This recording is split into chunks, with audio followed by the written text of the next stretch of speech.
I call to order the Yamhill County Budget Committee meeting for fiscal year 23-24. We're going to have the criminal justice team come forward and starting with Brad Berry, District Attorney.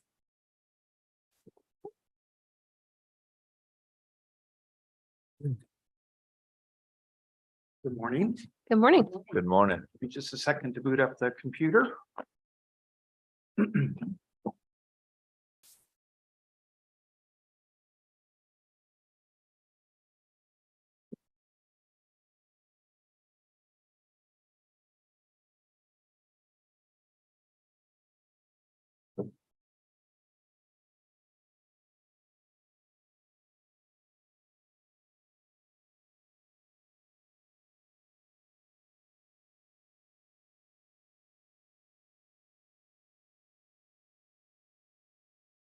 Well, again, good morning. I'm going to start with just a little bit about the two budgets that we have. The DA's office consists of three divisions, but two budgets. They are the 1018 and the 1022 budget. Just generically, the main criminal office is the 1018 budget, and it is funded primarily from county general fund. We do have some justice reinvestment JRI funding that pays for one lawyer. Interestingly, Director Beach was just telling me we're in the process now of reapplying for the JRI funding. And of course, you guys probably have too, watching the JRI refunding legislative action, because it was funded for or established for 10 years. That 10 years is up. And there's legislation to continue it for another 10. So we're watching that.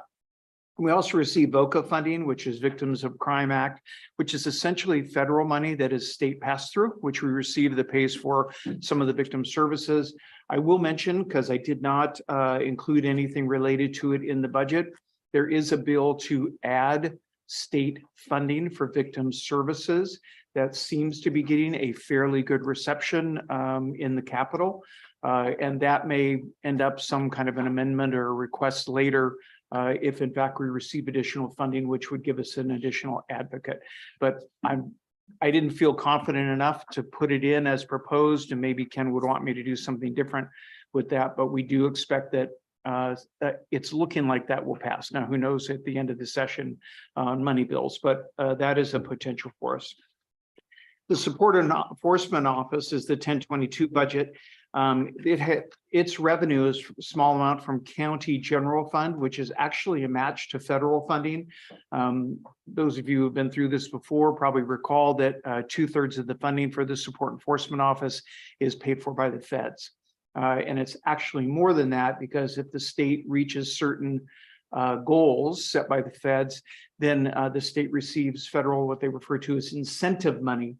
And that also is passed through to us. So really more than we have to match with the third county money. But as I talk about that budget overall, and I'm going to get into it here in just a minute, you'll note that we actually receive more than 2/3 of the money in that budget from the feds, because we do meet those goals that are required by the feds in Oregon. So starting with the 1022 budget, it is the smaller of the two budgets. There's really no real changes to that budget. It continues to have strong revenues and candidly savings. You'll note that I've budgeted a fairly significant beginning fund balance. We also have budgeted an ending fund balance. We did, this seems really odd for me, because those of you who know me, I'm a pretty fiscal conservative, but this bank account has just kind of tended to grow because we've had vacancies in positions there, which then reduces our expenses. But at the same time, when you reduce expenses, we reduce revenues. But we've been strong now for over a year. And we did some remodeling down there, picked up all those costs internally, with the exception of some physical work to the office itself that Joe's team did. But we had those expenditures. I have budgeted there for a pretty good capital outlay for a new copier. That copier, as you know, they're $15,000 to $20,000. They're pretty expensive on it. We have the money to pay for that, and we will be purchasing that either before we get out of this year or early into next year. That one needs to be replaced. I don't know, we're in the some over 1 million copies that have gone through the machine. It's older. You would have no reason to recall we had to replace the copier, scanner, all that, the machine in the big office last year or the year before. And this machine in support enforcement is similar to the one we replaced, and they can't get parts for them anymore, so they cannibalize them. So we're getting to the point where we have to replace that, and it's budgeted for, and we have the funds to pay for that. And just, does everybody know which budget we're looking at? It's on page 134. When I printed them out, but I didn't have the page numbers, so. Actually, it's page 134, which is support enforcement. There's really not much more to report related to that. We are fully staffed in that office currently, and we just seem to be rolling along. We continue to collect in excess of $5 million a year for Yamhill County families in the support enforcement office. And as I've said publicly, much of what the district attorney's office done is that we do is reactive. It comes to us and we react to it. And this I really see as a prevention program, which helps families with financial stability in Yamhill County. So I'm happy to answer any questions related to that budget if you have any. If not, I'll move to the 1018 budget. And Ken, I don't know what page that's on.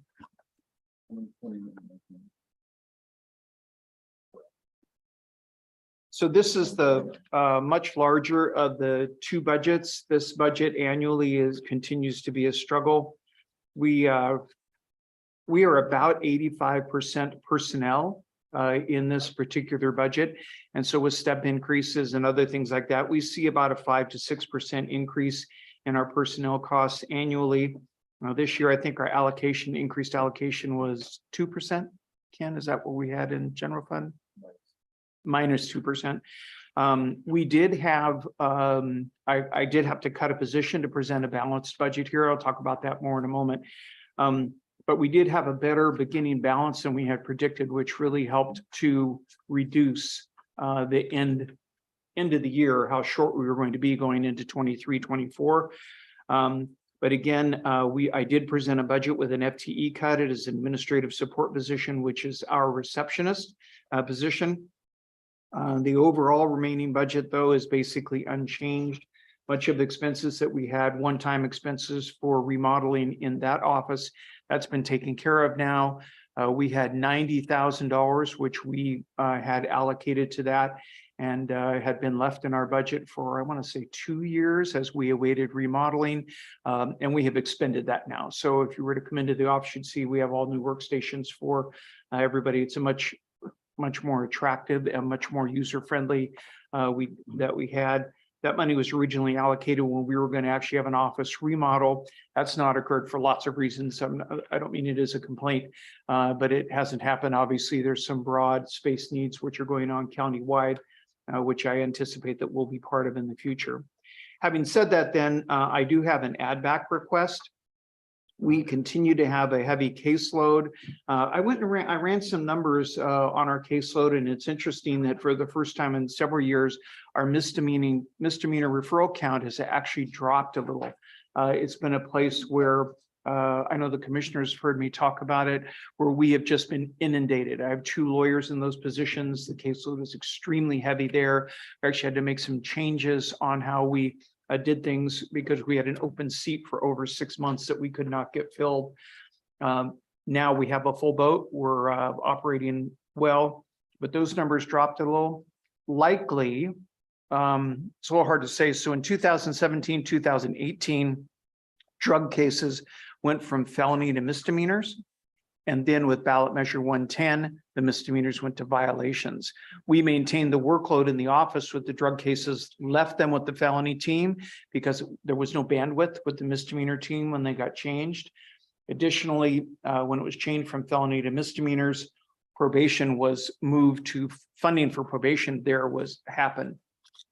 Now with ballot measure 110, we've seen a drop in drug cases. So we didn't see the drop when it went from felony to misdemeanor, but we have now seen that drop. And I think that's what's bringing relief to our misdemeanor referral count on it. Our felony caseload, we had a drop through the pandemic, actually through 21 and 22. And we are back now to 2017, 2018 numbers, significant increase from 22 to the start.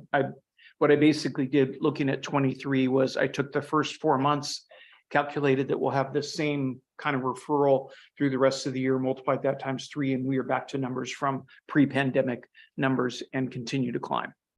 So that's kind of where we are.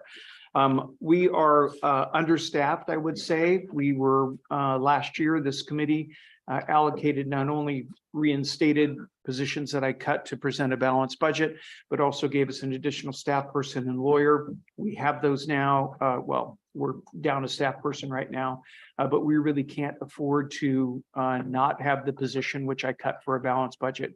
As I mentioned, it's our receptionist position. That's always our newest position. So I go there first when I've got to present cuts.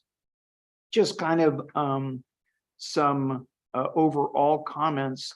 I anticipate we're shorthanded as it is, but really I have a tremendously efficient staff. They work really, really hard to keep up, and they do a really good job. We are now going to have body cams coming into the office from all of our agencies in the county. And I'm sure the sheriff can talk more about it, but it creates a huge workload for my lawyers and my staff, because the body cam footage has to be reviewed. And we have to review it before we send it out. Sometimes it has to be redacted.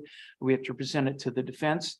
And what might have been an overall 45-minute or hour call out, now with 3 officers becomes 3 hours of body cam footage that has to be reviewed. We're just now beginning to see that. Tim can talk more about it. The sheriff's office will probably be fully live within the next few months. I expect the same out of McMinnville PD, and Newburgh is already fully live with body cams. So that's going to be pressure on us that I haven't figured out quite how to deal with it yet, but already being shorthanded, that's going to create a problem for us.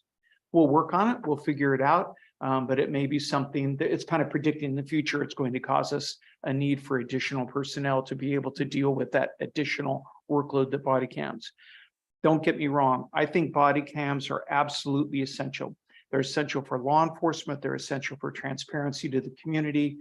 I find it interesting that in the vast majority of cases where there are complaints about law enforcement, body cam footage have shown that the version given by the complainer is not accurate. And so it really does protect law enforcement as well as protect the community on that. So it's been a long time coming, but since it's all about us, it is going to cause problems for us in the future that we're going to have to plan for. The position that I'm asking on the add back, total cost for the position is $72,280 to reinstate the position. Again, it's essential for hours. We can't do without a receptionist.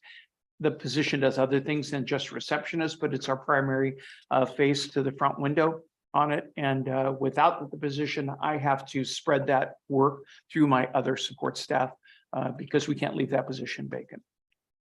That's it was pretty quick, 15 minutes, but I'm happy to answer any questions if you have them. Chair, if I might. Yes. The receptionist position is currently filled, correct? It is currently filled. We have an SOS position, which is vacant. We've hired, and she comes on in, what's today's date? She comes on the 9th. So with the next pay period, we also have currently a vacant victim advocate position. Haley left last Friday before. And so we have that position, which we're advertising. But yes, that exact position, the receptionist position, is filled. Okay, thank you. Any other questions?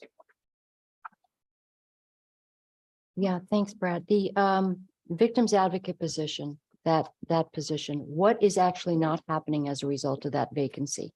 She's only been gone a week. So what it does is,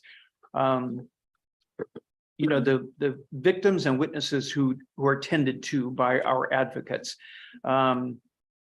that it kind of goes like this on trials. When we have trials in grand jury, we have all hands on deck. None of them candidly are at their desks. They're dealing with victims and witnesses. On days that, like today, on a Tuesday, we don't have a trial running and we don't have grand jury running. So they would be doing contacts, getting restitution figures, reaching out to, and notifying victims of new court dates, things like that, getting victim input for cases that we're working to resolve. So that's the kind of work that they do. What happens when we go down a position is we then need to triage what needs to be done today and can't wait until tomorrow. It's that kind of thing, as you might guess, Commissioner. We triage what would need to be done sooner rather than later, and other things get pushed to the back burner. The other thing it does to us, though, is we have an on-call system. So the advocates take on call and are called out at night. And that then reduces the available victim advocates by, I think we have 2 volunteers and we have 4 taking call. So it reduces us by about a 1/6 on the ability, which means that the on-call phone is more frequently in the hands of any particular individual because it rotates through. So the volunteers that you have actually going out on calls, They do. For example, Deb Bridges continues to be a volunteer for us as an advocate, okay, and so she takes call. who else is in that volunteer pool? I mean, I don't need names, but just what organizations or where are we? Oh, they drawing- aren't other organizations. It's all us. So there are volunteers within ours, and I think we have 1 or 2 other volunteers who are actually qualified to be on call. And they've gone through training.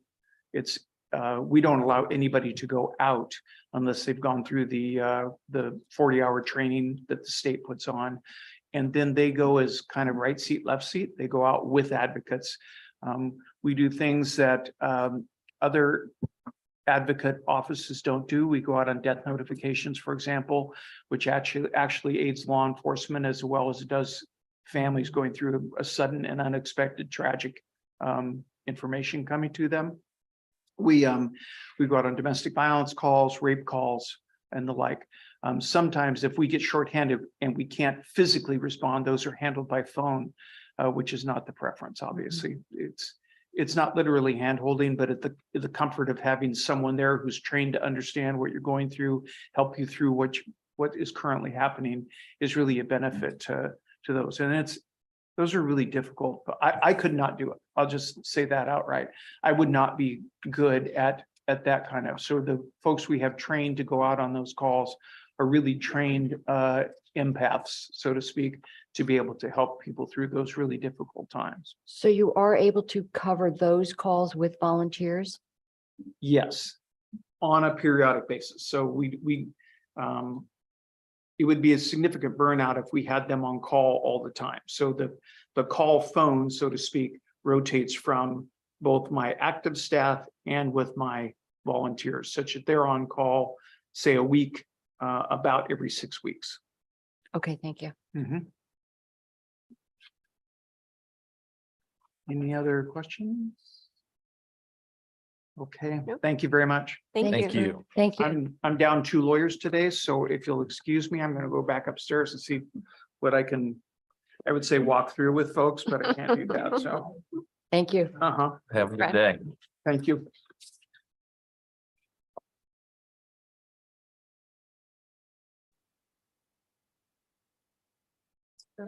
All right, next we've got Jessica Beach, Community Justice Director. Morning. Morning. Morning. Morning.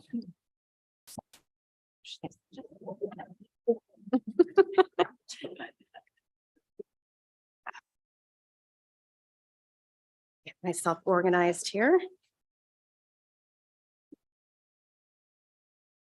Okay. Yes, Okay. I was doing it based on the page number. Yeah. Good. Well, good morning, Chair and Budget Committee members and commissioners. Thank you so much for this opportunity. I'll start with introductions. As was already said, I'm Jessica Beach. I'm the Director of Community Justice, which oversees our juvenile probation, 24-bed juvenile detention facility, our adult parole and probation division, our adult and juvenile work crew, as well as our adult pretrial program. And this is Cassie Poland. She took the vacancy that was created by Vicky Wood, who after 30+ years of service acted as our business manager.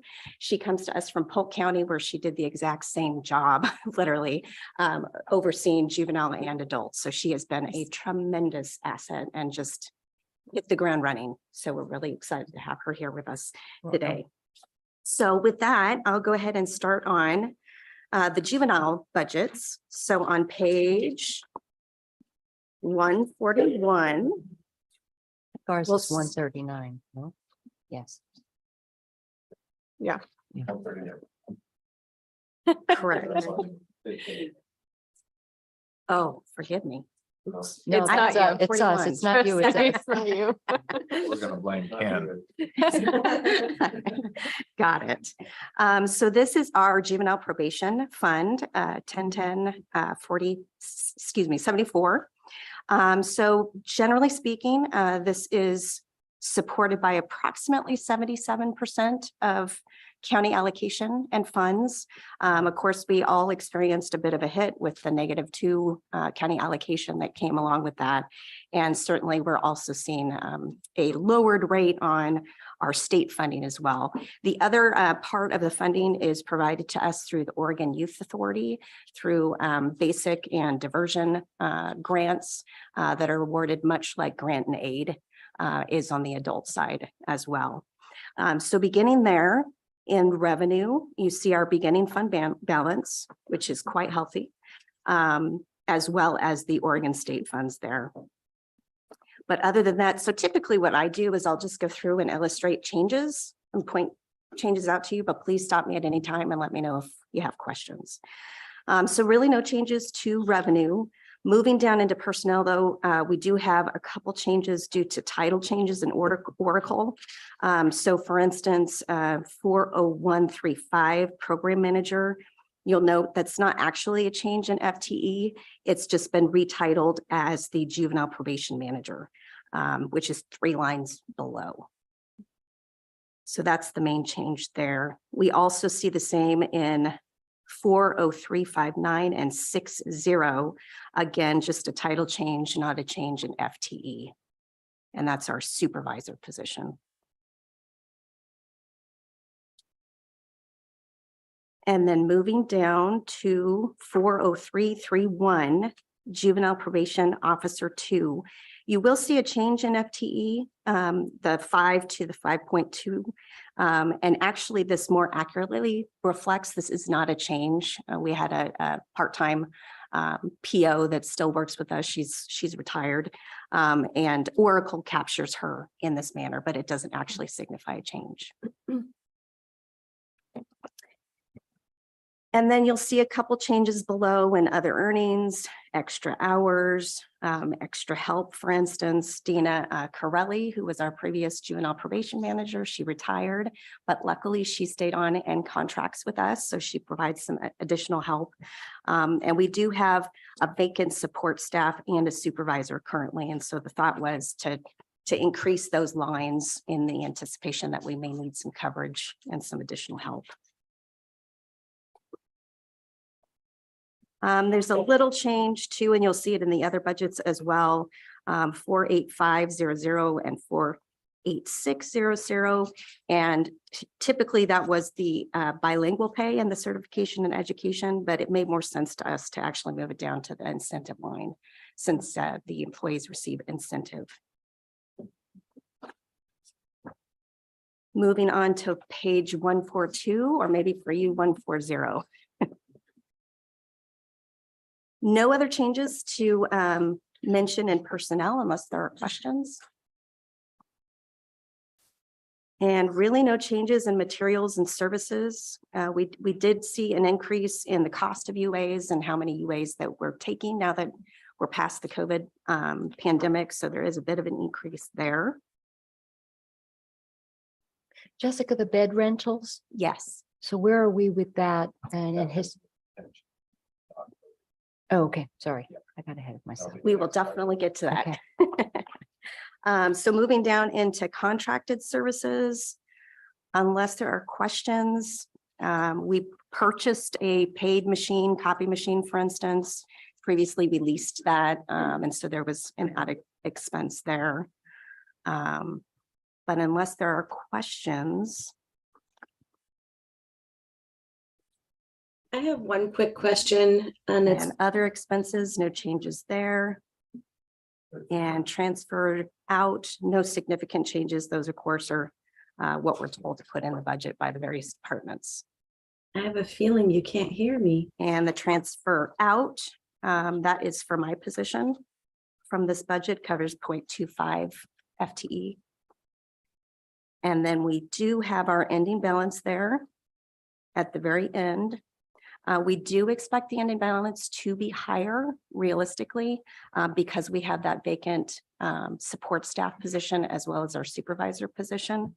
The other piece that I wanted to mention as well is we did apply for the Criminal Justice Commission, specialty court grant, but you did not see that as revenue in here. So we anticipate if we're awarded that we will see an increase in our ending balance as well. And that supports our juvenile drug court, which, by the way, that we're one of 4 in the state. So pretty proud of that. All right, any other questions on Looks 1 like and 74? Doreen has a question. I do, but I don't know that you can hear me. Can you hear me? Oh, hold on 1 second. Double check the settings again. Go to the arrow, unmute. No.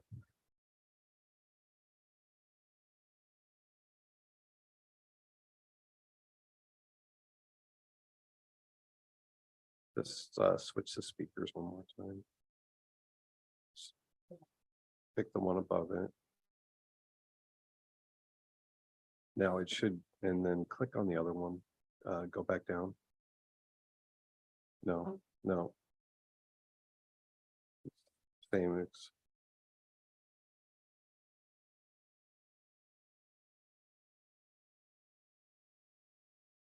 Okay, if you want to try again, Doreen, we'll see if we can hear you this time. Thank you. I just wanted to, No, sorry, we're still not hearing you. No, that's not correct. Don't touch that. No. Yeah, that would mute her.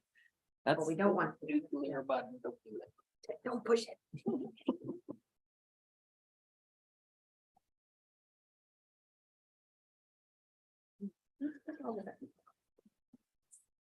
Did she just type her message in somewhere? Oh, why didn't you put it in the chat? Mhm. Yeah. I think you should do it like that. Jessica, is the CJC grant, is that the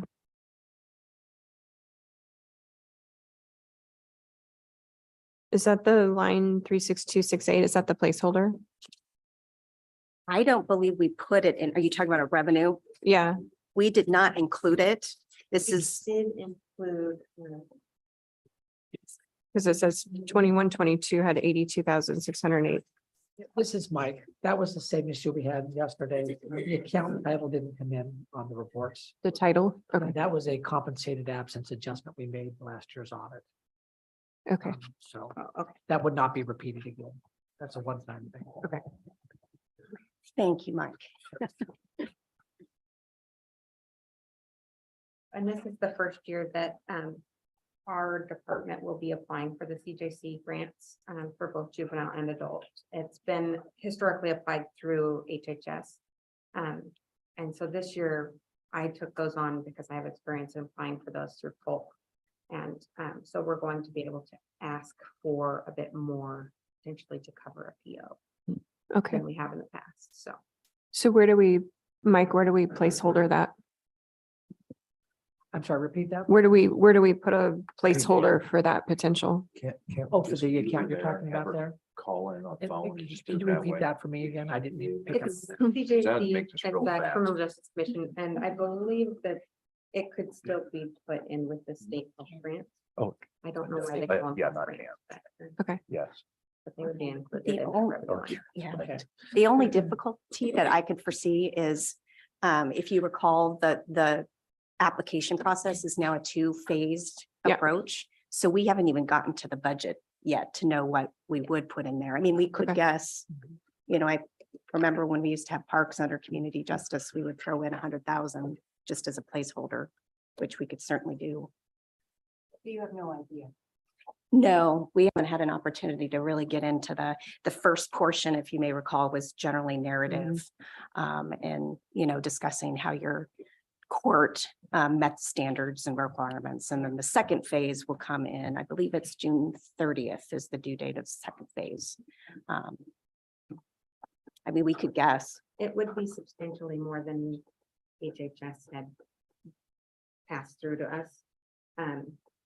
They're looking at approximately 50,000 is what we're asking for from just for the juvenile court. Okay, thanks. But I guess mechanically, we have the ability to accept that in some form in this budget. Yeah, I believe we would just either find a different account that better fits that category.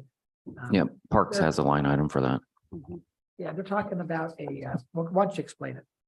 The Criminal Justice Commission Specialty Court Grant. Yeah, there's a grant that they're talking about that is not in the budget at this point. Right. So that would be something that sorry, I'm just Yeah, I trying to know. the technical issue. So if you've applied for a grant and if it starts looking like between now and budget adoption, the likelihood that that funding is going to be approved, how much is the grant? And that was what I was trying to explain. Phase 2 is the actual budgetary piece. So we haven't actually determined how much we're going to be asking for. But the idea Okay. would support, a personnel, talked about some other incentives and mentoring Okay. services Well, for the youth. because there's really insufficient information to do a placeholder at this point in the budget. So it would make more sense that once you have an actual number, that we could make an amendment later, add a revenue line, add the corresponding expense into the budget prior to adoption, or, it really depends on the timing of it, but it would make more sense that once you have more information, then we would add it to the budget. So at you're that point. anticipating before June? I was going to say we would certainly have a better idea because it's due, the second phase is due June 30th. So certainly at that point, we would have put our budget together and have an idea of what we were asking for at least. Because we can make adjustments to the approved budget after we go through this week. We can, as long as the changes aren't more than 10% of the total budget, then we'd have to reconvene the committee. But if it's less than 10%, talking about all the changes in the total budget or within that fund, the board could approve that at the time of adoption and add that additional revenue and expense line in there to capture that. Okay. Thank you. Any other questions? Did we we- get during? Oh, we're during. I don't know if you can hear me yet. Hey, hallelujah. Success. It was just kind of an incidental question, but good that I asked so that we figured out you can't hear me. On the program manager 3, it has the FTE listed as 1, but is that the old position description? So Program Manager 3 is the new title. Okay, The old Juvenile Probation Manager. Correct. okay, good. I just thought it was backwards and I thought maybe that one belongs in the other spot. Anyway, that was it. Got it. Thank you. All right, any other questions on Fund 11074? I will mention, as you can see, the ending balance is a little terrifying, so we're really keeping our fingers crossed for that specialty court grant. So we'll keep you posted. So then moving on to juvenile detention on page 145 is what I have. Trying to guess what it is for you. 142? 3. Okay. Got it. Yeah, absolutely. I would like to introduce Scott Pash. He is with us today. He is our detention manager. So if there's any detailed questions that perhaps I can't answer, he's here to step up. John Lynch, who is our juvenile probation manager, unfortunately was not able to join us. He's in a training and he's actually presenting right now. So he wasn't able to join, but otherwise he would have been here as well. So starting in with juvenile detention. So the detention budget is supported primarily through county allocation, approximately 81%. and 19% contract beds. So we currently have, I want to say, between 5 or 6 contracts with various counties. Just a little explanation there. There are only 11 detention facilities in the state of Oregon, so it's not uncommon for counties to contract with those that do have facilities. And so we do have, our largest contract is with Polk County, and they pay for 4 beds no matter what. We also have a contract with Clatsop, for instance, which I believe is 1.5 that they pay for all the time. And otherwise they're as needed. But we have seen an increase in the population, well, certainly since COVID. And so we have been seeing some increased revenues. We did just recently increase the cost of those contracts last year. And we do hope to and plan to for the next fiscal year as well, to better capture the actual cost for the lodging of those youth. So in revenue, you'll see there our beginning balance, as well as state health grant funds. So those are Oregon Youth Authority basic and diversion funds that help support our community service program. And then down in room and board, that's where you'll see the contract bed revenue. Jessica, excuse me, in discussions about the actual cost versus what we're charging, is that something that I know you're talking about increasing, but in terms of truing it up, and are there discussions with those contracts to say this is unsustainable and they could perhaps go somewhere else, but geographically we would be the better option? Because I know then, at some point there has to be that, we have to close that gap. Absolutely. And I think that's what our position is going to be, is really focused on trying to have the contracts pay for specific beds versus as needed. And so the thought is we would provide a better cost if you committed to 3 beds, for instance, and it would be a higher cost, for instance, if it was just as needed. Certainly I will say this, and Scott, feel free to chime in. Yamhill County has a great reputation statewide for our detention facility and programs that we offer the youth. So I like to say that we're quite popular.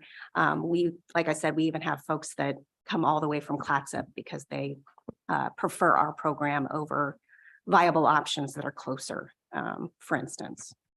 Okay, thank you. Yeah. Chairman. Yeah. What is the maximum capacity of the facility? Thank you. 24 beds.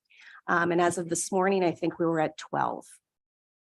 All right. Is there ever a time where the needs of our county are pushing up against the needs of beds that we have Great question. allocated out? No, absolutely. That language is captured in the contracts that, we have to prioritize our youth, and that if for some reason we don't have space, then they have to find another location to house that youth. Okay. So can I ask, I'm sorry. Can I ask the room and board income? So is that for a total of 5.5 beds, essentially? So essentially it covers, I believe it, thank you. That's a great question. And Cassie can correct me if I'm wrong. I believe it pays for 5.5 beds. So it's the 4 Polk County beds and the 1.5 Clatsop County contract. So the actual as needed beds isn't actually captured here in revenue, but correct me if I'm wrong. Correct.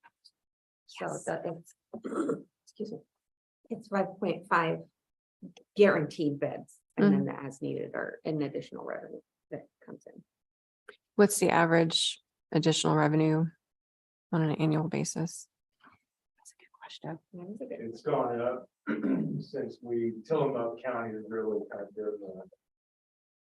the county that's driven our revenue up. Okay. Of late, we occasionally get a little bit of Columbia County trickle in. A lot of like Clatsop, and just so you guys are aware, Clatsop and Columbia traditionally were going across the river into Longview. The problem they run up in Washington is they can't detain 18-year-olds. So they were having to shop beds, in state anyway, in Oregon for those kids that they were still on probation or whatever. So that's really kind of how we weaned some of that business initially, and Columbia still has guaranteed beds in Longview, where Classic opted to come back. So, those are our primary. Are we ever at capacity? Not in my tenure. So Okay. I've been in my position for almost 6 years, but Scott could, with his nearly 30 years, could answer that better. I think I think our last time we were at capacity was in 2011, maybe. Before. Yeah, our daily population is going up, mainly just because of our contract counties. We kind of stayed about the same, but our Randolph County is right around that 4 to 5 months. Over the years, even pre-COVID, for like the last decade probably. That's good to hear. So any questions on revenue before moving on to personnel? Okay, moving into personnel, you're going to see some of the changes or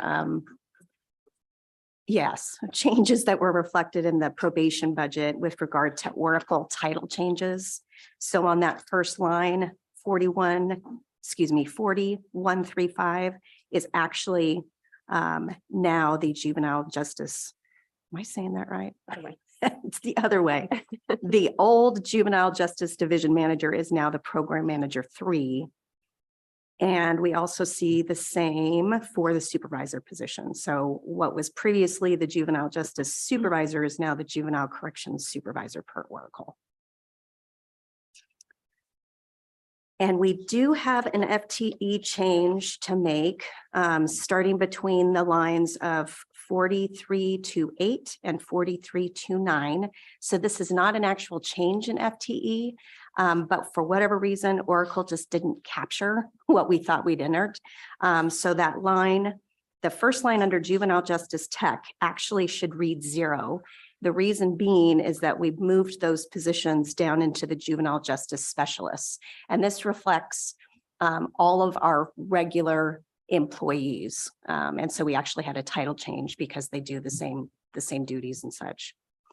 So that line in 40328 should read 0. And in 40329, that should read 13.28.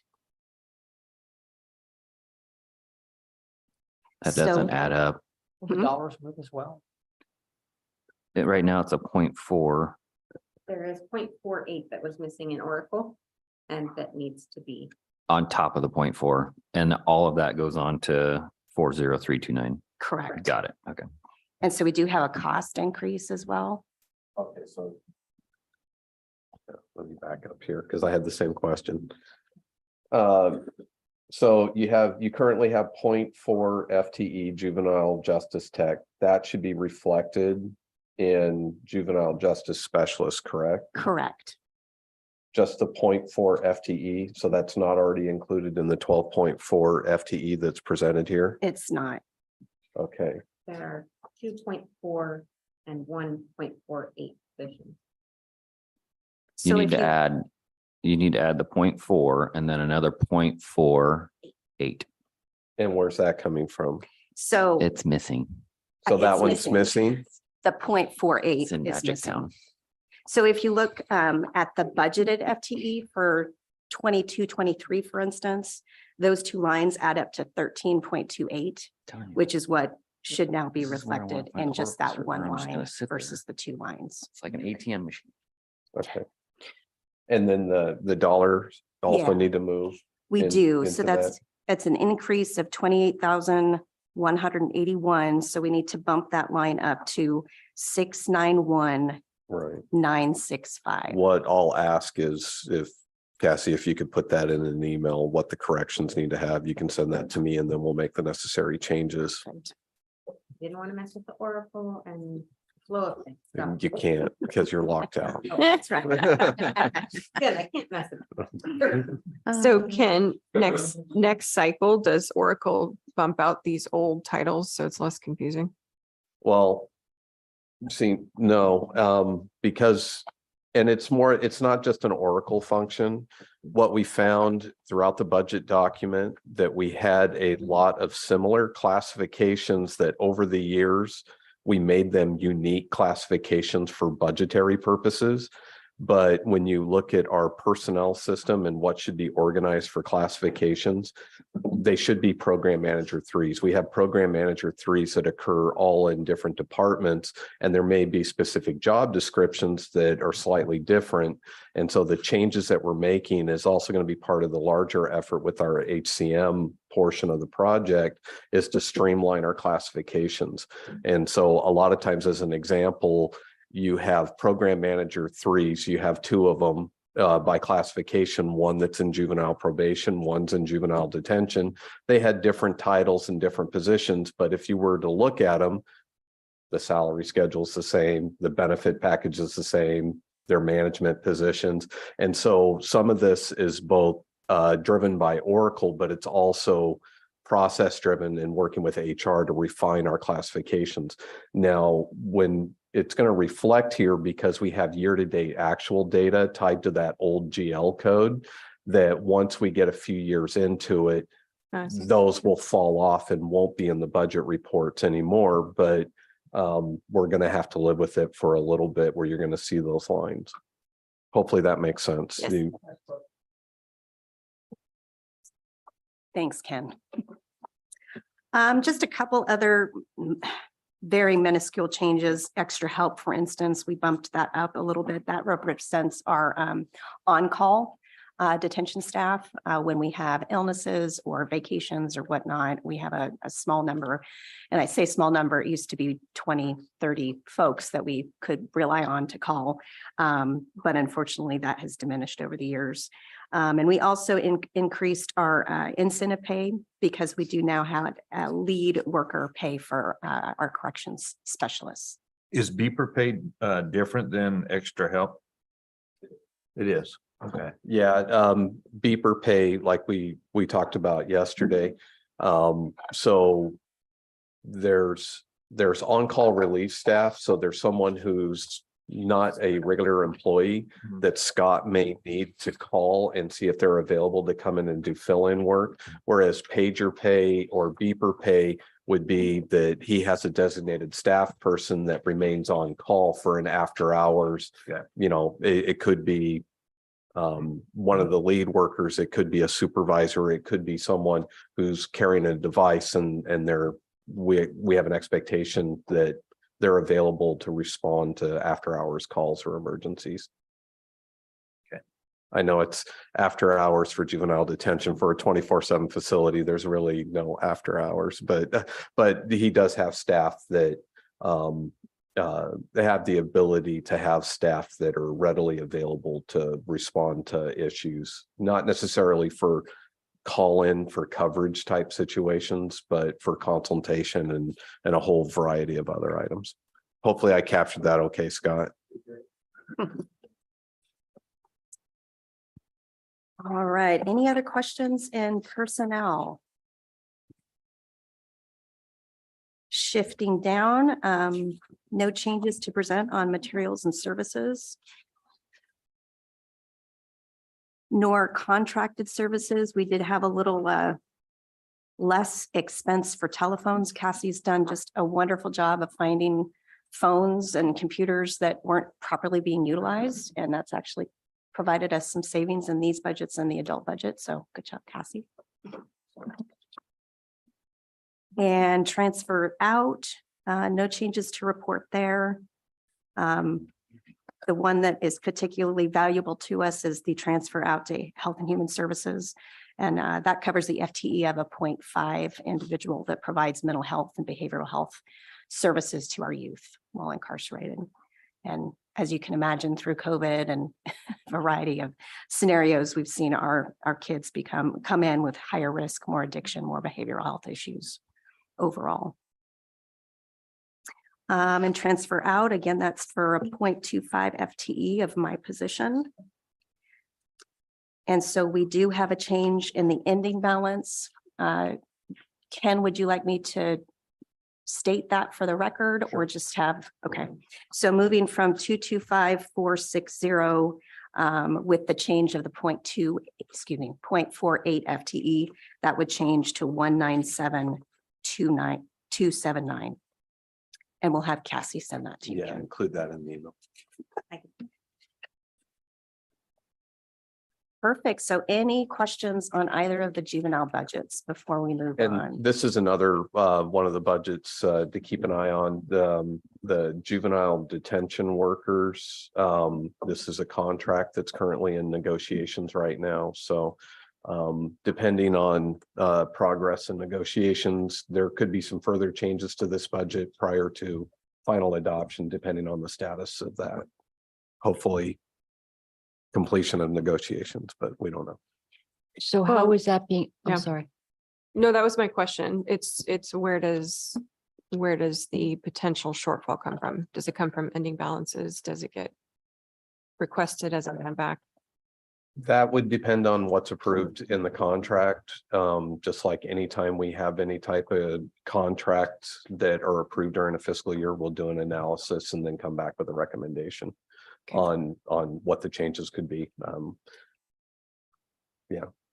Okay. I'm kind of hesitant. I don't know how There's much a lot of detail unknowns. I really want to go into because it is open negotiations right Mhm. now, but it at least there's funds available to help offset any cost increases, and then and it's something that we have to navigate throughout the fiscal year anyways. When you have vacancies or fill positions and things like that, we try to work within the budget. So we're going to keep a close eye, and the concern would be as if we needed to take more of this ending balance and move it into an appropriation line to ensure that there's sufficient appropriation authority. That could be a discussion that we have prior leading up to budget adoption as well. Okay, so that can happen later. It can. Sorry, Or- Commissioner, yeah. go ahead. Same So- question. Okay. basically.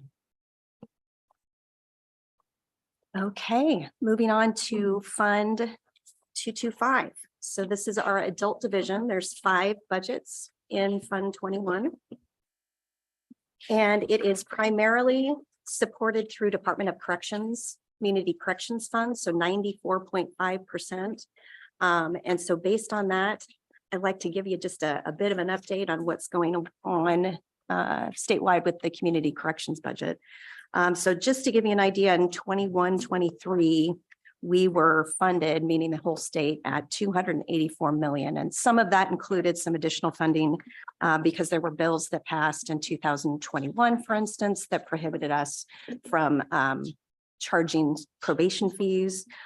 There also was a new bill that provided state funding for 3-person misdemeanor offenses, 2 domestic offenses and 1 sex offense. And so that did provide some additional funding. And there was also a POP personnel inflation package that was passed. As you can probably imagine, in community corrections, about 70% of our budget statewide is personnel. And so that the Department of Corrections went ahead and put forth that ask that was approved. Unfortunately, in the last 2 years, as you can probably imagine, due to the passage of ballot measure 110, other legislative changes, COVID, a number of other items, we have seen our population statewide decrease from 28,000 to 21,000.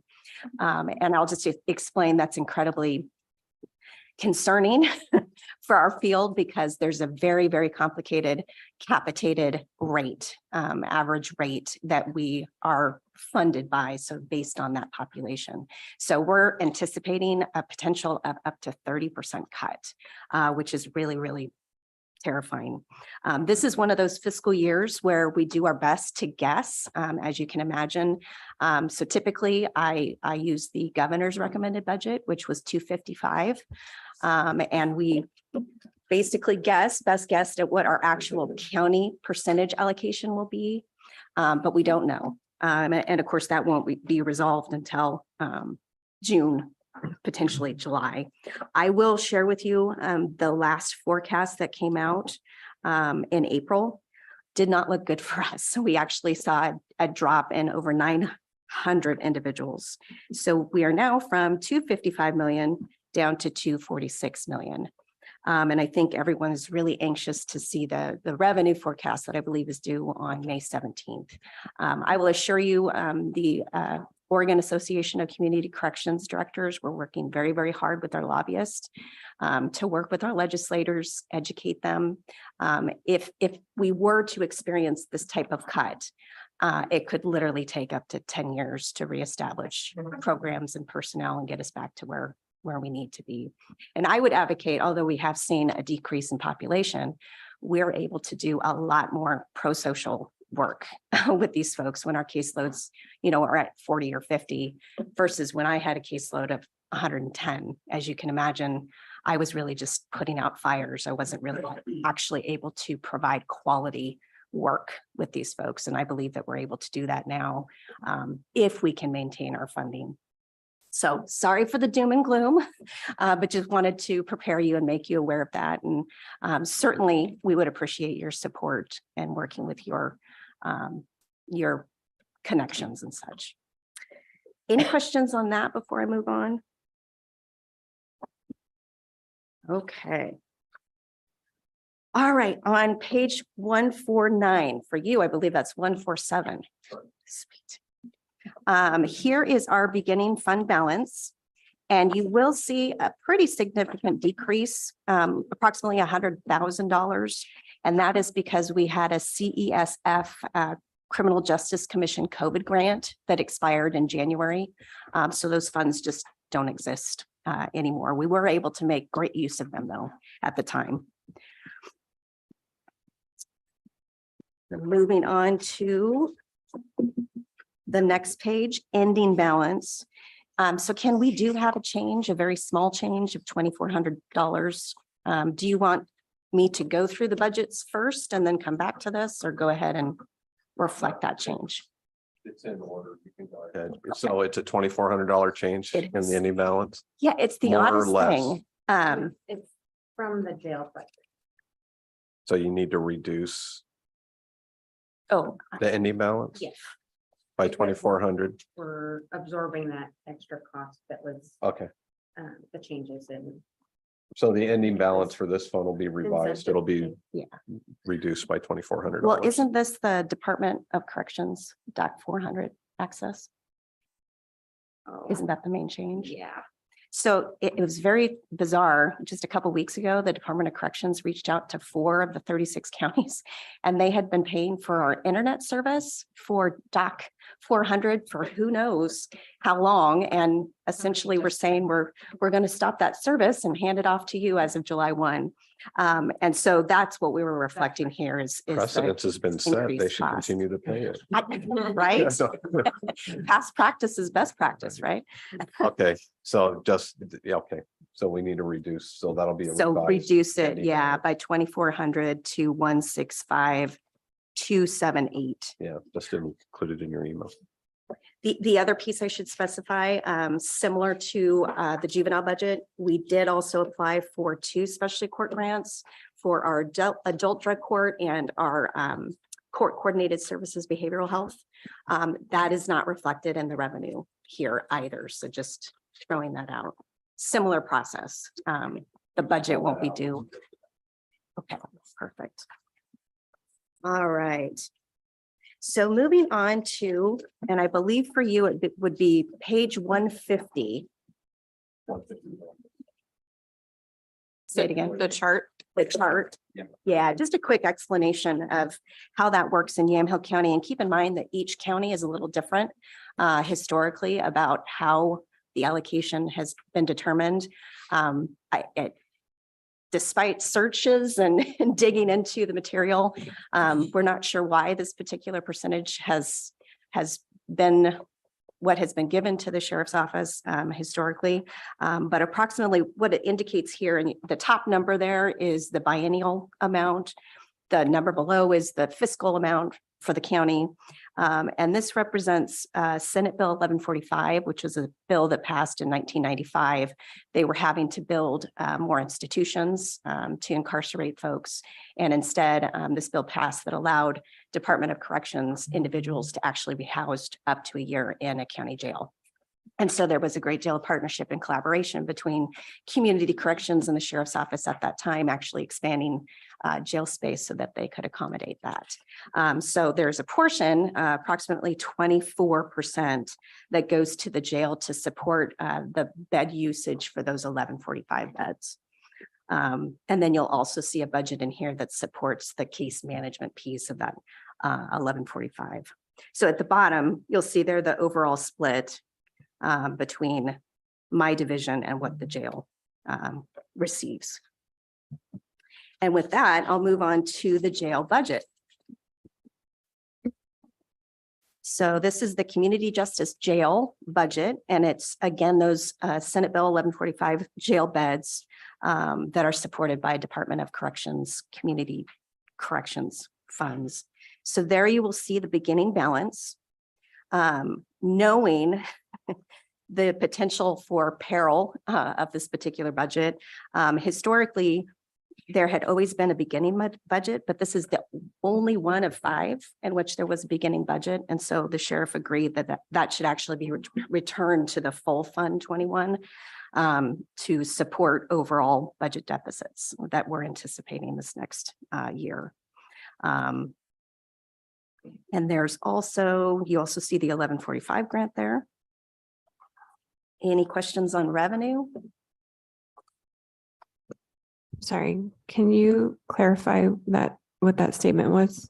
Returning the beginning balance? So what that means, if you go back into the beginning balance, they are balancing to the entire fund instead of having a beginning balance built into an individual division. You'll see that with some of the larger funds that we don't, and you'll see it as we proceed through some of the other divisions in Fund 221, that there's no budgeted beginning balance because they balance to the fund. All at 221 balances to that beginning balance number that she just went over like 5 pages ago. It's just in the past, this did have a beginning balance for a budgetary, it was a one-off of where the rest of the divisions would balance to the whole fund. Okay. So the place where various beginning fund balances are rolling up into is on 221-651-0001300101. And my page number is 149, but the total there is $1,085,000. That's correct. Okay, so then we could always pencil back and see which funds have beginning balances for that. Correct. Okay. So is it correct or incorrect to say that a 30% cut will be widely felt, broadly felt, or? Absolutely, yeah. And then each county is actually working on crunching the numbers to see potentially what that could do and how many parole and probation officers will be cut, what programs will be cut. And that's where I made the comment. There was one director that's really good at math who essentially, made that comment that it will take us 10 years to get back to where we are now. And it's a terrible position to be in as far as deciding between personnel versus programs, because you really can't do the work that we do without both. So it's unfortunate. Community corrections funding always, in my humble opinion, works this way. Each biennium, it's up and it's down and up and down. But it really causes one to have to make difficult decisions, not knowing what the budget's going to be 2 years from now, for instance. So. Thank you. So moving into personnel. So there is a change there on the top line, 40409. Moving the FTE from 3 to 2. These are 2 topped out corrections deputies. As mentioned, due to the decrease in the anticipation of our budget, unfortunately, it hurts all of the budgets within Fund 21. And there are various changes through the following lines, just simply because of that change in FTE from 3 to 2.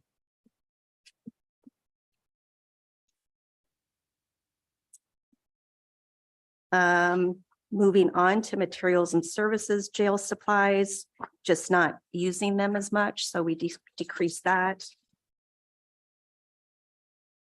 No changes for contracted services. What is that, Jessica? The contracted services? It looks like it's audit, so I Audit. think that's something the county places into the internal audit budget fee. instructions, yeah.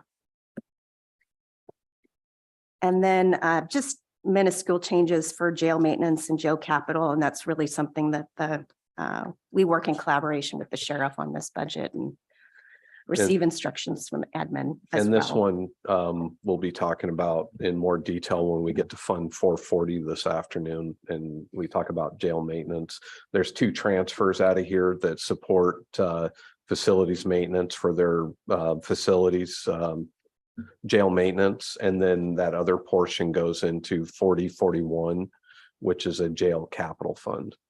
So you'll see those. It's just something I'll just call out because you'll see it later. You'll see where the revenues come in and what services and maintenance is provided to the jail with those funds. Because we match, the amount is matched with discretionary funds as well to support jail maintenance.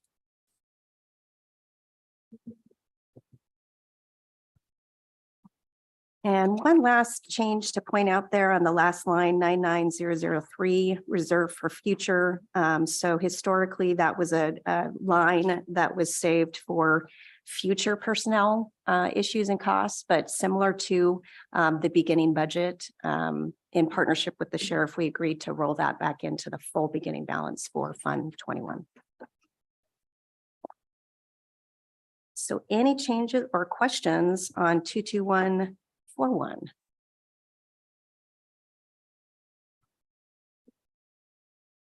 Okay, moving on to, I believe for you, page 154. And this is the Community Justice County 2144. So this is the income, 5.5% of our total budget that is provided by county allocation for the supervision of unfunded misdemeanors. So there you see the general fund allocation as revenue. No other revenues.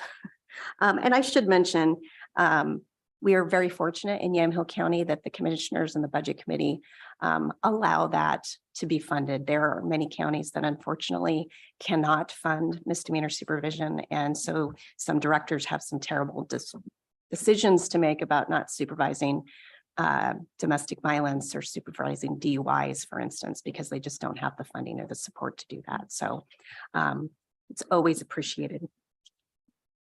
Moving on into personnel, no changes here. This budget supports 2 of our lowest paid FTE. And we do have some changes there in certification, education, and incentive pay there below. That just reflects that one of those POs provides bilingual services for us.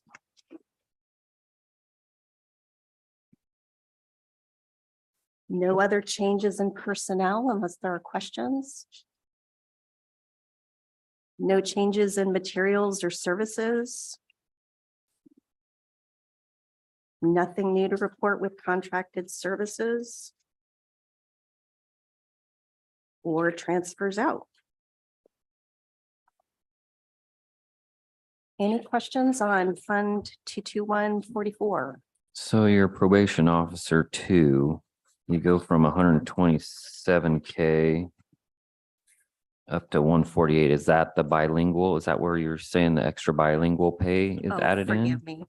So we actually put the incentive pay in 48600 down below. It does not. It doesn't. The salaries that you see there are the base salaries, and there was a new collective bargaining agreement that went into effect. 'Cause that's more than I've seen kind of throughout all the other budgets, percentage wise. It's because this one, because we finalized negotiations last year with the CBA. So the changes that you're seeing reflect the new collective bargaining agreement and the wage increases that were approved as part of that. But also keeping in mind that this also factors in because all of our employees or most of our employees, 99% are tied to a salary scale. So you'll have annual step increases in addition to what may be approved by the CBA. So these changes reflect any changes to an individual, one of the two or both of the FTEs in here. Okay. Ken? I have one question. Is there?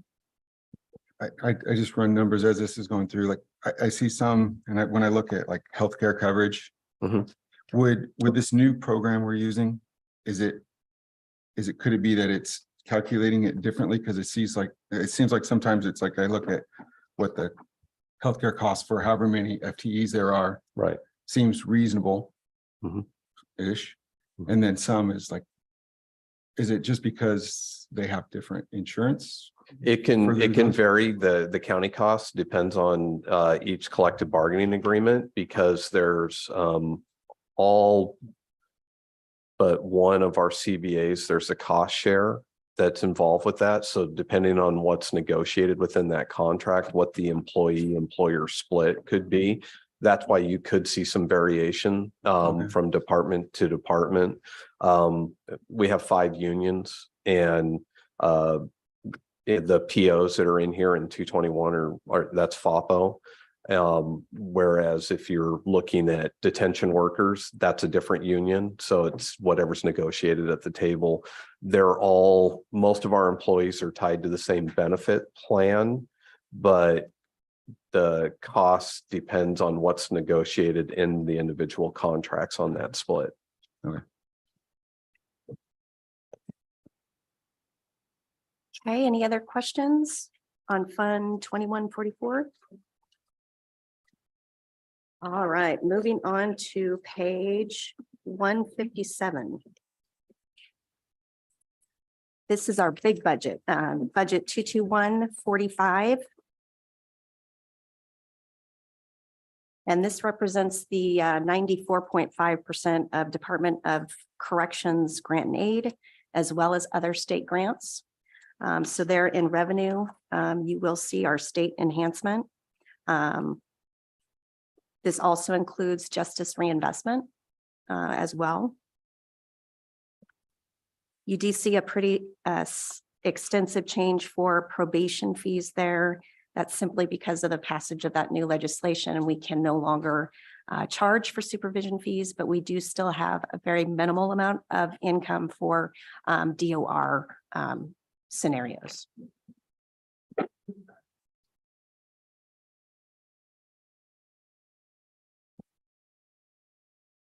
And transfer in from juvenile, that's the 0.5 for my salary and wage. If there's no questions on revenue, I'll move down to personnel, and we do have a couple changes to make. The first is on line 4023. Excuse me, let me start over. 40203, senior office specialist. We're asking to move it from a 2.5 to a 2.5, 2.7 to 2.5. Basically, we're moving the 0.2 FTE into Fund 22167, and it just better reflects the actual work of that particular employee.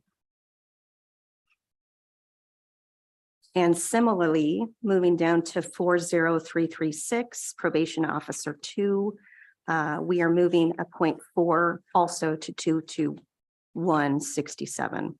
Again, just a better reflection of that PO's workload. We do have a bit of an increase in longevity pay based on that previous collective bargaining agreement. They added seniority pay for 10 years of service. And you will see a steep decrease in 48200 extra help. And that is because previously Vicki Wood contracted with us during the transition, and she officially is retired now. So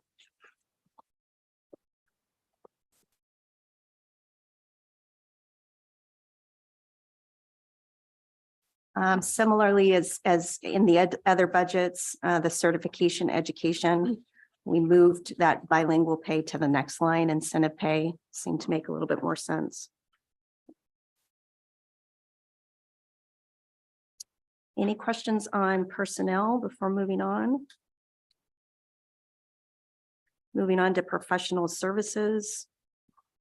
Some decreases there due to the COVID grant, so loss of the COVID grant because those revenues are no longer in the grant. Moving on to 159, page 159, you'll also see some differences in contract services, parole services. Again, that's linked to the expiration of that COVID grant. What do the contract services comprise? That would be sex offender treatment subsidy. That could be polygraphs. I think Tom O'Connor, who does work for us. Consultant. I think that's mostly what's in there. Would that be housing as well? Housing is under parole services. Okay. The next line down. Yeah. And then just to point out, the change that we requested to the ending balance is captured here in 68307, software license and maintenance fee. So we do have a change there as well, adding in the cost of 2,400. So moving that from 8,100 to 10,500. And we'll go ahead and include that in an email to you, Ken. Moving on to transfers out. No changes to point out unless there are questions.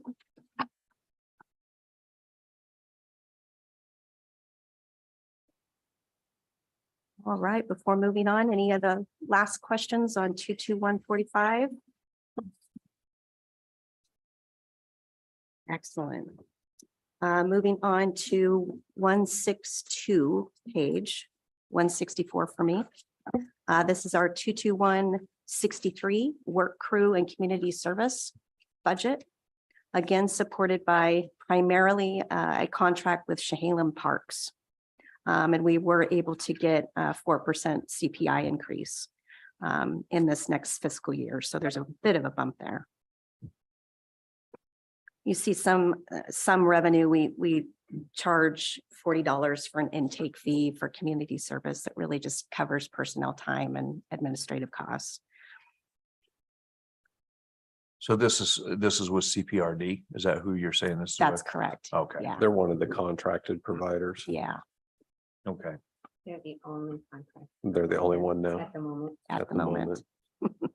So capacity wise, I know that we're kind of constricted in terms of being able to do maintenance on our own parks. And so we do have this one contract existing at this point. So in terms of recouping as much as we possibly can with that contract, I know you said there's a 4% CPI. What are the options for increasing, in other words, making us more whole based on the fact that this is a limited commodity that we are offering?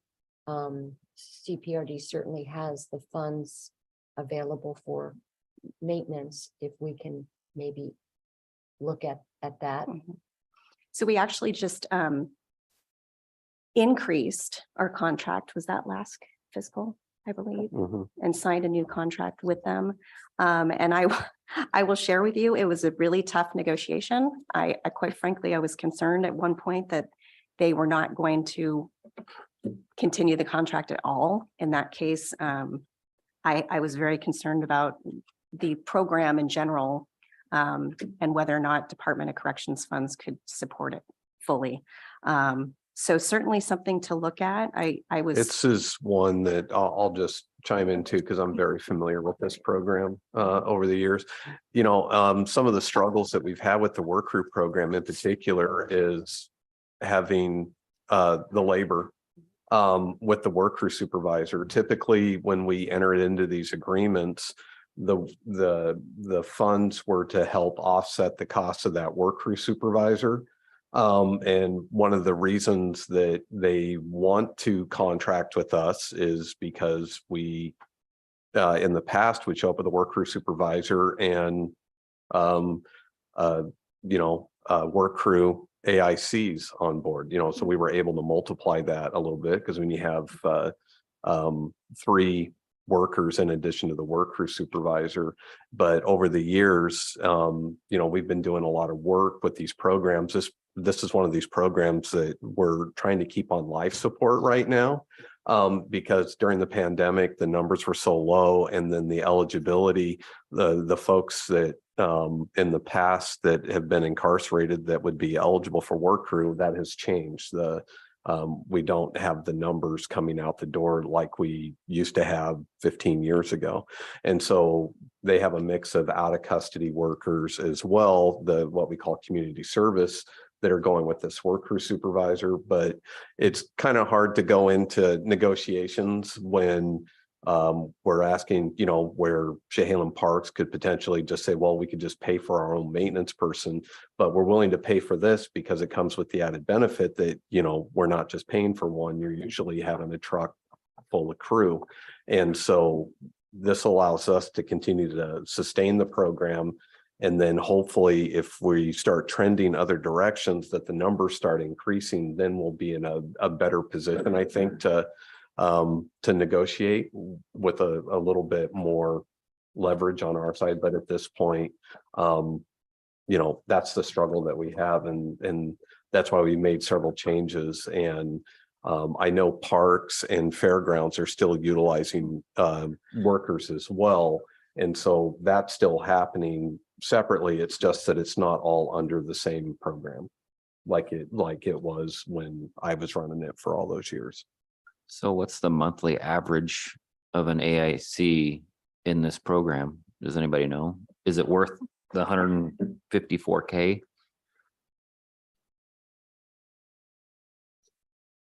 Well, it varies. There's the daily average. I mean, because most folks, unless the requirements have changed, I'm going to look over here at the sheriff's office too. But the eligibility to be on the program, you have to have at least 30 days remaining on your sentence. You have to meet all the requirements coming out. That there's a lot of boxes to check and a lot of screening. To come out, but then the out of custody workers. So it varies from day to day, who's actually getting released, new people coming out. I think the numbers, I don't know what you're seeing Is there right now. maybe monthly 3 to average, 4. quarterly average? Well, I would say daily average adult in custody is probably 1. Right. But we definitely have a lot of customers that are out of custody, so Right. community service. Right. And I want to say we can schedule as many as 8. Yeah. On one shift. And then on the weekends, when they actually, again, these are out of custody individuals. On the weekends, when we don't have a work crew Right. supervisor, they actually just report to the fairgrounds. And Gary's told me send as many as you can. So far that's been. So they don't need, the community service doesn't need a supervisor, They do. They do.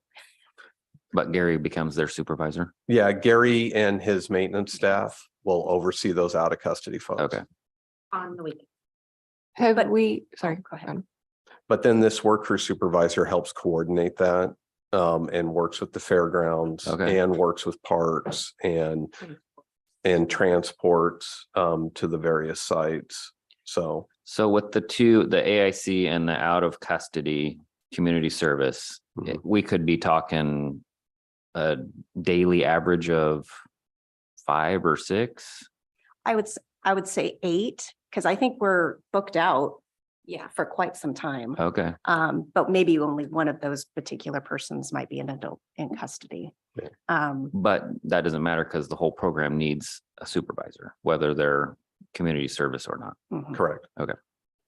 Yeah, we need the supervisor. So in addition, when the work crew supervisor will do the transport, and then we'll take a number, whoever's left or whoever he has assigned to him will then go to Chehalem Parks and do projects on Chehalem Parks. And so it's kind of a win-win scenario. They're getting, I just don't want, I want to make sure that it's not like 2 people that we're keeping an eye on for 54K a year, that Yeah. probably doesn't make the program worth it anymore. So Well, and what happens is if they don't have numbers, then the worker supervisor is usually on a lawnmower or is actually doing the work as well. It's not that they're not working if they don't have numbers. That's what they've been doing over through the pandemic when the numbers were zero or really low, that they would be doing the work. Have we determined for sure that we don't have to pay wages to these individuals? Oh, are you, excuse me, are you referring to the actual community service workers? I believe it was adult yeah, the the in AICs, custody, yeah. the bill that was coming through Salem. Hmm.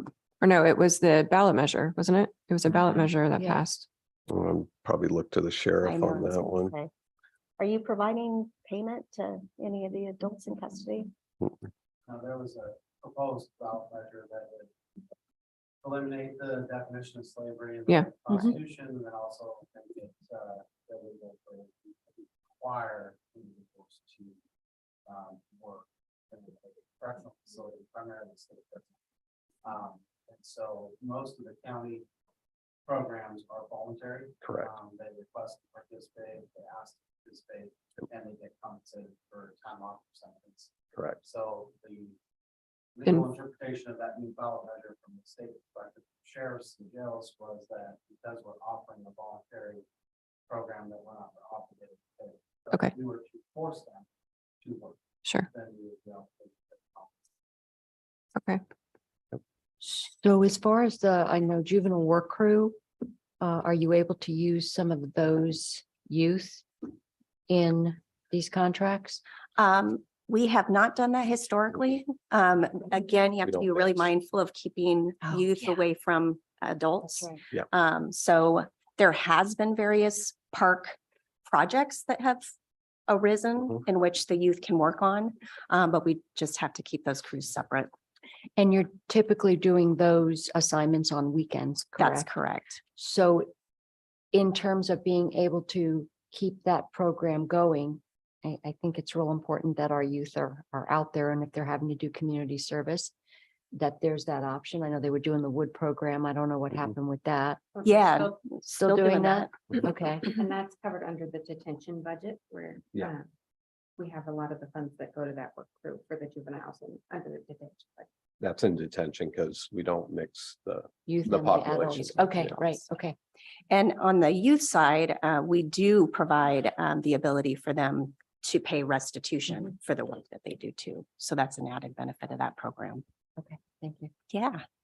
I think going forward, we need to watch this budget because if there's not, an average daily population that makes sense, if like Ken said, that sometimes there's just not the numbers. So the supervisor is mowing the lawns and doing the work. I mean, the intention of these funds is not for a parks manager, Mhm. right? Mhm. So going forward, I think we need to probably see some numbers in terms of tracking what the population is to make sure that we're not just And- paying for a Yeah, parks. I wouldn't do it supervisor on for a CPR daily week. though. I'd look at a yearly basis on how many, I guess, and monthly or yearly basis, get an average to see if it's worth having this program or not. If you do it by daily and you go for 30 days and you're like, oh, we haven't taken Yep. care of anybody and you gut it, wouldn't be for that, but. well, and I would just emphasize the priority and the reason we have this program. It's an alternative program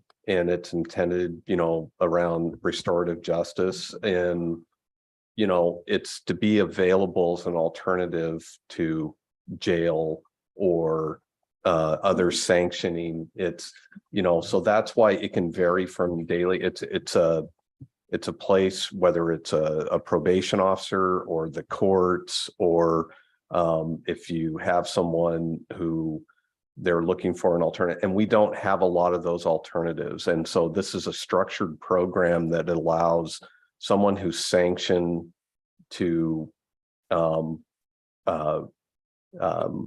you know, for a conviction, or they have to perform community service hours. This is a structured environment to where they're able to report, they work under a work crew supervisor. And it's just for many, many years, I would say, it's been a very successful program, and it's one that, I'm trying not to show too much ownership of this program but at the same time, a lot of successes and a lot of various organizations and community events really look to this program for a number of years. But unfortunately, times have changed, and with a lot of the changes in population, the numbers aren't there. But we're still trying to, in the conversations that Jessica and I have had over this program, it's hard to assess, looking at the last 3 years. We saw drops in population, but going through a pandemic and everything, that it's hard to gauge on whether that's going to be a long-term effect, or if that was just as a result of the pandemic. And here we could see numbers trending the other direction, and it's really hard to stand up this type of program. So that's why we've reorganized, rescaled, and really scaled it down to what we have right now to keep it available as an alternative sentencing program, and keep it available and have folks who do some good in the community. Right. No, I'm not saying it's not a good program. I just, if the numbers don't make sense, there's more than just COVID. There's pre-release, pre-trial programs that have limited, access to this, or personnel coming into this program. So I don't know. Yeah, and I don't We know just what need the I don't know what the contract says, how many times. we're Is this supposed to be- mandatory? That like state says we have to have this program? No. No. But I don't think the intention is to have, if CPRD is expecting someone in their park every weekend, right? And one weekend, we don't have any AICs or community folks that can help. So we have a community justice supervisor, that we're paying almost $100,000 a year in roll-ups, go mow the lawn for CPRD. That just doesn't feel right. And again, it was that way during COVID, and that is certainly not the case at this point. Okay. I have done a great deal of advocacy with the judges here in Yamhill County. We've also reached partnership with McMinnville Municipal and Newburgh Municipal, and are getting referrals from them. So although we may not have as many adults in custody as we used to have before, to my understanding, we're booked out several weeks, if not months, especially for those weekend crews. Okay. And I'm pleased to say we just made a vehicle trade because we needed more space to be able to provide transport. So we are seeing the numbers increase. Okay. It's good to hear. And it provides, on the job skills training as well. They learn how to use various tools and such, and it can often lead to employment doing other things, and certainly provides them with something productive to do as opposed to, yes, as opposed to jail. Well said. It has to pencil out, though. Yes, absolutely. And I'm happy to keep you updated as time goes on, and looking at those numbers and what we're seeing. I just have a strange question. Has CPRD do they offer any kind of a program where they hire these people after they've finished their sentences or whatever? I don't know that. That's probably never been discussed. I don't think so. No, we've never really operated the program in that fashion, because it all depends. I can say over 18 years involvement, or, in some more direct than others. I have seen folks get work after participating in this type of program, but not necessarily with one of the agencies that we were providing services to. But I only ask because we're working right now to have in Salem, have them build tow trucks for us. And one of the things we're going to do is we're going to hire these people after they are out of jail. So seems like it would be a good stepping stone for them. Yeah, absolutely. And I know there's a great effort statewide trying to remember the name of the grant funds, but Ready to Work and really working on reaching out to employers that may be interested in second chance. They're calling them second chance, but individuals that have criminal backgrounds, because our workforce is so needed right now. So it's interesting. You should bring that up. It's a good time. So could this program fit into being able to apply for grant funding for it? Because of that aspect, if we can tweak one little thing of it to make it seem like we're training them for on-the-job experience to be hired with a landscape or whatever, and That's hard. I mean, it's something that Jessica could take a look at. Yeah, I actually have a meeting for an update this coming Wednesday morning, so I can ask that question. The project has several different phases, and so the first phase was more of a capacity building. They Okay. actually just came out and visited us to learn about Yamhill County and what we can offer here, and different agricultural and technology businesses that might be interested in working with them. Thank you. Yeah, it's a great question. All right, any other questions on revenue? And I will try to speed up because I know we're getting limited on time. We do have a change in the division manager. That's line 40134, moving that FTE to the parks budget. So this is our attempt to officially separate the parks division from the work crew program.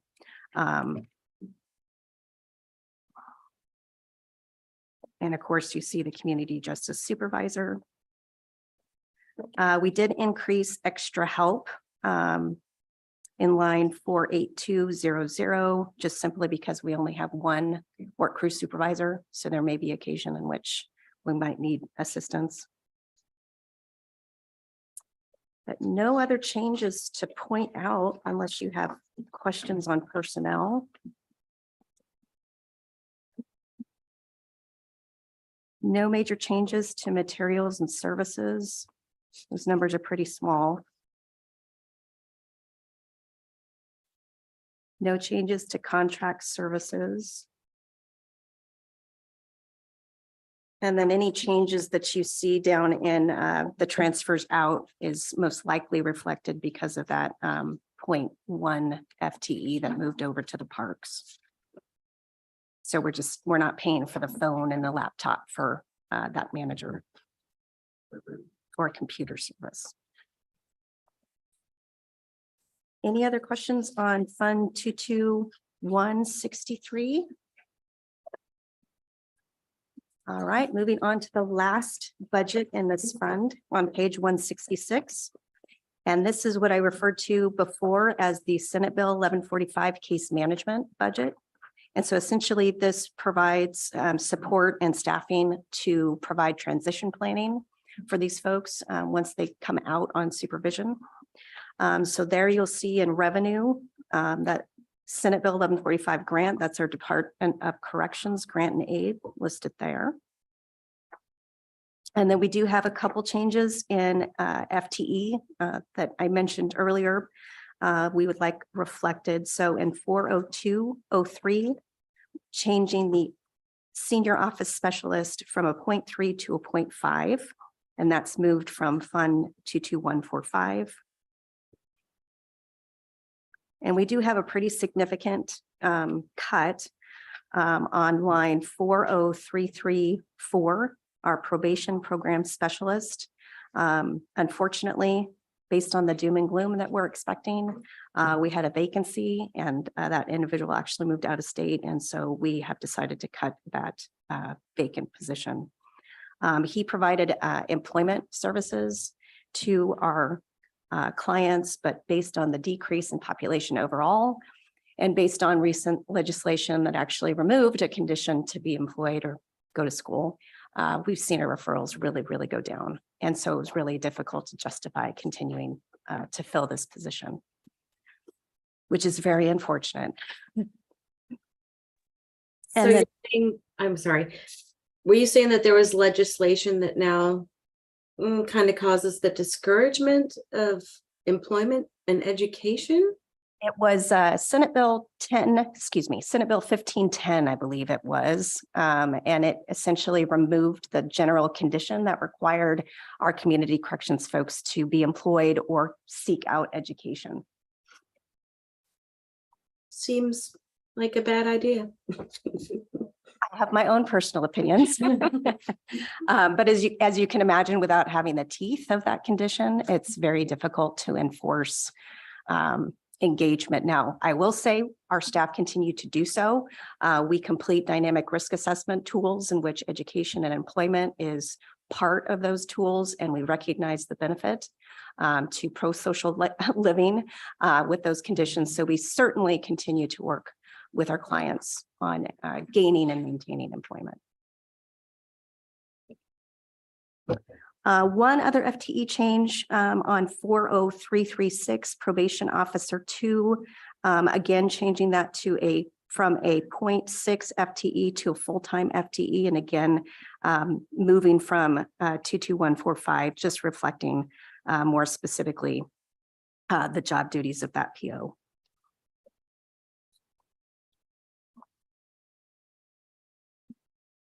And no other changes in personnel. Materials and services, really no changes there. If you see a decrease in cost, it's just simply because we're not using central supplies or small equipment purchases. No changes to contracted service. And no changes to point out with regard to transfers out. I will point out transfer out to Health and Human Services. That's for a contract employee that provides cognitive services in our day management center. So again, a huge asset to our division, certainly good partnership with Health and Human Services. But with that being said, unless there are any other questions, that is Fund 221. Thank you. Thank you. Jessica, you did a good job. Great. Thank you, sir. Thank you, Chair. Cassie, thank you. Yep, Happy thank that you. you're here. Thank you very much. Very informative. She's the Jessica. background of this budget. She really did a great job. Can I suggest Thanks, Scott. maybe a 10-minute recess before Sounds great.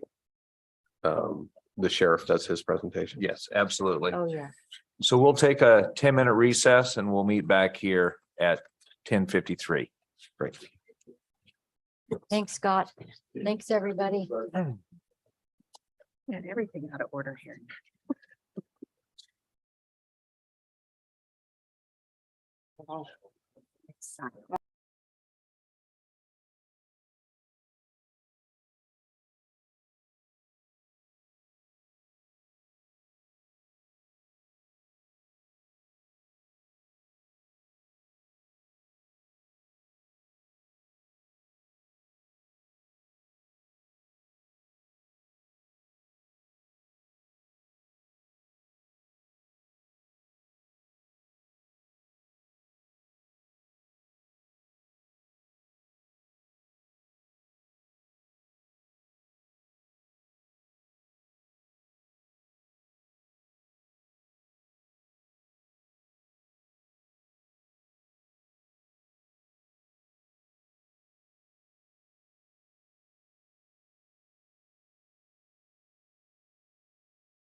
Just want you to know. Just really bad. Okay, we're gonna call to order the Yamhill County Budget Committee meeting. And we're gonna be with Tim Svensson, Sheriff. Yes, good morning. I'll pull that a little closer. Morning. No, I was joking. I'm gonna try to get through this as quick as possible because I know you guys have got a lunch that you need to get to at 12. We've got several budgets to get through, but I figured I'd start with just some general overall remarks because that might answer a lot of questions that you might have as we go through each one. A couple big things for our entire office. One is our pending contract. So none of the budgets that you will see presented to you take into account the possibility of going back and having to retro pay our staff for a new contract that technically expired June 30th of 2022. So we're still in negotiations. It's been almost a year. And at what point we finalize that, not sure, but when we do, more likely than not, there'll be a retro that will go back. That dollar amount, estimated cost of what that might look like is not factored into these budgets. So that would be an additional expense that would come out of these budgets right off the top. And so as we start talking about how close these budgets are, where we're having to take money from one budget and move it to another budget to try to make ourselves whole, that's just going to be an additional cost that's not factored in. And the reason why we didn't factor it in is because it's just unknown what that might look like. The other piece to note is that, as some of you are aware, in our last contract, which was 4 years ago, ratified, accounted for, it was roughly 31% of a salary increase for staff for market adjustments and COLAs. Over time, we've done a pretty good job using all of our resources available to us to accommodate for those increases in the patrol division.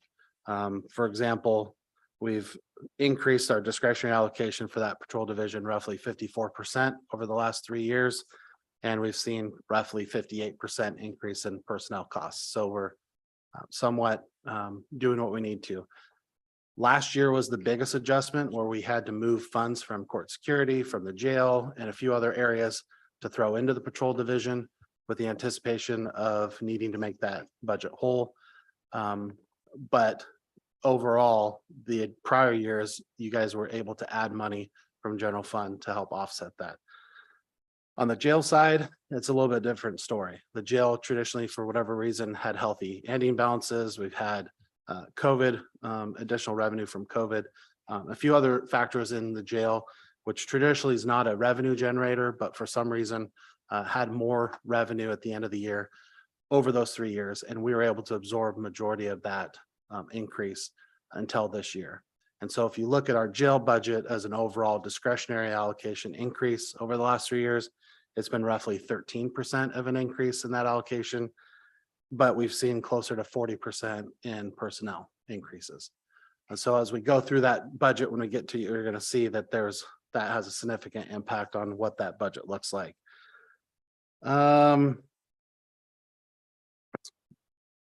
Let's see. Jessica touched a little bit on the community justice 1145 fund, that reduction of one position. From there, basically eliminated a position that was being paid for by their budget that had to be absorbed into our jail budget. Having that conversation with her, what we did was we went back and looked at our average daily population of 1145 inmates. So historically, we've been able to fund at least 3 deputies out of that position. I think at one time we had, in my career here, up to, I think, possibly 6 deputies being paid for out of that fund. But we also had an average daily population of closer to 230, and our 1145 population was much higher. And we looked at the last year, and the last year, our 1145 population is roughly 12 AICs that are in the 1145 population.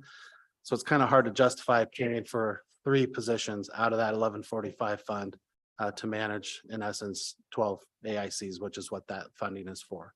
So when they needed to make that reduction to eliminate that one position, We moved it back into our general jail budget, which we'll touch on later, but we did support the elimination of that position because it just didn't make sense to continue funding it out of that fund when we don't have that many individuals that qualify for that service. And again, as we go through just a high level, most of these accounts are going to have an ending balance of less than 70,000, give or take. Which means that if we spend every dollar that we have budgeted, we project it only have roughly $70,000 to start the next year. And as you know, as we go through this, that doesn't work very good for budgets that have such a high personnel expense as we do. We need a lot more than that to start off the year. How do we make that up throughout the year? Well, you'll see is that we traditionally have a ton of vacancies. As it is right now, we have roughly 5 vacancies on the enforcement side. We've got roughly 2 or 3 in the jail. And I say 2 or 3 because it's kind of a moving target. We have a couple individuals that are going to be moving from the jail to fill patrol positions that are vacant, which would create vacancies in the jail. But in our line of work, as much as we would want to say that we're fully staffed, I don't think you have an agency in the state of Oregon that can say that they're fully staffed. So we budget as if we would be fully staffed with the hope that at some point we might get there. But as retirements happen every year, we constantly have some vacancies. So what that does for us is it does provide a little bit of savings as we move forward. So with that, following the trend that we're approximately off by 2 pages, mine says 174, but I'm assuming you guys are 172.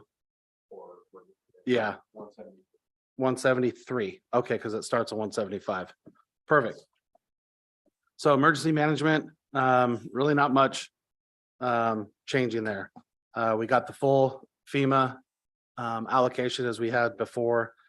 We have a little bit of higher beginning fund balance in this one, primarily because of the leftover COVID money that was coming in for a lot of the reimbursements on those expenses. The only thing on this would be right now at the state level, there's a huge disconnect between the state Oregon Emergency Management Department and what it means for funding local jurisdictions. And so I would say that in the next 3 to 4 years, you're going to start seeing a large struggle at the state level to continue to support these programs at the local level. More entities are eligible now to apply for that funding. They continue loosening the requirements of what makes you eligible to apply for these funds for emergency management. And that makes that overall pot less money that we can pull from. And so what's happening at the state levels, although we've been able to maintain that, roughly $90,000 a year that we get from the state, I would anticipate seeing that going down at some point. So with the current level of services, we're able to manage this fund just fine with the services we have. But if we want to continue at that level or increase the services that we provide our citizens, we're just going to have to look at a way to fund that locally. Any questions about emergency management? Okay, moving on to 177, which would be our Marine Patrol budget. This budget's a little interesting because you're going to see that there's 0 personnel listed in that one. Part of that is because in order to make the patrol budget work last year, we took the discretionary allocation that we traditionally applied to Marine and removed that and put it towards the patrol division. So this fund this year did not have a discretionary allocation allotted to it. And so all we have to run is off the 62,000 that we get from the Marine Board. As we have in the past, every year we go back to them and ask for more money. We ask for more money. Every year they tell us that the money that they have available to provide to us for that would be special emphasis money, which we traditionally apply for. It's just another $10,000. It's designed to have a special emphasis on a particular part of the river specific to, traditionally it's the non-motorized sports. So we try to patrol specific areas for paddle boarding and stuff like that for recreational safety. We try to coordinate that at the exact same time where we have a high population out on the river so that we can maximize the resources, because if they're out on the river, they're visible, they're able to participate. But it's not something that they have come to us and said, okay, we're gonna up your allocation from 62,000 to 85,000 next year because we see a need. It still is an interesting way that they've managed their funds at the state. They have a huge overhead cost at the Marine Board, the state. So all the fees that are coming in, a large percentage of that goes directly to the overhead for the management of the program. And for the stretch of river that we operate on, and for the number of people that recreate on that area, it's just mind boggling that they expect us to do that with $62,000. If you look in our budget, just for materials and services, for our motor pool expense, they have us at 45,000. So that's vehicle expense and that's fuel for the boats. So when you have 62,000 coming from the Marine Board and 45,000 of it is set to go to your fuel expenses and everything else, not to mention the rental of the barn that we have up, or the boat shed up at the Rogers Landing. We don't have any money in the budget at all for personnel. So that being said, as we continue having this conversation, we were looking at what we would run for a typical marine program and what we would want to have out on the water. And in order to accommodate that, then we would need approximately $63,000 a year from the county put into this fund. We didn't do an actual add back request because it's a seasonal program. I didn't really know how to make that a formal request, but if there's any discretionary allocation that's reassigned to this, we would ask for that to be at least 63,000. What that would do is, combined with the Marine Board funds, it'd give us enough money to cover basically 1,100 hours on the river, which equates to 2 boats up to our 2-month season, which is roughly 55 shifts on the river. Still not the best, still probably not what we need, but at least gets us back to normal patrol. I have a question. Sure. Sheriff, if you don't get that $63,000 from the county, what will you do with that 61,000 from the Marine Board? So we would 63,000. pay for the rent of the boat shed, which is where we have to store the boat up at Rogers Landing. And then we would work so many shifts starting Memorial Day weekend until the $63,000 was gone. And it would probably get us through maybe the middle of June or the end of June. So do you have someone designated? Because I think last time there was somebody part-time who was, Yeah, we've got boat captains that are seasonal employees that are part-time. We've got MSOs, which are the Marine Safety Officers, which are traditionally our cadets or people that are not quite to the boat captain status. So we have staff available that we can hire seasonally to come back. It's just we would only be able to run the program up to a certain point. And once that money was spent, because the way the Marine grant works is that we spend the money and then we reimburse it back to the program. Because there was no way for us to articulate what that number would look like in the budget, because if you look at materials and services, we factored out what our materials and services is, and it exceeds that 62,000. What are we paying Thank you. to, sorry, no, okay. what are you paying to store this boat? We currently pay 9,900, almost 10,000 a year. So Sheriff, your department advertised, I think it was like entry level starting minimum wage jobs for helping with patrol during the summer. So where does that money come out of? That would be part of that 63. So Okay. what we would end up doing is we would go back in. So $45,000 for motor pool is an estimate off of what we've done in the past. So obviously we're not, if we don't have anybody on the water, we're not actually spending 45,000 in motor pool. We have a base amount that we pay to motor pool, which they've talked about. They've increased that monthly payment. that we pay no matter what, whether we drive the truck or not, that's our maintenance fee. That doesn't take up the full 45,000. The largest portion of that 45,000 is fuel costs. So what we would end up doing is then going back and saying, okay, we've got X number of dollars, and we're gonna start working on a patrol shift. And after 12 hours, how much did that cost us for fuel and how much that cost us for the shift? And then we'll deduct that out of our total dollars that we have available to us. And we'll go until we don't have any money anymore, and then we're done.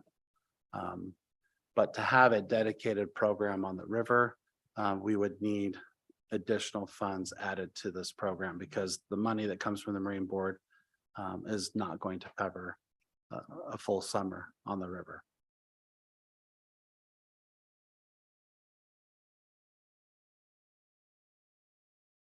Is that stored inside? Yeah, we store it at, there's a boat shed on Baker Rocks property right there at the top of Rogers Landing. We also store them out at the county shops. Primary reason why we have it up there is that it just makes sense. Saves on fuel. We have a truck and the boat there. It's easy access to the river. We have after hours call outs. It's easier for us to go there, just hook up and drop it in the river. It's unfortunate that we have to pay that much for building space, but it's year round and we store it there year round. It's a benefit to us. We haven't been able to identify any other way of doing it. It would probably cost us more in fuel and staff time to have everyone have to report to McMinnville, pick it up and then drive up to Rogers. Thank you. Why'd the transfer out to motor pool go from 20 to 45? That was the number we were told. I think it's, I think the motor pool, I'm at some point, I don't know if you heard from Mark Lago yet on Public Works, but they had a huge increase in cost for fuel, maintenance, oil changes. Their rate of what it costs for them to maintain those vehicles has gone up significantly over the last few years, and I don't think they traditionally have increased that dollar amount as much as they should have to keep up with the cost. Yeah, I mean, your 1,100 hours just in fuel, just for the boat would be about 22 grand Correct. with my math anyway. So it just looks odd that it went from 20 to 45. Yeah, so we, on top of that, so we'll pay, it's $361 per month per vehicle. $378, I was close. $378 a month for each vehicle, and that's just a flat rate. So that's supposed to cover tires, oil changes, everything that Public Works or the road department might put into that vehicle. And then on top, that's built into that 45,000. So then on top of that, yeah, the rest of it is fuel for the boats and for the trucks. Right. Okay, so what I'm understanding is that this budget, as is presented, only allows for basically $15,000 or so in patrol cost and whoever's hired to help or whatever. And that would get us through maybe the middle of June if there's no add back. Correct. Okay.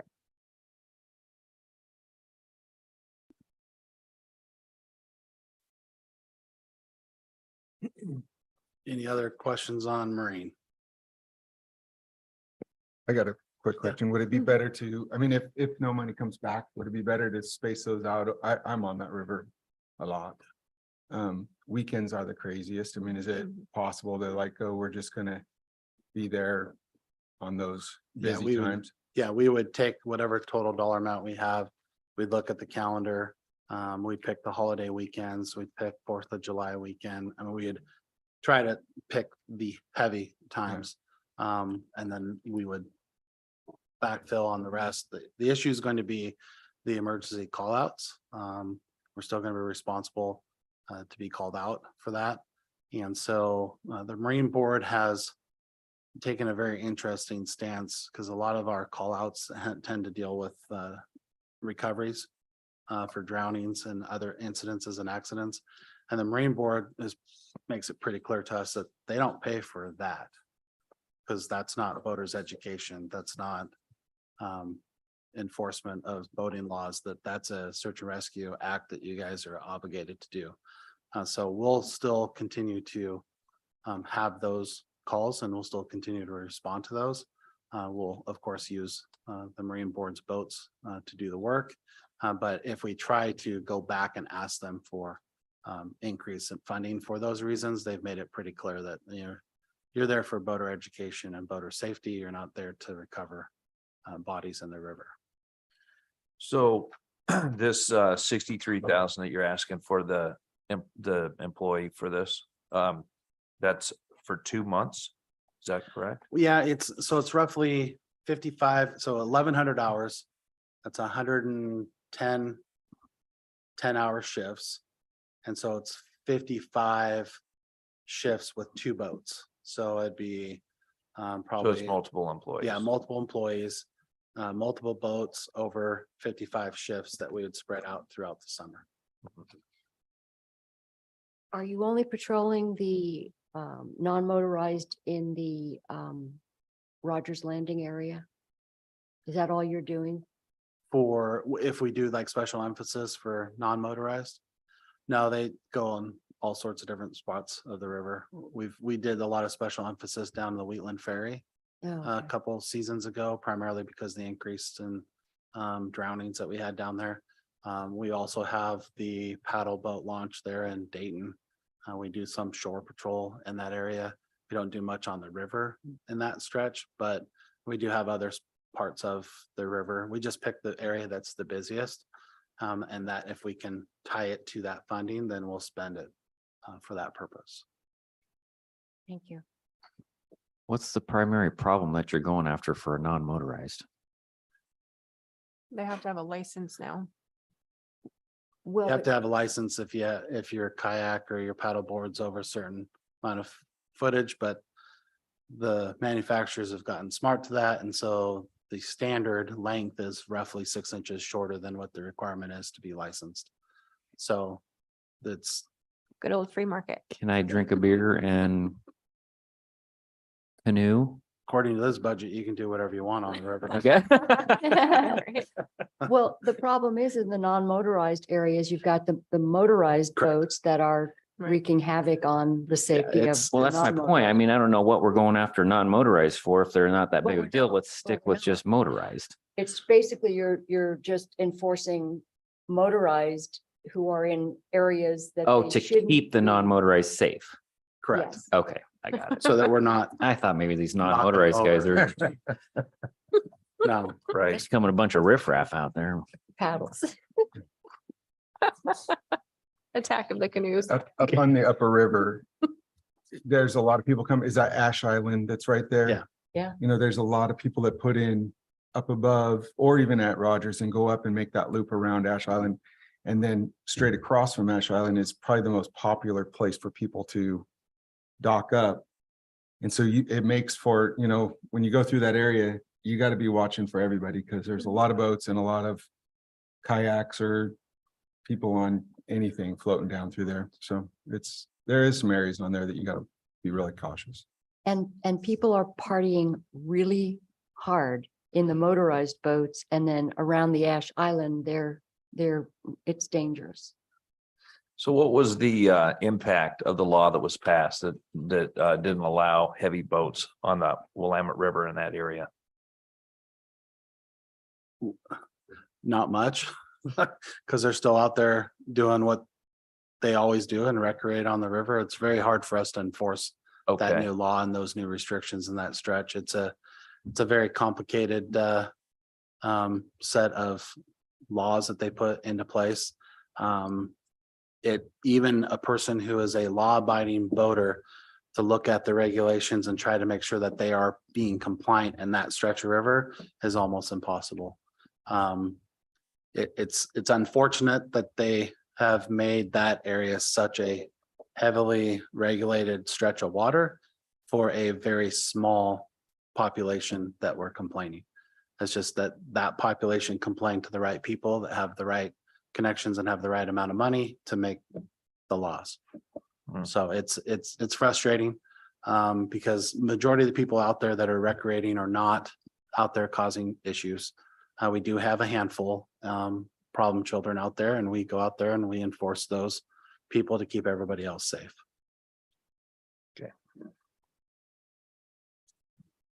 Do you write many tickets on the water for revenue?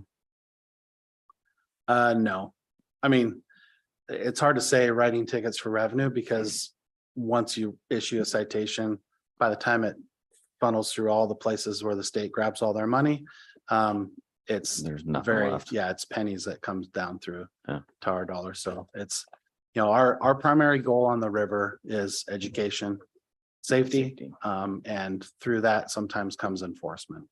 So our first goal is to try to keep everyone safe, educate them, make sure they're doing things appropriately and safely. And then if they continue to not do things safely after they've been educated, then we go to enforcement. So do you issue BUI type of Mhm. citations? Yeah, we'll have BUIs. You have, you know, a lot of the issues are technical safety violations. Going too fast in the no wake zones, not having proper equipment on their boat, not having a spotter when they're supposed to have a spotter. Just a lot of random issues. But it's, again, it's all dependent on the number of people that we have there. And some weekends it just gets so crowded and we have just very few staff that we have to pick the most problem of all the problems and go after those for enforcement.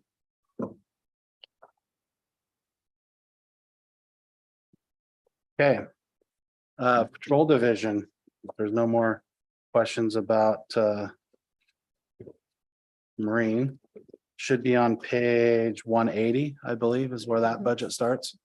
A couple highlights for our patrol division. For those who are aware, we were able to obtain a second canine through a donation process over the last year. That canine, Valkyrie, has been officially certified and is now out on patrol. It is a apprehension, handler safety tracking dog. And so it's very energized and is ready to work. So we're excited to have that dog on board. The other update with our narcotics dog, they just recently got certified in the fourth odor of fentanyl. Technology now has allowed for safe training aids to be obtained so that we can now start training the dogs on detecting the odor of fentanyl. So now Rojo not only can detect methamphetamine, cocaine, and heroin, but also can detect fentanyl, and was certified on that just recently. Sheriff, is there any risk to the dog on that? On fentanyl? There'll be a risk, not on the training side, but there's always a risk when you do the application of the dog. Even when we were, before fentanyl was around, it was always a risk if you're going into a search warrant into a house or a car, that the dog could get to a odor or too close to an odor and sniff it. The handlers do a pretty good job of it when they are searching a vehicle. If they can visibly see something that's sitting on the seat or on the floorboard that looks like it's a substance, they'll try not to put the dog's nose directly on it. So there's always a possibility, but our canine handler has additional doses of Narcan, and It translates to animals the same way. I think Yeah, it I does. don't know. I don't Okay. think we've never had to use it, thankfully, but I'd much rather have them try it than Right. not. But it's a risk that we've had even prior to, but obviously with fentanyl, it's going to be a greater risk. Yeah. But how he searches the vehicles are going to be the same way he was doing it before. It just happens to be now that when the dog alerts, it could also be alerting to the odor of fentanyl. Sheriff, I have a question about the weapons permits. There's been an increase in the fee and also an increase in the number of applicants. So I'm just wondering about we're looking at, can you talk a little bit about the increase that you've seen and the projected increase? Because I'm not seeing it translated here In other words, there was a significant increase in the fee and in the number of applicants. So I would imagine that that would have translated to significantly more revenue for your office. Yeah, so it's kind of cyclical because of the renewal. So every year your revenue goes up and down. And so what we do is we trend this out when we anticipate what that new revenue is going to look like moving forward. So historically, we've seen a larger amount of money come in the revenue line for that particular piece. But a lot of those were new CHLs and renewals. And now that we had a lot of our renewals done, it'll be a few years before you'll see them come back in. So we have seen an increase in new CHLs. But when you see that big jump in revenue, it's because those people who are now needing to renew their CHL are coming back in to renew. But there's been an increase in the renewal fee as well as the original application fee. And I Correct. would expect that to be reflected in your budget to a larger degree than we're seeing. And that's just based off the numbers that we've had coming in. So, I mean, in theory, you would think that it would shoot through the roof, but we're not actually seeing that occur. But I'm just a little confused because I know I've asked for, you've been able to track prior years CHL applicants and the number and the uptick. And then also with the fee increase that would be reflected in the budget somewhere. I mean, we have seen an increase and we've seen an increase in the charges. It doubled, didn't it? I can't remember if it was 25 to 50 or 50 to It was 75, 50, and I think it went to 100. 50 to 100. Yeah. So did we lose half as many applicants? and Now I can go back renewals? and I'll rerun the numbers in our Promedium to see where our numbers are, because I know we continue to see a large number of applicants coming through. I would just have to look and see, even though we have renewals, if a large percentage of our population are current permit holders, they renew on a 4-year cycle. And so where we see a huge jump in new CHLs, then we're not going to see that renewal come back even at the higher rate for another 3 years or 4 years. Oh, I'm just wondering about the initial applications, the increase in those, Correct, and then the increase in renewals, that fee increased as well. correct. So I would expect there to be a sort of a larger jump than we're seeing here. I mean, because Of the number- 110,000 Yeah, the- anticipated. correct. So the number of increased applicants, the number of the increase in the fee and in the renewal fee, original fee and renewal fee, there should be more of an infusion of cash. Yeah, so that number is just based off of our best guess of what we think is going to be brought in for this year. So if you look at the history, the actuals for 2021 and 2022, that's where you're seeing those increases. It's just the way I like to budget, I like to be a little more conservative than to say, I'm going to build this with 150,000 in revenue and not actually get 150,000, if that makes sense. So we build it at 110, knowing that that probably is going to be the minimum amount. But if we show an increase, which is going to be that 133 or that 126, that's just going to be extra revenue that comes in that goes to the ending balance that we carry over next year. But I think what she's saying is if you go back to 2021, the rates hadn't doubled by then. So if they have doubled, and we've been pretty consistent, as you've said, on our CHL renewals and new applicants, you would expect to see a doubling of the proposed budget revenue. Year-to-date actuals, I have a report, it's 96,000, and we're 10 months into the fiscal year. How long ago? In terms of revenue, 96,000 for this That's year. For this year, Okay. 96,000. And But so didn't we're they 10 just go months up? into the fiscal year. They've been increased for over a year now. Oh, they have. Yeah. Is that? Was it a year ago? include Renewals? And Well, if it's all charged to weapons permits, that Yeah. line, then yes. That's all of it. Are these new fees, the increase in fees, is there a different allocation to state or to other parts, or is all that money staying with us? So I'm wondering if with the increase, some of those increased funds aren't actually landing with us is that perhaps why we're getting to the 10 months and we're only at 96,000? Is there something like that? So the only other line that's charged to CHLs would also be the state police weapons permits, which is the fingerprint charge that we charge. So the processing fee for the CHL falls under the weapons permits. The fingerprint charge would be coded out to the weapons permits for the fingerprint. Okay, so it's not like we increased or doubled the fees and the state or someone has chosen to take a chunk or something like that. No, not yet. That will be later if the new law stays in effect. Thank you. So yeah, I'll go back and run numbers so you can see what our how many CHLs we process annually and get those to you so you can see.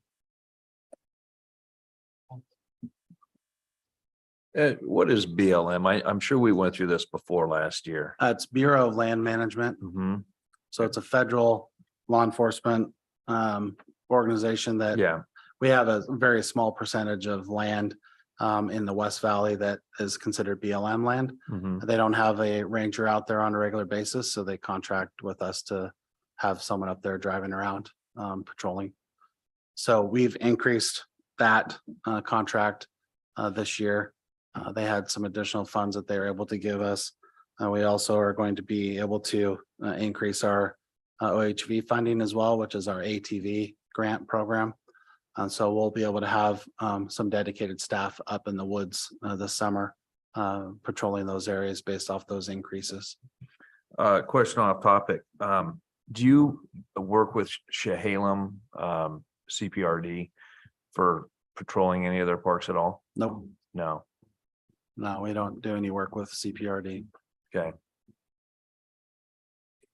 A question about that traffic safety grant. Is that the ODOT distracted driving or DUI? That's our Contract. DUI enforcement position. And that's pretty much, is there another opportunity to have an additional position funded by one of those grants? Yes, the problem is we don't have bodies to fill it. So the state actually came to us and said, hey, you guys are doing such a great job. Federal government's really happy with how this program's working. We would want to try to find a way to fund a second full-time DUI position in your county. The issue is that it's kind of a double-edged sword. It's only for about a 3-year grant cycle, which is what this particular fund is currently. And so if we hire a position to fill that with the understanding in possibly 3 years, we may have to lay that person off or reduce that position. It's hard for me to add that position. In our existing patrol function with the number of bodies we have with the vacancies that we're trying to fill, we don't have the ability to take someone that we currently have that's assigned to rural patrol to assign to that position. Because one of the requirements for a grant of that nature is that that person has to be dedicated to doing that work full time. So if you have somebody who's dedicated to that and they're being funded by the ODOT grant and they get a call that there's a breaking and entry or a property crime or something, they cannot respond to anything outside that enforcement? They do respond to emergency calls. Something like a break-in or something like that. If it's a cold call, they'll leave that for the district car. Anything that's in progress or an emergent type call, ODOT understands that there's still a deputy and they'll respond to that. The issue is that what a lot of agencies will try to do is they'll just say, okay, you're assigned to this district and you're taking calls for service. But then when you're not busy, we want you dedicating your time to DUI enforcement. And ODOT wants it the other way around. They want them to be not on the district grid. They're not taking calls for service from dispatch unless it's DUI specific. And then they're dedicated to doing nothing but DUI enforcement. And then they're just a second car if needed in emergency situations or for a request for backup. Okay, thank you.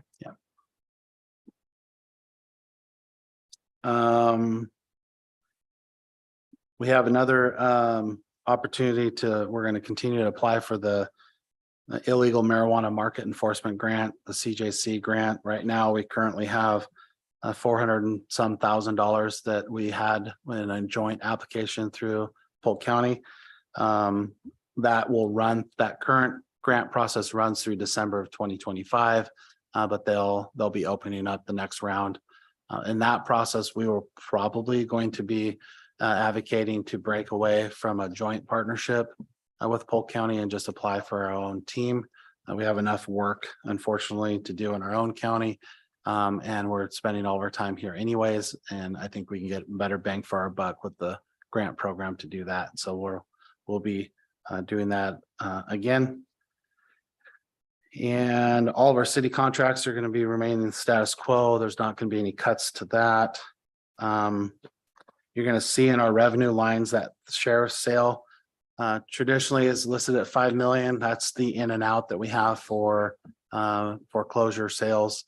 We haven't seen an increase in those after all the restrictions were lifted. The banks had found other ways to go through the same process that does not require them necessarily to go through a court sale. And so we're starting to see a small uptick in those, but the majority of them are going through the civil process that doesn't require the use of the sheriff's office. So we reduced that one back down to 3 million this year, just with the anticipation that we're not going to have very many of those sales come through. And then as we go through our personnel, you're going to see that some of the personnel takes into account some reclassification of a couple positions. So we've been moving through a restructure within the administrative support and administration of our office.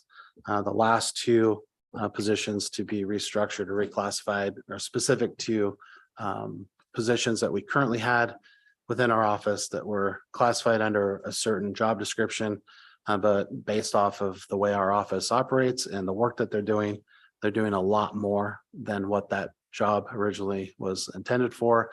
And so we're going to be reclassifying them to better reflect what the job work and the workload that they're doing.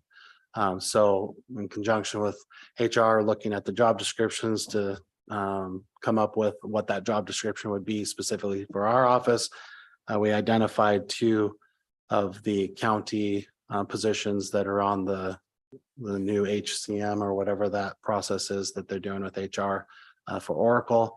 And so we would reclassify those. So you'll see those positions in the personnel lines where we've had a new, what would be considered a program manager 2 and a program manager 4. Chair, if I may. Sure. Oh, program manager 2 and senior management analyst. Sheriff, I'm just to get back to that sort of increase in administrative positions or reclasses to those administrative. We have an undersheriff, lieutenant, captain, program manager 2. You were making reference to the fact that there are not enough bodies out on patrol.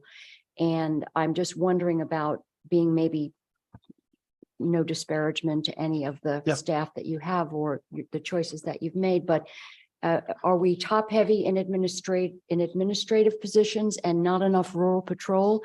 And how does that impact your budget and the add back that you're requesting?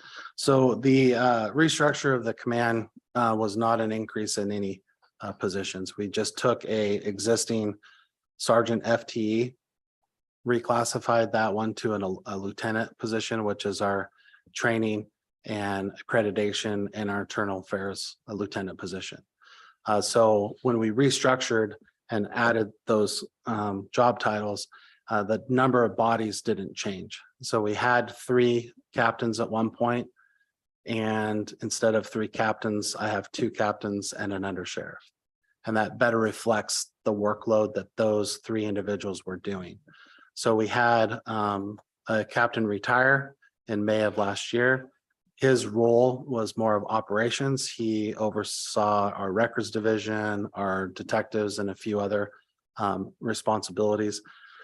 A lot of those responsibilities were absorbed by our records, our support services manager position that we hired 2 or 3 years prior to that. And so with his retirement and the roles and responsibilities transferring over to the other manager, it did not make sense in having another operations captain. So we restructured that to have a captain that oversees our enforcement patrol division and a captain that oversees the jail, and then an undersheriff that basically oversees the entire office. But we've never had an undersheriff before. We did, but not during my tenure. Okay, Yeah, so there's been, yeah, since you've been here, there hasn't been one, and Correct. that impacts your budget, just ballpark?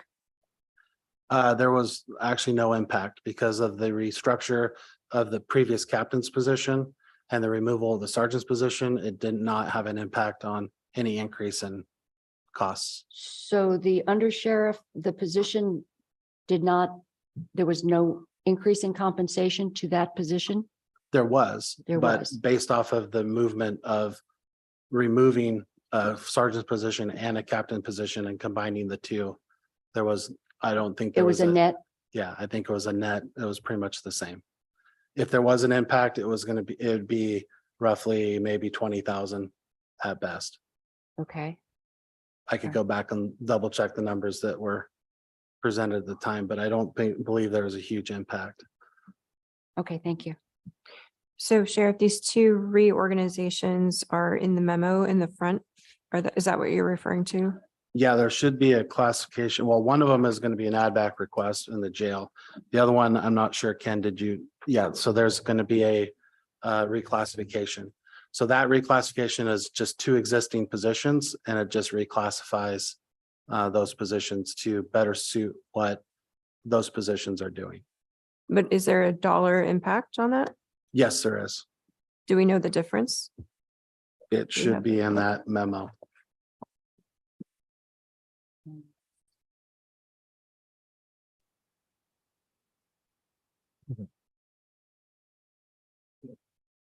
Yeah, there's a 5-year cost projection for each position. Yeah, I'm At the end of the- just talking about the status quo, you know, Oh, from what it is from what now it is now. to, yeah, so they're. Let's see here.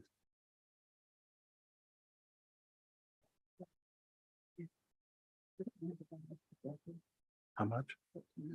That's 1,300 for one position more.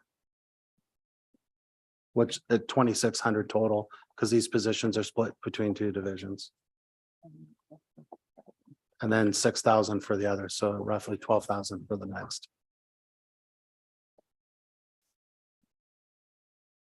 Oh, 6,000 total. So less than 20,000. Ballpark.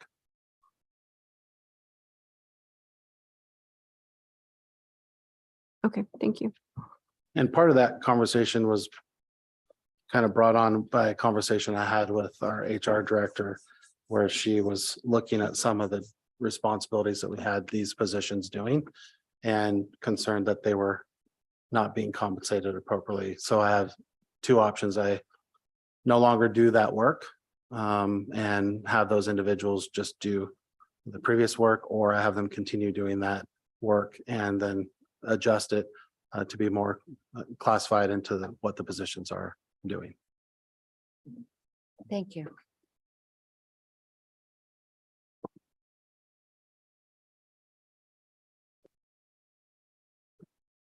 So on the patrol side, the only other major piece to point out is you're going to see a new building rent expense.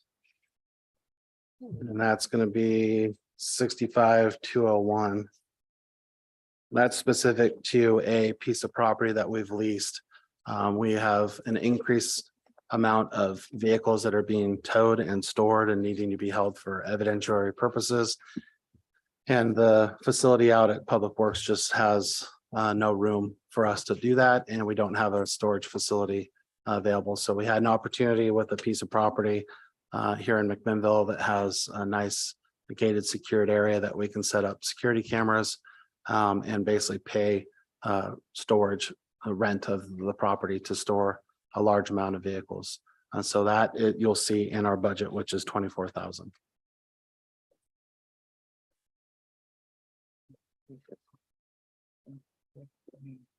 Yeah, and then the only other thing would be last year, you guys awarded us $100,000 for a bunch of equipment.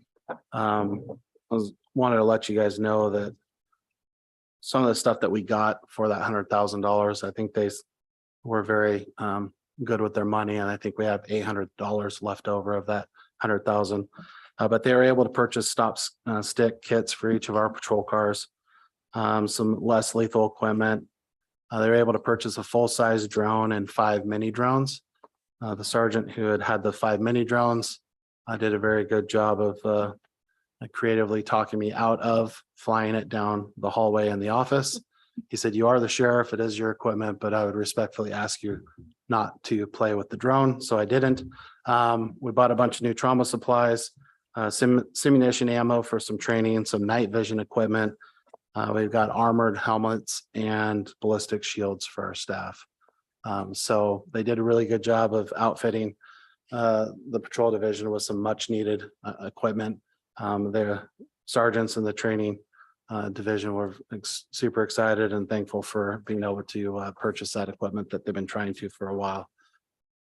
And then we have that grants awarded line, which is 70027. That's kind of that, I don't want to call it awkward, but it's the line where some volunteer groups last year had applied for grant funding, and you guys made a decision to apply those requests just to a one-time allotment into the patrol division budget. So we've got that in there, but we don't have any dollars in there because we don't know if there's any grants that have been requested from these volunteer groups that you guys are going to be budgeting money for. Sheriff, can I go back to, I don't know, where are we? I'm not sure where we are right now. I wanted to look at that 25,000 schools and conferences and the travel expenses. Can we kind of drill down a little bit on both of those when we get there? If we haven't gotten there already, I'm kind of lost. Yeah. So 182. what's the 61,202. 61,202 schools and conferences, and then travel expense. So we used to have that all into one line, which was schools and conferences.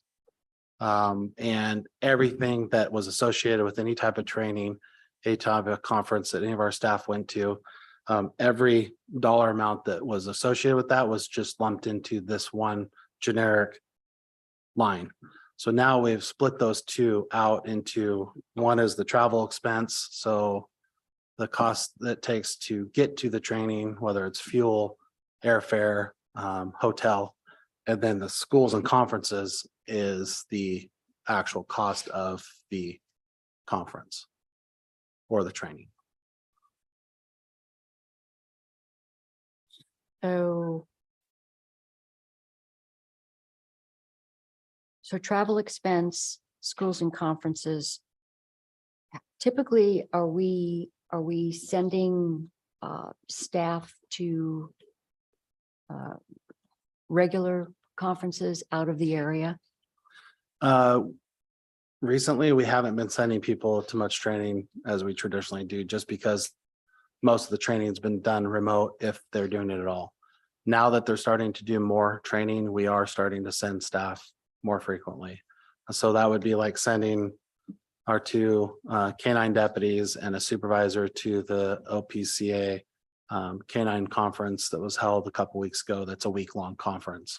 So we send 3 staff to that training. So the cost of that training and their room, all their meals, travel expenses, all that stuff gets billed to that specifically. So you see an increase in budgeted amount this fiscal year, primarily with the anticipation of seeing more of those trainings being available and us sending more staff to those trainings. And the 21-22 actual was right around $14,000 for that For travel expense. for travel expenses. Correct. Okay. Okay, thank you. Does OSSA pay for like you to go to your conferences? No. Some of the conferences that they provide for training for academy. We've got a command college, they've got deputy academies. They traditionally used to pay for the students to go or the attendees, but they don't pay for instructors. They'll pay for their room, but they won't pay for the food. And then any conferences that we go to, whether it's a spring conference, summer conference, or the annual conference, which is held every year in Bend, that is a cost up to the agency. OSSA doesn't pay for that. Okay, so that's your conferences are out of this line item too. Yeah, so any travel I have also comes out of here, correct?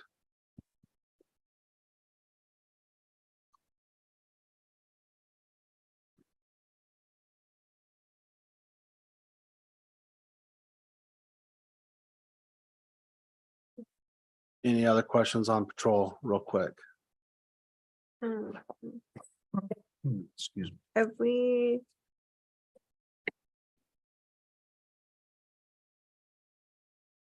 Did we do 110? We did 110.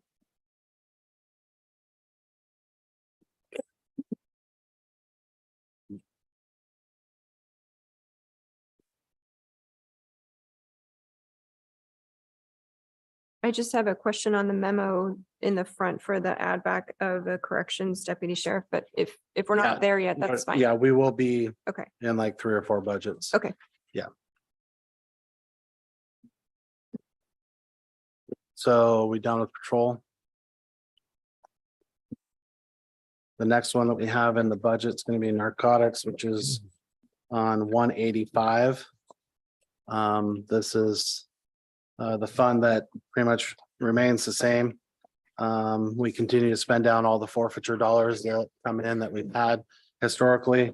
And then any of the additional forfeiture revenue that you put in here is specific to anticipated forfeiture dollars that are coming out of the marijuana cases that we're running right now. How long does that take to get into the system? So like the one from a couple weeks ago. Years, sometimes Yeah. it depends on the federal government. Sometimes they're super quick. Sometimes that we've got forfeitures that we've had that were processed this year that were from 6 years ago. It And- just depends on when they prioritize it and when they process it. So for like all the weapons that were seized at the last one, what ends up happening with those?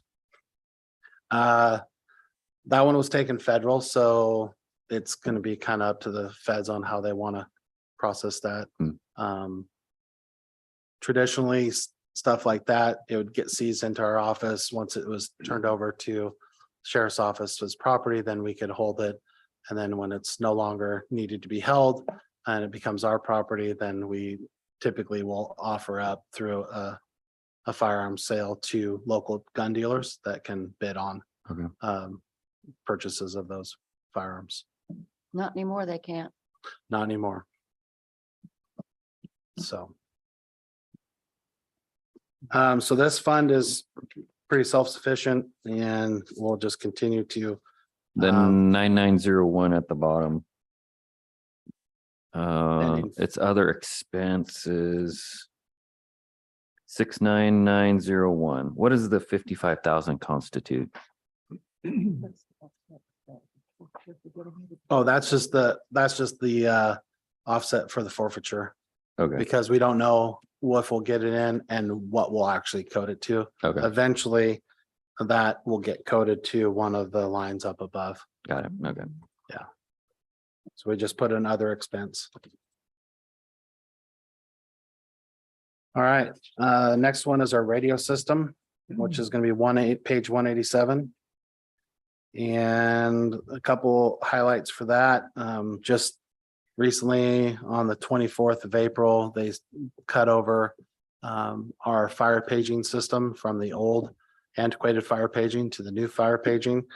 The fire agencies worked together with Comms Northwest and YCOM to have it come a seamless transition. Went off without any problems.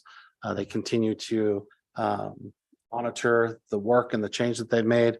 As of right now, the contractor anticipated there to be an increased amount of service already that was going to be provided with that paging service.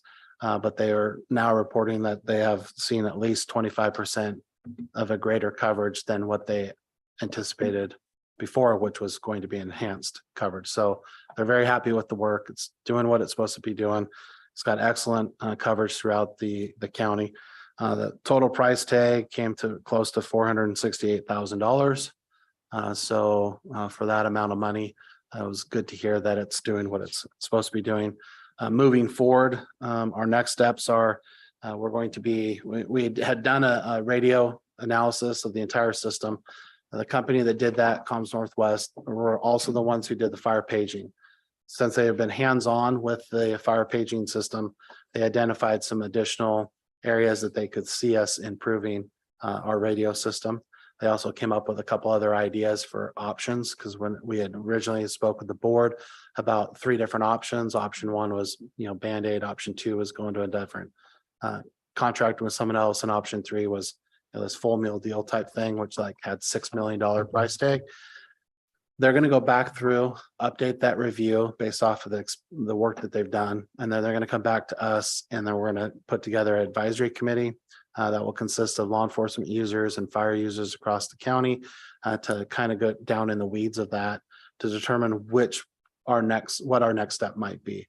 The radio provider believes that there is a good possible pathway to get to the Cadillac version of the system that we ultimately would want to get to at a much, I don't want to say slower rate, but at a very systematically approached process where the first upgrade would give us, 100% improvement over what we have right now, but would be at a significant cost savings, but would still allow us to get to that Cadillac version down the road. So that's our next step with the radio project. So you're not going to see much movement within the system or within this budget. A lot of the same expenses, and we'll continue to save money for future build out. And as we get further into this process, we'll have a better idea of what that next price tag might look like. Your 54,301 small equipment purchases, what's that 30 grand? Is that multiple purchases or just one big ticket item? It's if one of the whip antennas goes down and our radio provider says that he needs to replace an antenna on one of the towers, that's where we would purchase that out of. If one of the base stations goes out, there's just small stuff like that. Okay.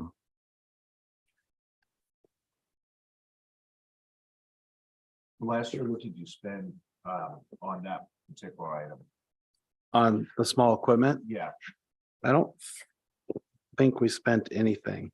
Well, it looks like in 21-22 it was $2,200. So yeah, it's a lot of that preventative maintenance is paid for through the monthly service agreement.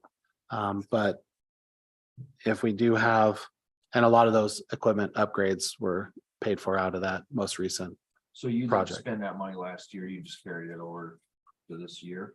Correct. Yeah. So we always have it earmarked there just in case. It's kind of that most all of this when it comes to equipment and these capital lines for the radio system is just if something breaks and we need to spend a lot of money, it's appropriated and we can get to it. It's not sitting in a reserve.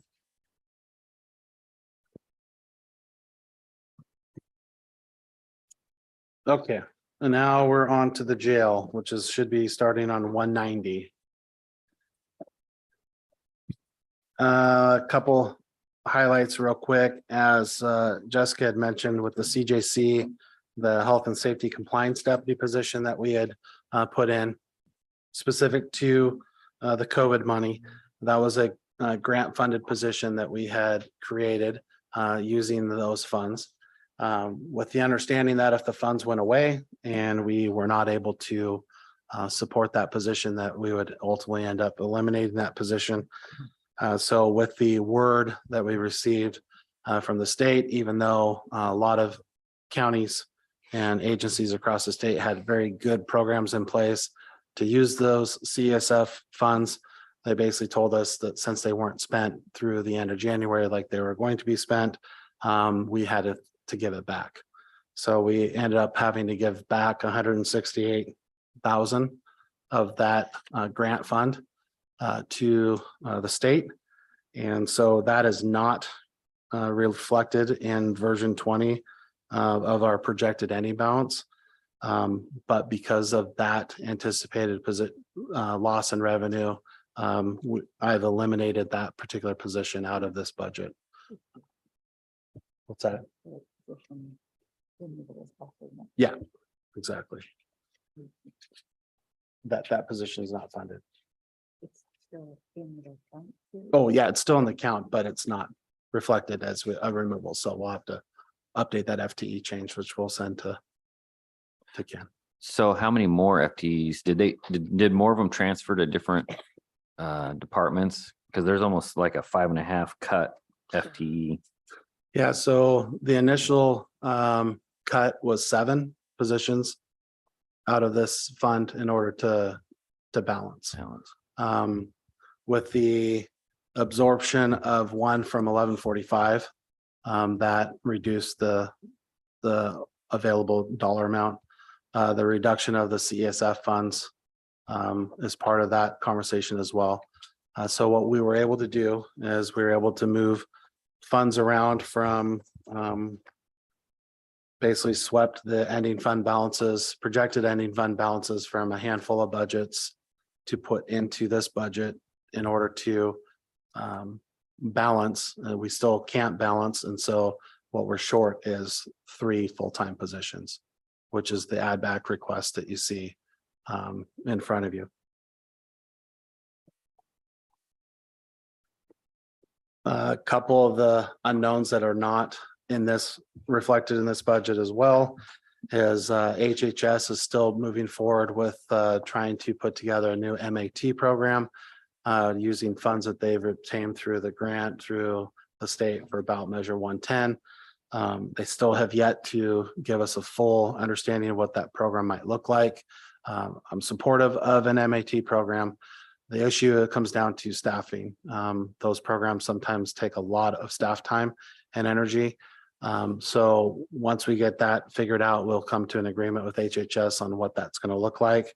But we don't have it budgeted in this budget, but I don't anticipate there being any additional cost to us because it's all going to be paid for through HHS. Where there might be an increase in costs at some point that's unanticipated would be through our medical provider, because our medical provider has a specific contract with us to provide certain services. If we add in the MAT program and add additional workload to them, there may be a request for increase in staffing. That's not accounted for in here. So that's still something that we'll have to continue to have conversations with HHS to see what that program might look like. Our WellPath medical provider, I think we're in our last year of the automatic renewal for that contract, and we may have to go into another contract conversation with them over the next year. Their automatic renewal every year is 2.5% for their COLA. They have come to us asking us to bump it from the 2.5% to 6.5% because they're having issues with paying their nurses a marketable rate to stay around. I got an email as we were sitting here this morning from our provider. She was giving me some updates on some numbers and some comparisons. At one time when we developed this contract, we had an EMT position that we had hired, that they were hiring. They're doing some minor physicals and stuff in the facility, helping with med pass and stuff like that. That average was $18 to $25 an hour is what they were paying their EMTs, because that's what the market was. The market now in our area is 28 to 35. And so if they were to maintain that existing EMT position, they're not going to be able to compete with local fire districts that are paying their EMTs, $10 more an hour. So it's a ongoing issue that I'm sure you guys have heard across all budgets, that personnel costs continue to rise in all areas. The medical provider that we have, I think, does a very good job. They manage our facility very well. The interesting part is that our facility at our size with our average daily population is having the same, if not more, medical issues with our clients that a very large jail in Southern Oregon is having. They're twice the capacity that we have, and we're having more referrals and more medication passed out because our clients that we're dealing with for some reason have more acute medical issues. So our average daily population today, our population is 111. We have capacity for 260. We're talking about this conversation about work release. As much as I would love to say that at some point the numbers are going to go back to what it was before COVID, but with all the changes with ballot measure 110, the reduction in the misdemeanors to violations, a lot of the felonies being treated as misdemeanors, the mere fact that a large portion of the clients that are coming into our facility are being held pretrial for very short periods of time. Senate Bill 48 kicks most of those individuals out before they go to court. And then when they do get to court, they're going through, as Brad said, his caseload is tremendous. But at the end of the day, majority of that's getting pled out into just probation and very little sentence time. There's a continued push to reduce the amount of beds at the state level, which we've been doing that for 15 or 18 years. So I'm not concerned about that piece, but what is now starting to happen is we're starting to see a lot less sentenced inmates in our facility, which has an impact across work release, work crew, and just the mere numbers. But what that means is who we have left tends to be the worst of the worst and the ones that have the most medical and behavioral health issues. And it's costing us a lot of money to maintain those individuals. So with this budget, as I said, we had originally eliminated 7 positions with the acquiring of some other funds from all of our other budgets and all the savings that we made and all those other funds to move back into the jail. We were able to replace 4 of those positions, and the add back request to bring us back to status quo today would be a request for 3 positions.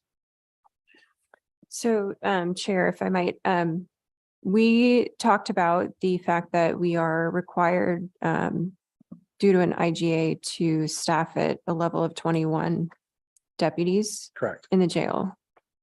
Considering, I don't know what the provisions of that IGA are, but considering the population decrease, is that something that is able to be revisited? Yeah, so the staffing level memo was from a staffing study that was done in the jail years ago. It's a MOU that's part of the contract. It stays in the contract.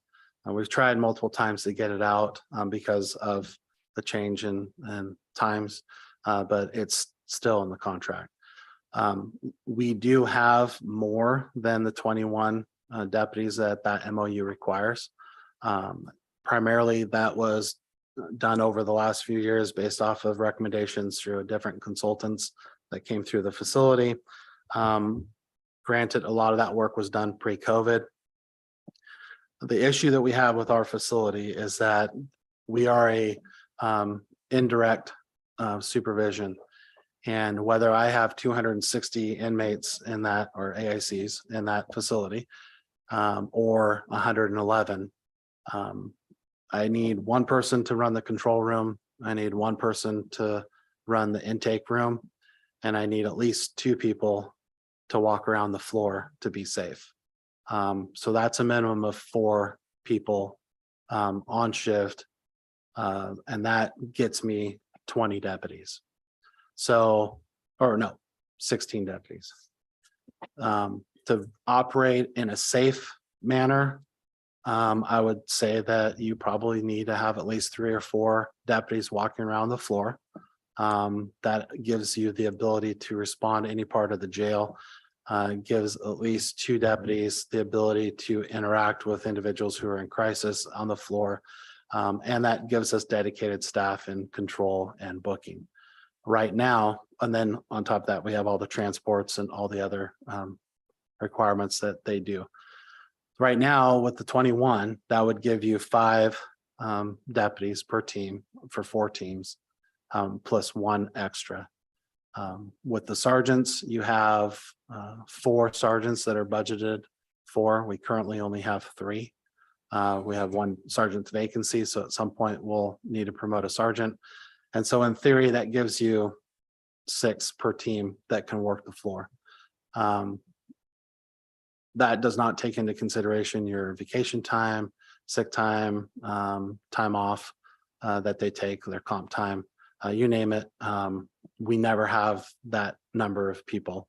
In fact, if you were to look at our overtime budget in the facility, our overtime is budgeted at 225,000 a year. In 21-22, we spent close to 250,000 in overtime. And so that overtime is to pay for individuals coming in to cover shifts when people are taking time off, because we need a certain number of bodies to operate. If our facility was designed differently, I think you could probably operate with less staff. We've already been having the conversations on how can we maximize, if we were to go to 21 deputies, how can we maximize those bodies on the floor?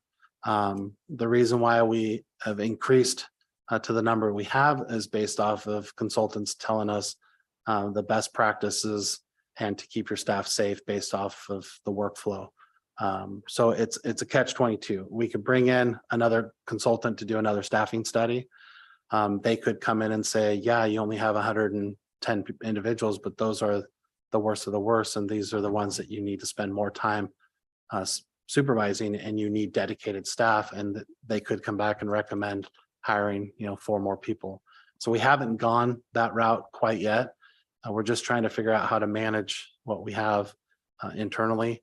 The reduction of the CSF position, for example, those responsibilities that they were doing that we created that position for are things that help with risk management in our facility. Our facility is a high liability facility. Don't need to remind you of all the issues that we've had historically with lawsuits and payouts of issues in the facility. And every change we've made over the years is to help benefit and reduce that liability moving forward. This position that we had helped with all that. Now we're going to take those responsibilities and try to find a way to push those out to other staff and do more with less. But that's an example of where, taking that body away is just going to create more of a workload for other people, with the understanding that things possibly might get missed over time. So it's kind of a catch-22. Where we're working right now, even with the current staff level, we're spending a lot of money on overtime covering shifts. And so my fear is that if you reduce the bodies at all and go back down to a 21 deputy number, you're just going to pass that expense onto an overtime budget that we're not going to be able to support, because we're spending so much money in overtime to get people to come into work. But we are meeting the minimum of 21. Correct. Okay. And those are physical bodies, deputies inside of the jail. Okay. Correct. So the add back request is 3 positions. But when we talked earlier, those were vacancies, correct? Yeah, they would still be considered vacancies because we've held off on hiring positions in both divisions, with the understanding that we may have to eliminate positions out of the budget. Okay, so 2 weeks ago, it came across my desk that you had actually hired 2 deputies. So where does that fit into? Those were those patrol or jail? We had 1 patrol and 1 jail. We had- Those have been in process for 6 months. Yeah, those were So processed those 6 are months outside ago. of these. So they're outside of the existing vacancies. So they were already in the budget. Correct. Okay. So of the 5.5 FTE being requested, how many of those were always vacant positions? So there's three now, but wanting an add back, but with this 5.5 on the requested, Well, it should only be 3 positions being requested on the add back.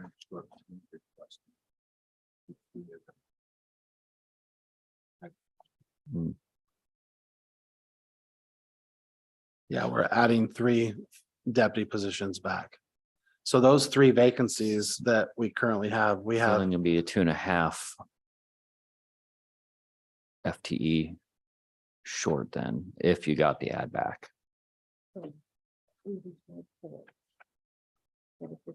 Yeah.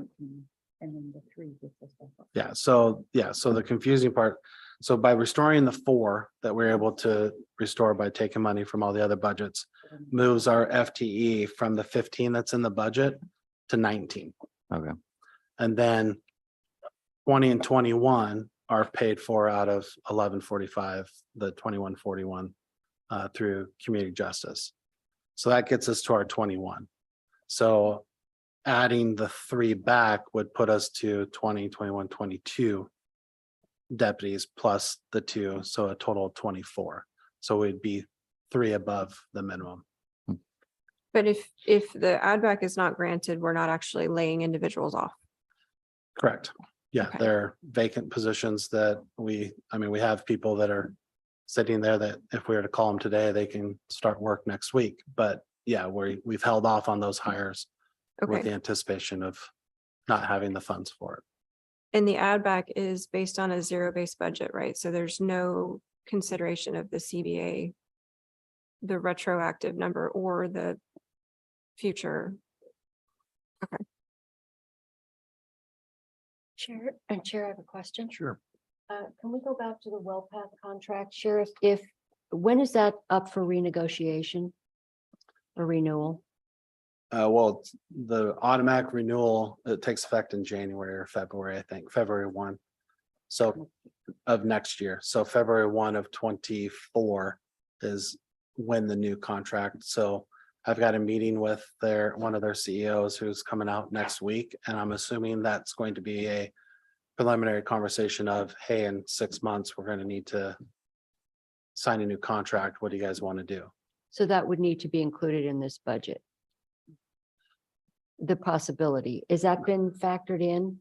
If you It look- has not. What we would do in that situation, because of the way that the contract works, is we would negotiate a contract that was within a appropriate dollar amount of what we already have budgeted, with the understanding that if they're asking for increased personnel, that those wouldn't take effect until the next fiscal year. But we wouldn't be adding that in if we know that we're not going to have the ability to fund it. But typically the increase is 2.5% a year, and you're thinking they're gonna ask for 6.5% increase, not to add additional bodies, but because that's what the contract is going to cost. So this, in February, our contract went up 2.5%. They sent us a memo sometime in January saying, hey, we understand that it's automatically 2.5%. Is there ability to add an additional 4%? We told them that we couldn't do that at that particular moment in time, that we're going to be going to budget, and we're going to have a conversation to see where we're at and see if we have the ability or funds to do that. I would anticipate the next contract at minimum is going to be that additional 6.5%. So an additional 4% probably plus some. And they are also indicating that there's some workload increases that they may be asking for some additional staff based off of the work that they're doing, not just in our facility, but the increased work that they're doing in juvenile. Okay, good question, Ken. So typically, how do we address those contingencies, if we will? And I don't want to use it as a contingency fund, but how do we address those possibilities? Well, just like anything else, we build our budget, we build in sufficient appropriation authority, so hopefully that we can absorb whatever cost increases that we may experience through that fiscal year. If, depending on if we need to budget a large amount and it's unknown, we might build a contingency fund or have a contingency line built in there, but That was built. to be able to get into that, but even that is restricted on how much we can really get into it during a fiscal year. So, I mean, ideally, that's some of the challenges that we have with an annual operating budget is every year we have to look in our crystal ball and try our best to try to forecast those types of potential increases that we may experience over the next year. And we try to build that into our budgetary lines. Okay. It's not perfect world, and as I joked in years past, my crystal ball's still on order. So it's, on back order. So we try our best to try to forecast that and put those numbers in if we see trends or if we have known increases or, a lot of times we can forecast it because we'll see it in a contract that we know a 2% increase is coming, or we know we get a heads up that, hey, you're going to get an increase coming forward. So again, that's why we try to build those into those specific lines to, try to absorb and be as flexible as possible. Sheriff, I have a question for you. So if we go back to the overtime here a moment, we were at $139,000 in 2020 to 2021, and then it jumped clear up to 249, basically 250,000. I'm assuming that that's because of COVID. Is that what happened there? And then I see it's dropped just a little bit between 2022 and 2023, but do we really think that it's going to stay the same going forward? We don't know. Yeah. That's the thing is that this is another one of those where we try to throw in a number that we think is going to be accurate based off of a trend. And so then we just try to pick a number in between and hope that we can stick to that and try to manage that. The 2021, if you were to look at, well, the jail for the first time was almost fully staffed. I mean, we had a lot of employees working. And so we were able to minimize that. Then we had a ton of retirements and a ton of vacancies.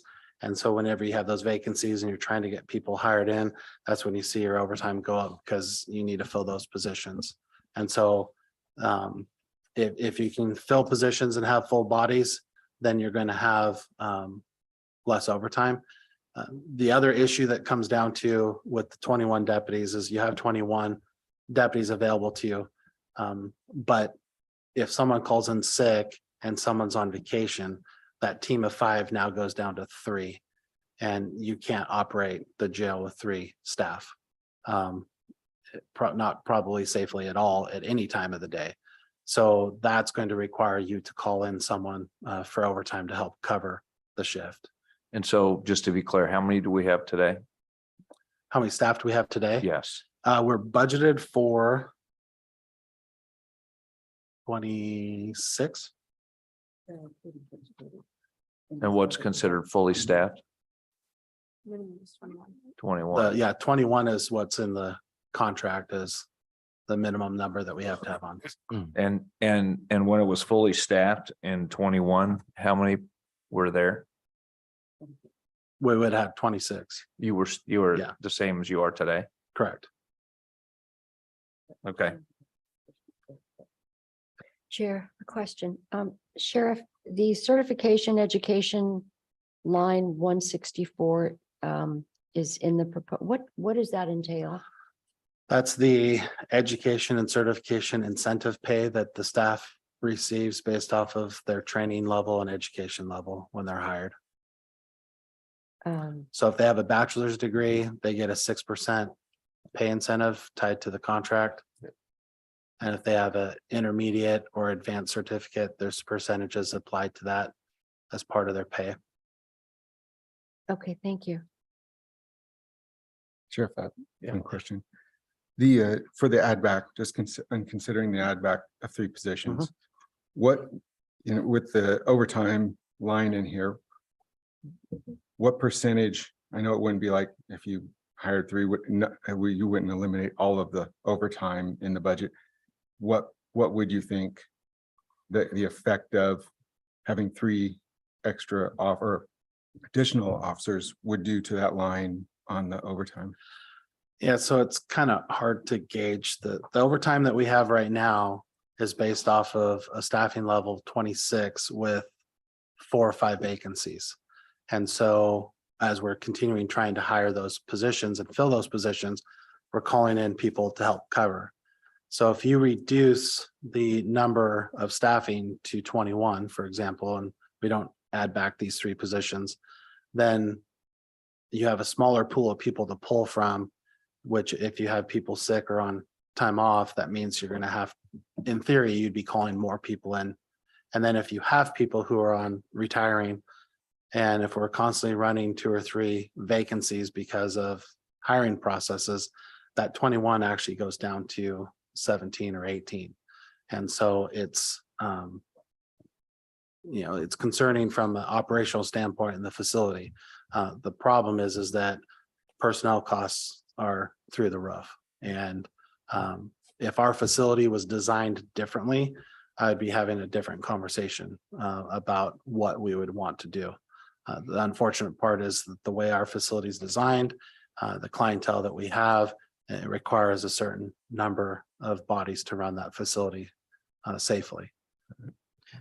I think more what Denny's asking is there a correlation if you get the 3 add backs, which bring you to 24, would that reduce the overtime? Is there a correlation to 3? If we were fully staffed, I would see that I would anticipate that overtime going down. How much roughly? On a per person basis that you add back, or the 3 as a group, does it drop 100 grand off of it? But you- 40%. It's not a straight across Yeah. cost savings, because now you have 3 individuals who are subject to the collective bargaining agreement and all of the roll-ups and everything going forward. So Got it. it's not a savings. No, Yeah. I was just trying to say, what's the net at the end? If you add, and I understand like it's a large number for 3, is it a net Yeah. minus $150,000 that we wouldn't be paying in overtime, that when you're just trying to figure out where all that money's coming from? Yeah, I mean, I think the best correlation would be the year that we were pretty much fully staffed and we had 25 or 26 deputies here. Yeah, you may have had a few that were on training, on leave periodically, but we had 26 bodies in the positions that were filled. Our overtime was 140. Yeah. So, I mean, that's my best way to answer that, is that I would see that if you have bodies in the seats, then you're going to have a reduction in your overtime. Where you have an increase in overtime is when you have vacancies or you don't have so a vacancy at 26 is the same as only having 21, and there is basically what I'm trying to say. Yeah. So I'm gonna just do a quick time check because it's 12:30. And I just want to make sure that when we're going through and, because I realized that this is going to be, we got these add back requests that are going to be discussion for tomorrow as part of deliberations. And we still have court security, dog control, and dispatch to cover this morning. So I don't want to stop the conversation because I know if you have questions to ask, I just want to remind the committee that it's 12:30.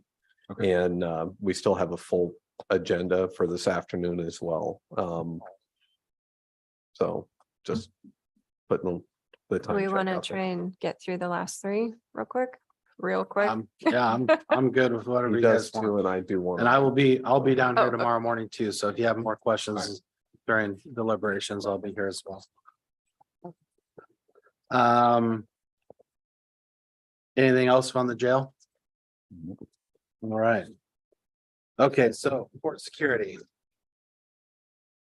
That's going to be on page 195. And court security is doing okay. One of the major changes you'll see is that we had reallocated or reclassified one of the sergeant's positions that was working up there. We've found out that based off of the way the courts are running now, and how things are going, it would be more beneficial to have a fourth deputy up there and supervised from the administrative side on the jail. So we restructured that one to a deputy position. So now we have 4 deputies assigned to court security. And the budget is doing quite well for that. We still have 2 reserves that are sitting out there that help us. They've been reduced to only assisting on transport days. But we have continued with the concept that when those individuals retire fully, and that we would not need, nor would we look to replace those reserve positions. Any questions on court security? That's the contract services, the reserve. No, I think contract services is the DePaul scanner station at the Oh. front. I think we pay for the reserves out of, oh, we didn't budget anything this year, actually, because we anticipate them going away. Okay. Okay. Dog control. Fun one. We are on page 198. So a couple things with dog control. As you know, we have a contract with Homeward Bound to maintain kennel. They came to us and said that they have to increase their costs, and so we renewed a 1-year contract with Homeward Bound, which is this current fiscal year, where we saw nearly 195% increase in our cost. And we have a reduction in services that are provided. So in 21-22, we had roughly 109 dogs being held at the YCS in our kennels. In 22-23, this current fiscal year, through May 1st, we've only had 56 dogs held there. So our contract right now is roughly 90,000. It's 88,000 and some change for 3 kennels a day. So we're spending roughly 28,000 per dog per day to be stored at Homeward Bound. 28,000. 2,800. No, 28,000 a year. Oh. Yeah, okay. I so thought you we said have the ability to store 3 dogs. So we're renting 3 kennels. So it equates to close to 28,000 per dog per kennel space. So that's a pretty hefty price tag. And with that, we can pay for that through the trust. So we've got the memo here on the trust. The issue is that there's only 193,251 left in that trust. So if we apply that increase to this fiscal year, we'll be expending roughly 90,000 out of the trust fund, which will leave us with 103,251. So in this budget that you see here, if we continue that contract, which we have not renewed a contract, we still have just the one, so it technically expires the end of June with no requirement to renew. But if we're to renew at that 88,000, that's going to leave us with roughly 15,000 of the trust fund at the end of next year. The issue with that is twofold. That covers the kennel. That does not cover the licensing contract that we have with Homeward Bound. And the licensing contract that we have with Homeward Bound pays for, and that one's roughly what, 85,000 a year. And that covers them basically licensing all of our dogs for us. So someone comes in and they've got all their paperwork. They call in, they're doing it all through Homeward Bound.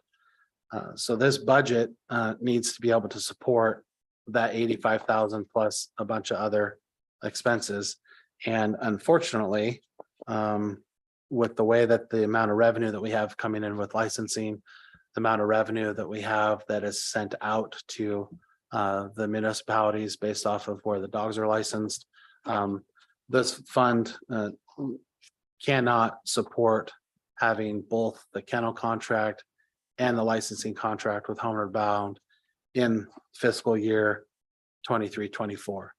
So what we did in here, because we have to enter a budget that's balanced, we've reduced some of our expenses in our kennel costs, but that 53,958 in dog kennel rentals is not 53,958. It would be 88, some almost 90,000. So what that means is, in essence, in 23-24, we can't do both. I'm confused. So it says that there's a beginning balance of 48,000. Then you have the 103,251. That's the trust in revenue. Correct. Then we have the income from dog licensing fees at 115,500. Correct. So if you go down through, even if dog kennel rentals are at 89 or so thousand, it still pays for itself this year. Next year will be a problem, but I'm not seeing where it doesn't cover for this year. So this year it'll cover the dog. If we covered the dog kennels from the trust, it'll cover that. What we did in this budget is we've adjusted the dollar amount, because if we put both contracts in at the contracted rate, there would not be enough money at the end of the year. Because we have the trust fund that can only be spent on the kennel, we can't take any of that revenue that's restricted and apply it towards the contract. So it appears as if we have additional money that would make us whole, but I can't use that on anything other than the dog kennel. So if I do the kenneling at 90,000, all of the other expenses that we have in this budget would have to come from other revenue sources. And those other revenue sources aren't there, because the amount of money that we bring in on licensing, we only get to retain 25% of the large amount of the licenses that come in. City of McMinnville, City of Newburgh, because 75% of that goes out to the rest of the county, to the municipalities that we're licensing for. I don't know, maybe it's. Where does it show going back out? The budget numbers are off, I think. So I see the fund, I see what Lindsay's talking about, the fund balance reserve 103, and then the 103 restricted fund balance comes back off of there. So that's like a wash. You can't, that's what you were saying, you couldn't use it. What's that? The 103 fund balance reserve, it's in as a revenue, and then it comes back out as a restricted fund balance. You pull it back out at the end.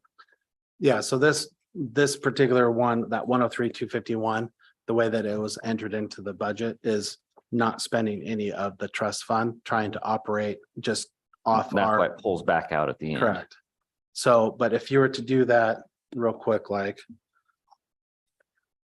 take that 103,251, you minus the 88,000.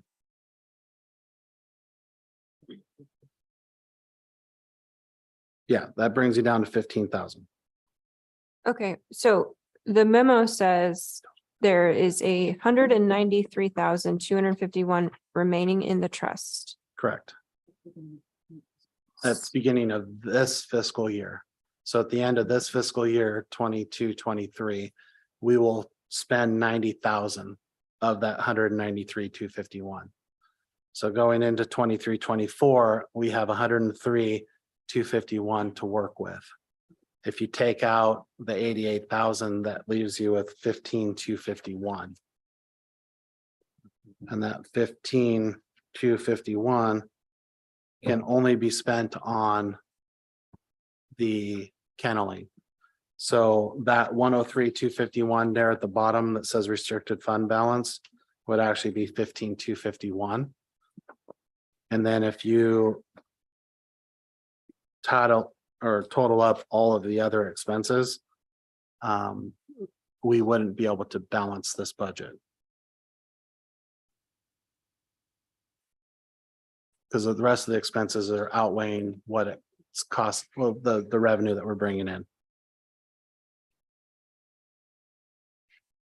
So. Minus 103. And we don't have a signed contract for 23-24. Correct.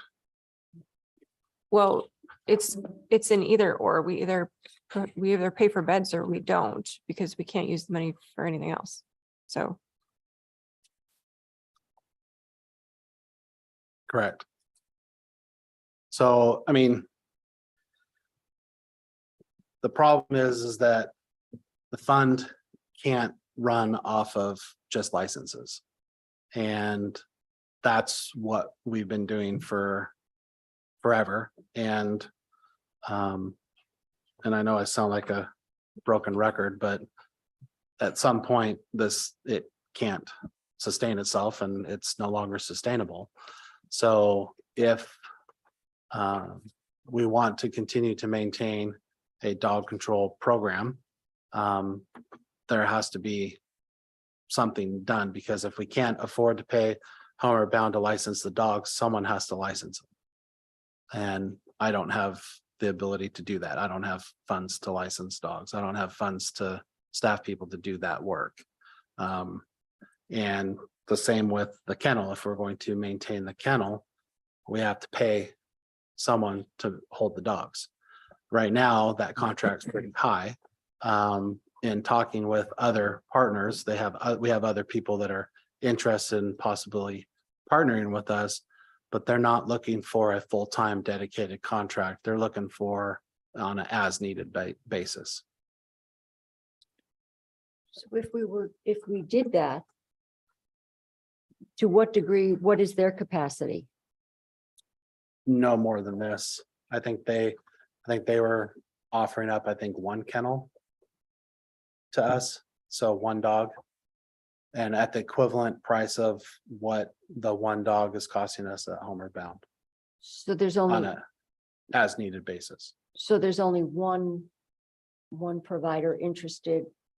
Because I'm just trying to think of what the other options are. Well, so, what we did in the past, when we offered it up, we opened it up a request for quotes, almost like a modified RFP process, and we had multiple people. So we haven't done anything like that to see if there's anybody out there that wants to do that. I just don't know if, I'm just thinking of in the private sector, what I pay per day to house my dog. It's, I'm paying $50-$60 a day to house a dog at a kennel. I don't know if we're going to have a private sector kennel come in and offer us a deal that's better than what we're paying right now. On top of that, you have capacity issues, as the majority of these organizations don't have capacity. The ones that are there for a business, private business or for profit, they don't want the dogs we're picking up to be housed in their facilities along with all the other dogs that they're housing. So then you go to like a Homeward Bound where they're at capacity right now. They're building a new shelter, but it's not increasing their capacity. It's the same number of kennels. So it's that new kennel that they're working on isn't going to do us any good because they're not going to have any more bed space. The only other kennel that we have that's operating right now is the Newburgh Friends Animal Shelter up in Newburgh, but they only have capacity for one on an as needed basis.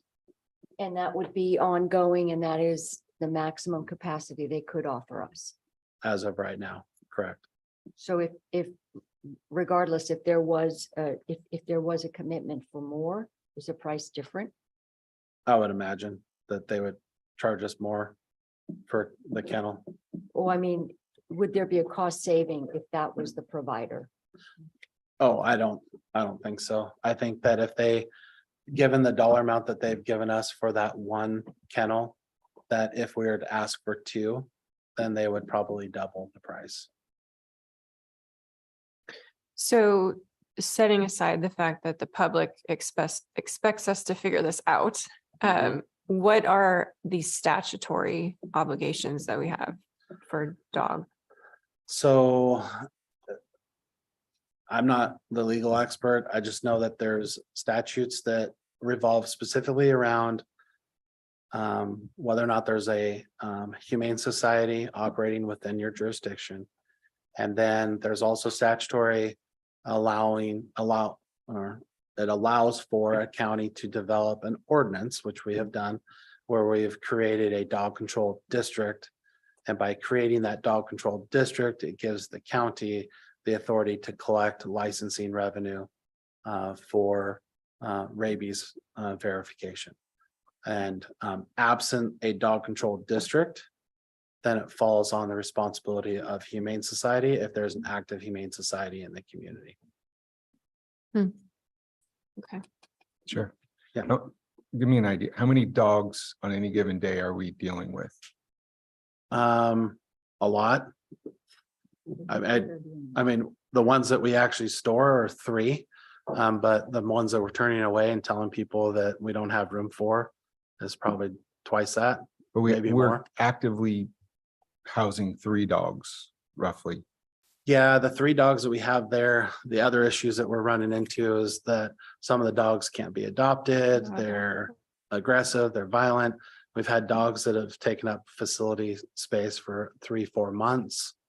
So if they're filling a kennel, we can't take them anywhere.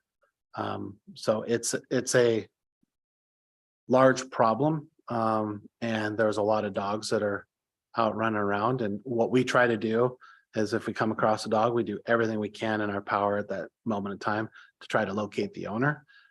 Sometimes we just don't have the ability to do that. And then we have to take them to a kennel. If the citizen calls in and says, I've got a loose dog, I found it, it's in my yard. We're telling them, okay, we'll try to find the owner, but we're not going to be able to come get it. Sorry. Do the cities contribute anything when you pick them up in the cities? So the cities have their own contract agreement with Homer Bound. So if a dog's Okay. picked up in the city, they're doing their own. So you guys thing. aren't doing anything in McMinnville. This is completely out. Yeah, the only thing we do for those cities are we collect the licensing fees and then send it back out. Got it. There's a difference in opinion on the legality on whether or not I could legally require the cities to do their own licensing. The statute allows for a organization that has a dog control program to collect licensing fees. I would argue that if a city has a contract with a facility to house dogs for them, that they would have a dog control program. I don't know if there's a clear definition of what that would mean. That would, in essence, mean that the city of McMinnville has a dog control program, and I could say, hey, we're not going to license your dogs anymore. But that would reduce the contract with Homer Bound by a percentage, and then it's whether or not Homer Bound can come back to me and say, yeah, we'll continue to provide this service for you.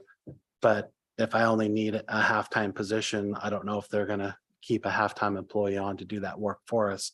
And they may come back and say, we just can't do it. This is we've had years and years of discussion and trying to figure this out, and we haven't been able to come to, the magic bullet. I don't know where we go at this point, since this is going to be one of those discussions that's going to require, we can't figure it out now. And I don't know what the answer is. And I've talked to everybody. I think everybody's talked to everybody about what our options are. So I'm wondering if we can sort of put this on hold, although we do have to address it budgetarily, but we don't have the answer on going forward how to address it. So I don't know what we do, because we could be here till 4 o'clock and we're not going to figure it out. Yeah, correct. And that's, So what do we do? Because we've got this giant hole that we haven't addressed budgetarily. Well, I wouldn't consider it a whole. I think that we have to fund our kennel beds. And if we don't use the trust funds for that, what do we use them for? I mean, you But- have to use them for that. But we So, run out of that money in a year if we Right. do it this way. right, but it doesn't sound like the other option is any cheaper. So I don't know that we have an option this year. But certainly next year, we're gonna have to figure out something else. I just don't want to make, I just want to make sure we don't sort of paint ourselves into a corner for next year. So whatever we do now is, so maybe this is all we can do now, but we have to figure this out in a year, before a year. Well, I'll go back and do some double checking on some numbers and send Ken an email tonight, just to make sure that I don't believe we can do both in 23-24. I don't think the budget will support a homeward bound contract for licensing and a kennel, the new kennel cost contract. So I'll go back, rerun those numbers again. I know that this budget, we kind of threw it in here just because we needed to put something in here to get it in the book to have that conversation. But I'll go back through and double check those numbers and see what it looks like, because we may not be able to do both in this fiscal year. But if we can do both in this fiscal year, we definitely are not going to be able to do it next year. Right. Well, because either way, the revenue issue is going to exist, because whether you spend that 103,000 or you put in a reserve for the future and you don't spend it, it's kind of kicking the can down the road essentially. One thought would be is to at least a portion of it, or if it's a Band-Aid or the full amount, you budget it, you still, do we have the discussion now, schedule some, adopt the budget, continue to have discussions on how to get this resolved, because otherwise it'll be zero next fiscal year, or does it, to me, it would kind of make sense to budget the amount. I don't know if you really gain anything by necessarily holding back that 103,000 in a reserve account and not spending it, because it is pretty specific on what you can spend it on. Right. And for anything like this, you're going to spend it down. Right. Each year. So whether you spend the whole thing down this year, you spend a portion of it down this year, the problem's still going to be there when we're sitting in this meeting a year from now. Yeah. Yeah, I mean, one of the conversations we had was, for example, if we were to not renew a homeward bound contract at the 88,000, and we were to only contract with it on as needed basis for 28,000 with another shelter, that would provide some buffer for a year. But what we have just in essence have done is we've reduced the capacity right now of housing 3 dogs down to 1. And that 1 is on an as needed basis, and that 1 is in Newburgh. So it's a huge program impact. And so the question then comes down to, do you make the financial decision, the business decision to stretch your dollar out more and then have a huge impact on the public? In reality is you need more than 3, right? Yeah. If I'm Correct. understanding that correct. Correct. Yeah, I agree. I think we need to do what we need to do now. And this is all we have, and this is what we work with. And then we have to figure out our next step. So I would agree that we have to just cover this for this year. Well, even if you try and make the licensing fees cover the budget, we're still looking at an add back of almost $30,000 to make that pencil. So Yeah, so maybe what I'll we do could is, flush that out in terms of. yeah, so I'll go back through, relook at the numbers. We'll put it all together. We'll build the budget as if we wanted to move through status quo and deduct that trust amount total, see what's left and see how much we need. And then I'll email Ken and then be available tomorrow morning to talk about it further if we need to. Yeah, and the other, if we're good on dog control at this point on that discussion. The other thing I would say is also, Sheriff, just looking at some numbers, and I know we kind of went past it. I know you have a couple add back requests that are happening. I have some questions around the ending balance related to patrol, and then the ending balance in court security as well. Maybe having some discussions, what comprises those funds. Because again, you've got 410,000 budgeted as an ending balance in patrol, and then 118,000 in court security. And I know these are all general fund. I'm wondering how much of that would offset the shortfalls that you're experiencing in jail potentially, and even Marine Patrol with some of those add back requests. So it maybe, you don't Those are- necessarily have to get into No, the it's, details on it, the but easiest answer is we're taking all those to fill the 4 that we can add back in the jail. We just couldn't do that in the budget because it was already locked. okay, So all of the ending balances you see in here, okay. So Um, that 500 and, yeah, the 410,921 for patrol. We have built this 3 position add back request with the understanding that that 410,921 is going to be moved to the Okay. jail to fill 3 positions of the 7. Okay.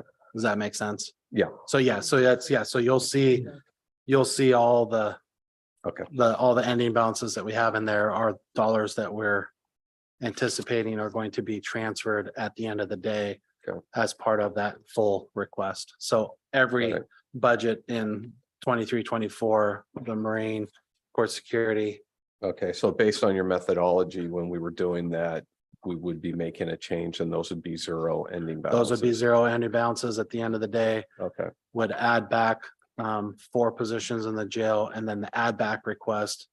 By doing that, that gets us to the 21, and then adding 3 more positions would put us to 24. Oh, sorry, 19. 21 with community justice. So yes, all right. so yeah, So I those, just wanted. yeah, to those, prepare no, for you, that. yeah, you're correct. Okay. And then I think the only other one that we have in there is that 4041, which is jail capital. And I'm sure that Joe's gonna talk a lot about it, that possibly, and Yeah, we'll talk about it when we do yeah, fund forward. yeah, it's, the only thing I would say is that Joe's been doing a good job of working with our staff. We've had a couple key issues come up recently that he's working with us creatively. One has to do with some airflow in our showers that they're looking at some options. The other one was we are starting to have a larger increase of AICs that are coming in with the need to use CPAP machines.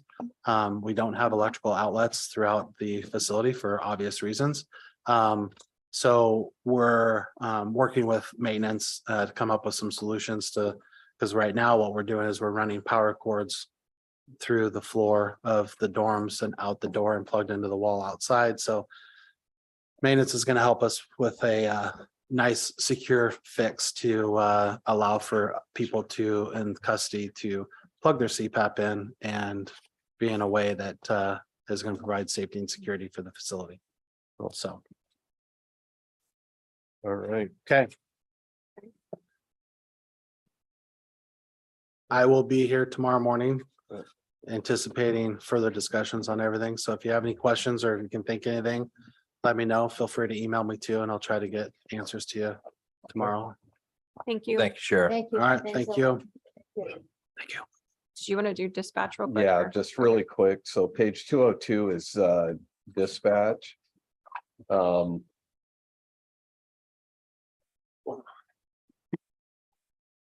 Should be right in front of community service. Mhm. So this one's pretty straightforward. This is what we pay for YCOM for the county's membership dues. YCOM's the 911 dispatch, so we did see a cost savings based on a change in the methodology of how YCOM is charging dues going forward. We did end up, I'm using a lot of beginning balance because there was needs, so I did actually reduce the discretionary allocation going into this fund to make use of the beginning balance. And so I basically reduced the, to ensure that we had sufficient funds to cover the dues for this year. Now, this is still subject to their budget adoption process, so there could be a change or an increase. But this is one of those funds. We have to pay our YCOM dues. We need them. So this is one we'll make adjustments with the discretionary allocation to make sure we cover it. So then is the beginning balance down to 0 or what? Yeah, that takes Okay. it to 0. And that's what we usually do. We usually in this fund, we try not to. It's just that there was such a cost savings or such a change Mhm. in what we had budgeted. This is one that we usually just try to have the discretionary allocation match our dues, and there's really no balance because we want to preserve those funds in 1002 to be able to, for add back requests, reserves, and other means that are available. So this is one that we adjust as necessary. Any questions on discussion? This one's pretty easy, a one line or 2 expenditure lines, 1 revenue line. So. Okay, All right. How long a lunch do you guys want to have? Well, I think we get 30 minutes. 30 minutes. Okay. so there's Carolina set up lunches that we can grab over here in the Oak Room, and Excuse me. and I will say that if we need to delay, if you need a little additional time for a lunch break, because 30 minutes isn't much, we could probably reach out to.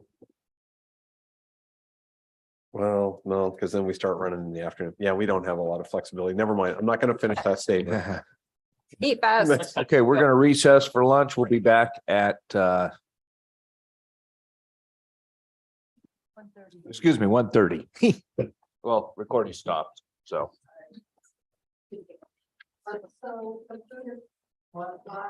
There is a microwave in the. Okay.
Okay.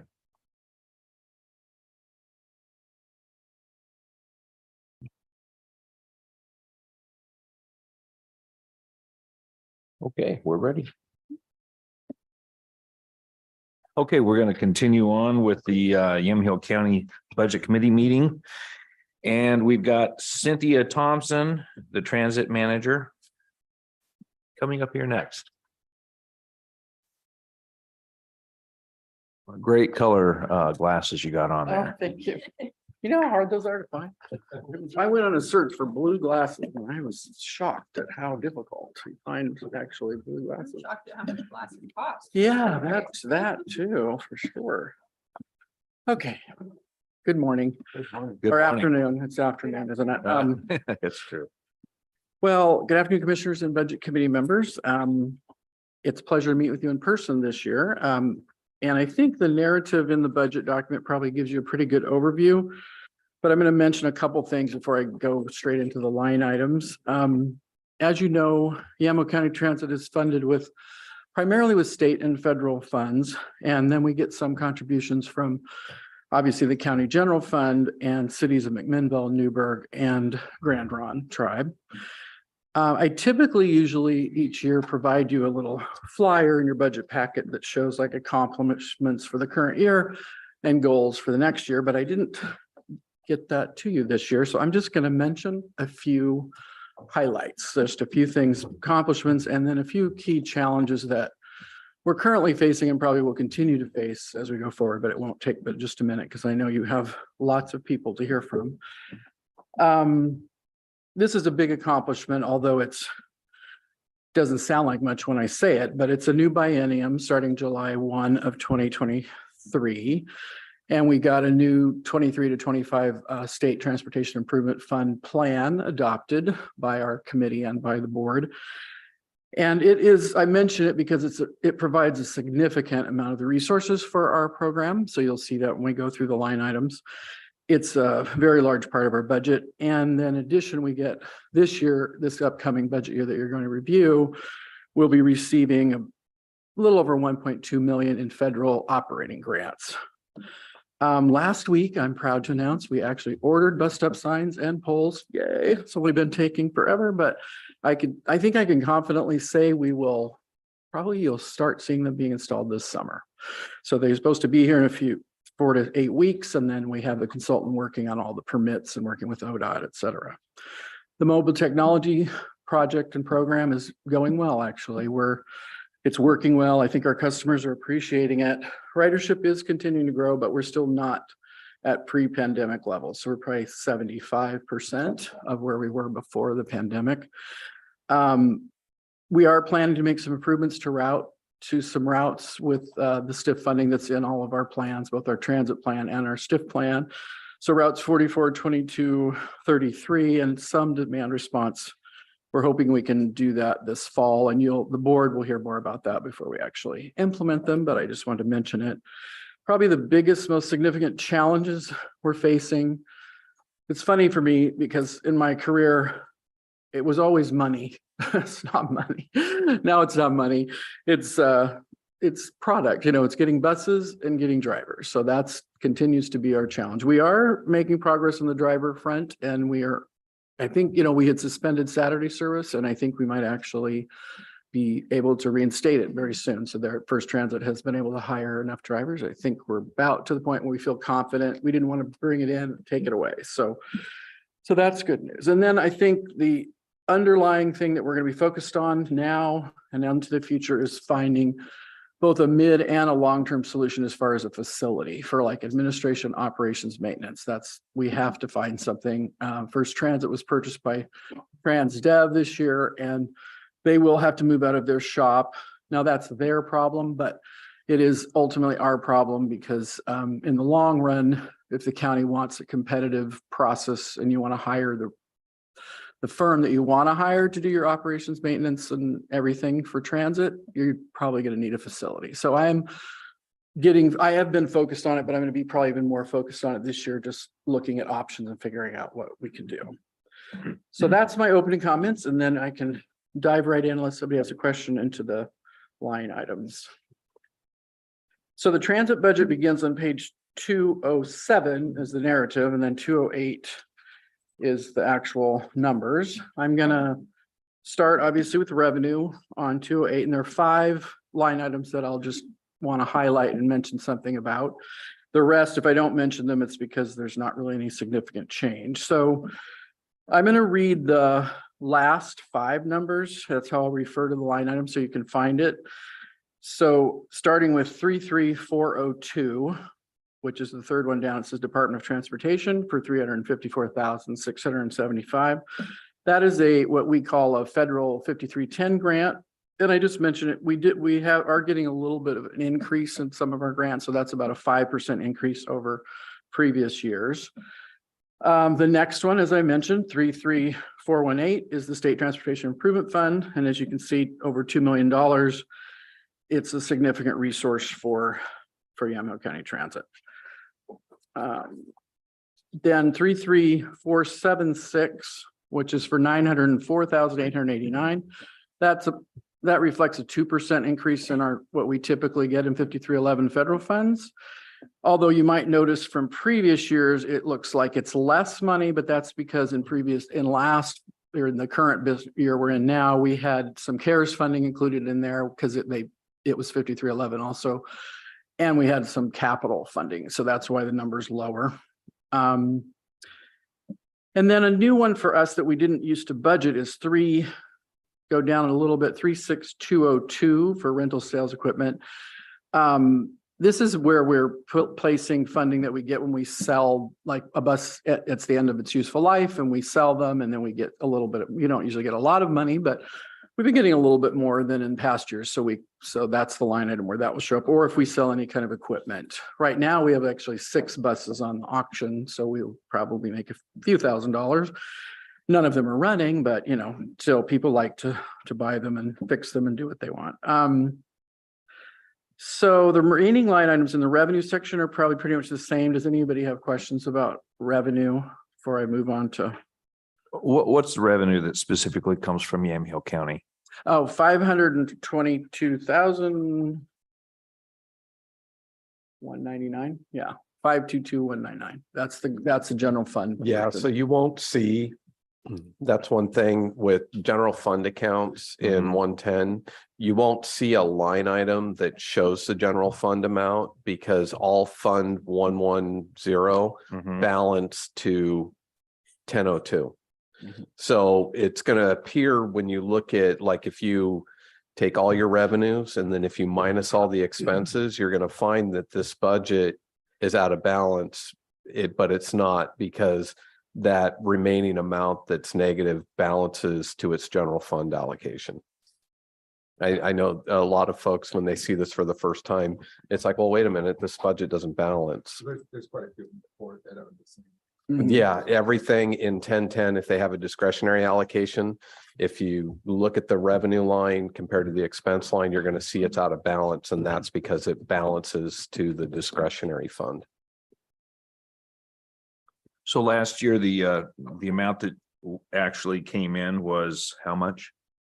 Last year for the adopted budget, you mean for grand total of I all remember it was resources? 175,000 is what was on it last year. For which line item? Fair revenue. Oh, fair revenue. Well, fair revenue has been a little strange because did I skip over that one? I did. I always do this. It's like the most important one that everybody's interested in, and I skip over it. But we haven't been charging fares. Yeah, we're fairless right now. So We don't charge fares? Well, we normally do, but right now we didn't. When COVID happened, we suspended them, and we thought, I thought it'd be a good idea to come up. Nothing had happened with our fare policy for years, and we're still charging like $1.25 and then $35 a month for pass. So I thought, why don't we come up with a new fare policy and implement it and get a new fare collection system? Because all we did is collect checks, and it's very, very old school. But so we got the funding to reimburse what we would normally collect in fares through CARES funding. And I decided to carry that forward and keep getting the reimbursement till we get a fare policy in place. So what this reflects is how much that we'll be getting in recovery in our fares. And I think that we'll be able to implement the fares by fall. Well, the board's got to make some decisions. The Board of Commissioners and the Board of Directors are going to be looking at what would a fareless system look like? What will a new fare policy look like? And all of the different options, then pick one, and then that will happen and get implemented. So this is my best educated guess on fare revenue once all that happens. So just asking the question here. Mhm. So fares are down, not just bus ridership is down Mhm. significantly, even with free. Yes. Yes. And that's true nationally, actually, right now. It's a bit of there's a lot of change going on because people have changed their travel patterns. So I think bus systems are kind of trying to figure out, okay, what do we do? What do we do? So we've been looking at like different options and things that we can do, but I think it would be worse actually right now if we were charging a fare, but that's, and as you may be new to this, but fares only probably represent about, depends on the system, 10 to, on the high end, maybe 20% of the revenue of what it costs to provide the service. So fares are never going to pay for, unless you want to charge $20 a ride or be a taxi, they're not going to really pay for themselves. And especially in smaller communities where average, cost per ride is higher. It's not like you're in a dense area where you have lots of people getting on a bus. So but I'd be happy to share more information about that if you're interested. I've got lots. I could talk for probably hours about that, but I have a question. At this point, can you tell us for just the overall amount of expenses for the bus line, how much money are we spending per ride? So now our numbers have come a little bit up on ridership, but how much are we spending to provide each ride? it's funny you asked that. I usually have that off the top of my head, but we usually break it down by type of service. So for example, demand response service is more expensive because you're typically only taking one or two people at a time. Fixed route is lower. I'm going to give you a general most community transit systems before COVID, probably their cost per ride overall, if you look at it system-wide, would be $5 to $7 a ride. Now you can break that down to demand response might be $35 a ride, and fixed route could be as low as $2 a ride. But we tend to look at it when you're in a small community with we kind of look at it over the whole system. I don't have that exact number, but I can get it to you if you want it. I can get it to you for what it is currently right now. It's higher than normal because ridership is lower and and costs are higher. So it's higher than what it's been in the past. Do you happen to know what the annual ridership was this last go? Yes, ridership pre-COVID, we hovered around 280,000. Sometimes the high point was 300,000 a year. Now we're probably at about 170. I think the end of the year we're projecting we might be at about 185,000, something like that, maybe even a little bit more. Is that rides or riders? It's rides, not It's riders. rides. Do we know how many unique? We don't really have a good way to capture that. We try to estimate it sometimes for some of our grant reports, but we don't really have that number. What is your estimate when you do that? I don't trust it.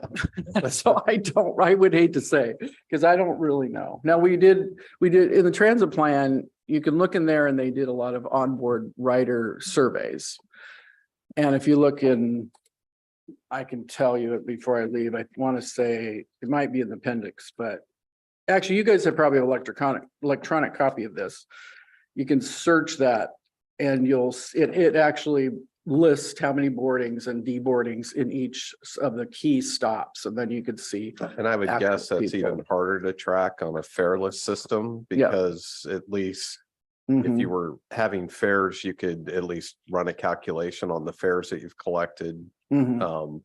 To cross that. They're getting pretty sophisticated. In Right. fact, I learned about I didn't put in all of our smart bus technology, we didn't include automated passenger counters because the old ones were like a little infrared light. And I didn't think they were very accurate and they costed a lot of money. But I just recently learned they now have like cameras. They're So they actually can see the person like getting on and off. So I don't know, maybe they're better. So I'm actually looking into that because that is one way. If you have automated passenger counters, you might actually be able to see people boarding, deboarding, and where they're boarding and deboarding. I have one more question, Chair. I haven't seen it in here. Maybe I'm not looking in the right place. What are we taking in from the cities? It's still about the same. We do about 20, I'm just rounding it off, to about 20,000 from McMinnville, about 18,000 from Newburgh. Some of the smaller cities have stepped up and we've gotten between 500 and 1,500 from some of the smaller cities. And then we get closer to 60,000 from Grand Ronde, but we get 60,000 from Grand Ronde because they contracted with us to extend our route before my time, so it's been like 10 plus years ago from Willamina to Grand Ronde. Which line do we track? Where that is in? that? Pardon? Which line? That's which in revenue? charges for services. 100 grand total is 125,000. Yeah. Sorry, I usually mention it, but because it hasn't changed in a long time, I didn't highlight it.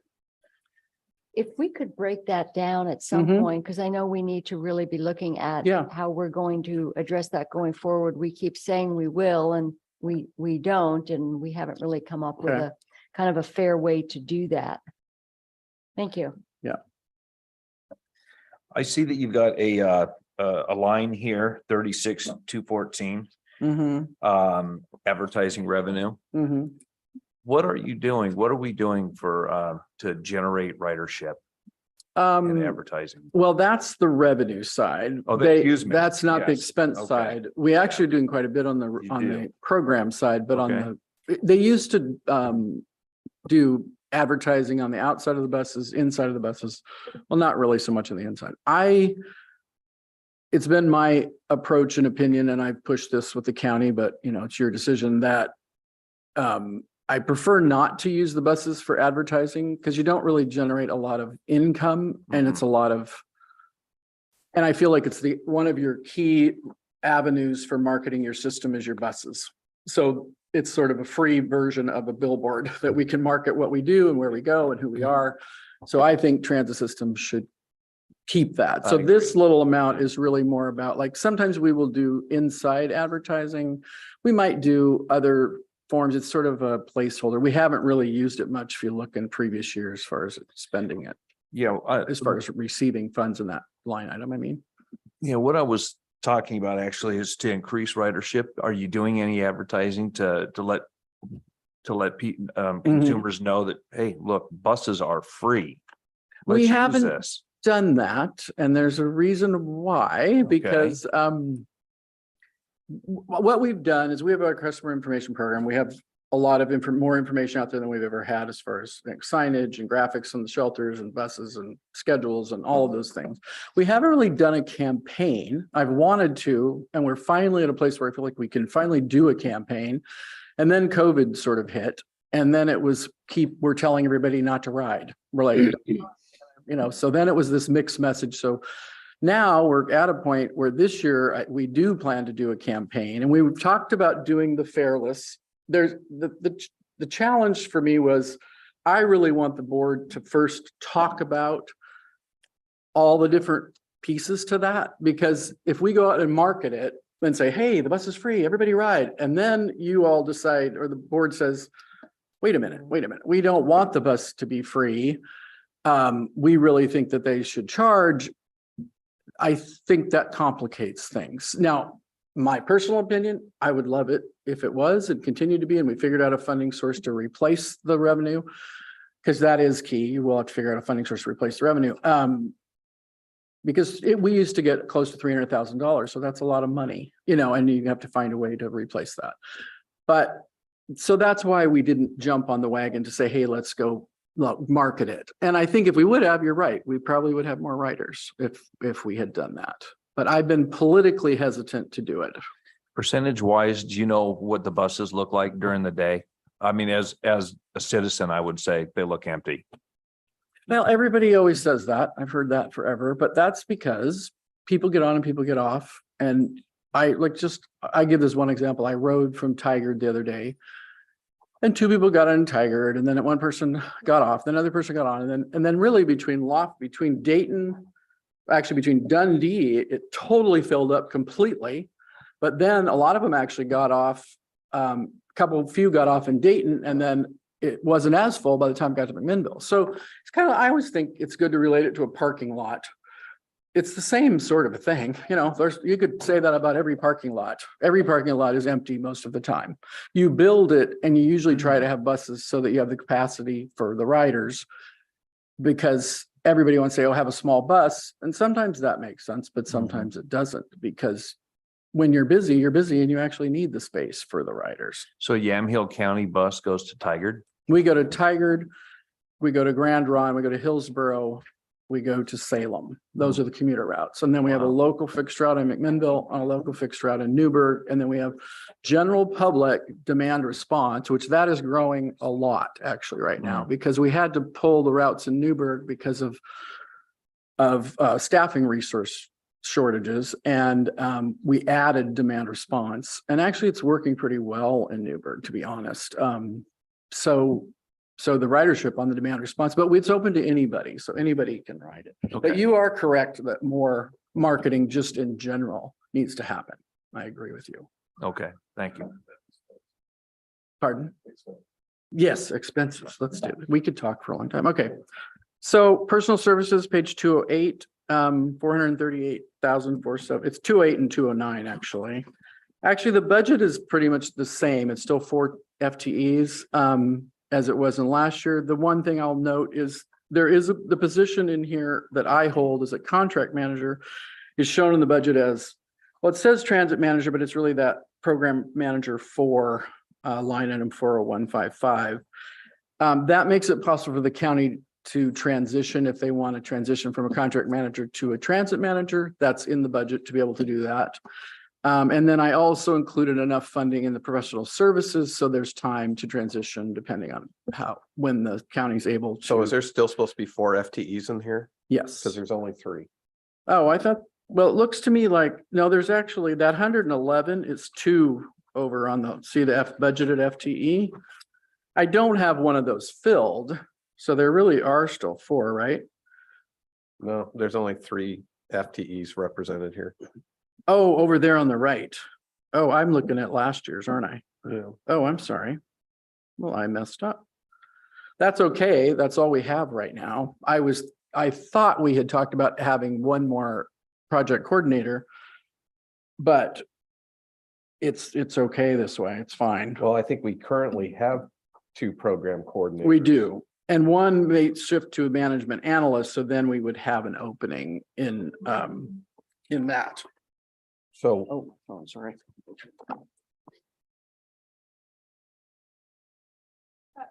I'm sorry, I had that wrong. I thought it was, not yet.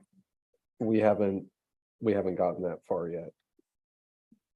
So Cynthia is still contracted, but we are, very silent. that's a conversation that Cynthia and I are having. Mhm. Is that, so the transit manager is that sort of placeholder? It I know is. that was Mhm.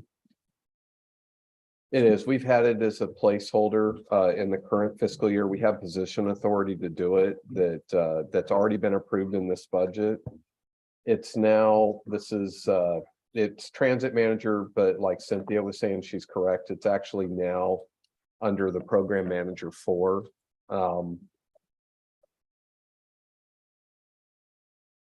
So that'll come out at some point, but it does look like we need to fix the FTEs for the program coordinator, because I know we have 2 right now. Mhm. And we just have 1. I think that management analyst is one that we had in last year's budget, But we didn't haven't fill filled it. But it's happening right now. So Right. we're gonna be filling that and then we'll have an opened Correct. project. So, Right. um, So we'll get that fixed. okay. Okay, so then in professional services, the drop from 240 to 184 is What number are you looking at? for professional services. 61,001. Yeah, So it's It doesn't exactly relate to that. I'll talk Okay. about that in a minute. right. Okay. It doesn't really, because there's other things in that professional services besides my contract. So I'll talk about that in a minute. So any other questions about personal Yeah, services? so we haven't made modifications to that because we haven't had a chance to sit down and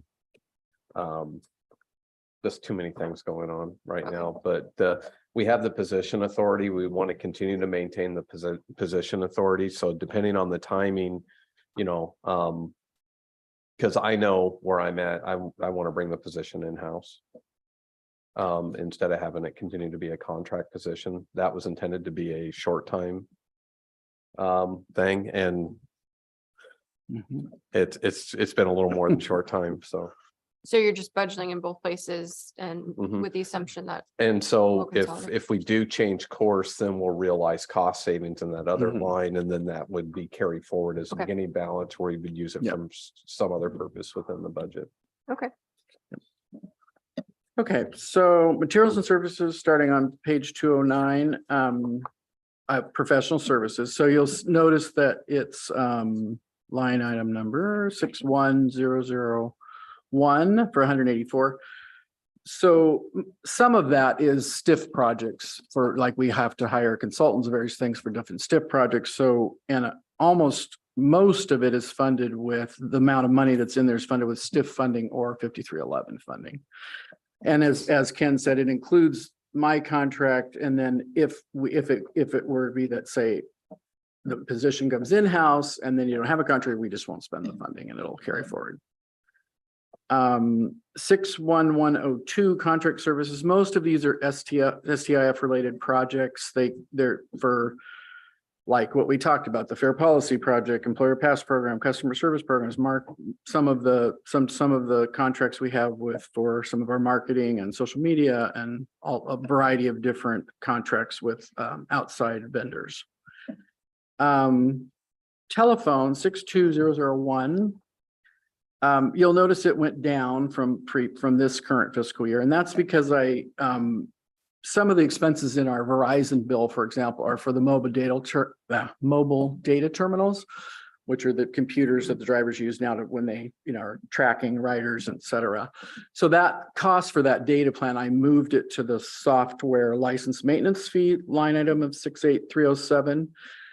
And so what's in the telephone is now more just true telephone costs rather than some of those data plan type costs for the real-time bus project. And so then next one I just mentioned, 68307, software license maintenance fee. It includes, so now the Verizon for the MDTs, we'll have a new Connections is the name of the company that provides our real-time bus information, their service maintenance agreement. That's what's included in that line item. And it's actually, it's a little bit more than it was in previous year. I think that's the last one I had to mention on that page. So if you go to page 210, at the top, you'll see STF payments. Now, STF stood for Special Transportation Fund. Actually, that fund no longer exists, and it was rolled into the State Transportation Improvement Fund. So I don't know if you may want to change that title, Mike, to STIF payments. So what happened is we have some nonprofits who provide transportation, and they are now rolled into our STIF plan, and they are still doing services and they'll still get paid through the county, but with STIF funding rather than STF funding. So this particular line item of 129 includes MV advancements. They're going to get a vehicle, a $75,000 vehicle. Their operating expense will be $30,000. And then OMRS is $22,160 and Special Olympic is $2,000. So that's what's included in that 129,160. And now the big one, 72107, which is our provider payment. So this is the most significant expense in the transit budget, and it pays the cost of all of Yamhill County Transit Services to our service provider, which is First Transit / Transdev, for fixed route, dial-a-ride, dispatch, operating costs, maintenance costs for the entire fleet of 30 vehicles. So the county owns the vehicles, they lease the vehicles to First Transit, they insure them. So it includes insurance, everything pretty much to deal with operating, other than the administrative side, which is myself and two county staff people. Good news about the STIF funding is that as it relates to our payments to First Transit, is that one of our STIF projects project number 2 in the 23-25 biennium, has enough funding to offset the increase in the cost. So there was pretty significant increases in the cost. We had a new rate structure from First Transit where there's a monthly fixed rate and an hourly rate. And the costs have actually gone up quite a bit. So if it wasn't for STIF funding, I think you'd be cutting service, to be honest. I don't think we'd have enough. So because we were able to cover the gap from the increase in cost with STIF funding, it helped. You'll notice that the amount is a little bit lower than in the current 22-23 year. And that's because when we were budgeting, we were planning on implementing more STIF projects, which means more service hours, and we weren't able to do that in this year. So that's why the amount was a little higher in the current fiscal year than in the one we're proposing. The last item in the materials and services is the transfer out internal expense, which is line 78018 for 46,721. So this is once again related to the STF fund. It's the amount we pay to Abacus, which is an internal county program. They used to get STF funding and now they're going to be getting STIF funding. And it consists of, they're going to get a vehicle, $35,000 for a vehicle, $10,721 for operating, and $1,000 for preventive maintenance. And then the rest of the materials and services are pretty much in line with previous years. So does anybody have questions about materials and services?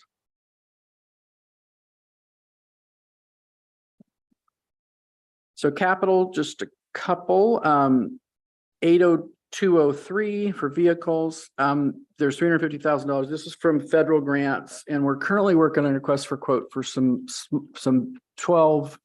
9 to 12 passenger vehicles. We are not able to get mid-sized vehicles right now, so we're having to kind of rethink things and readjust. And there's a couple different styles of vans that we're going to be getting some quotes on.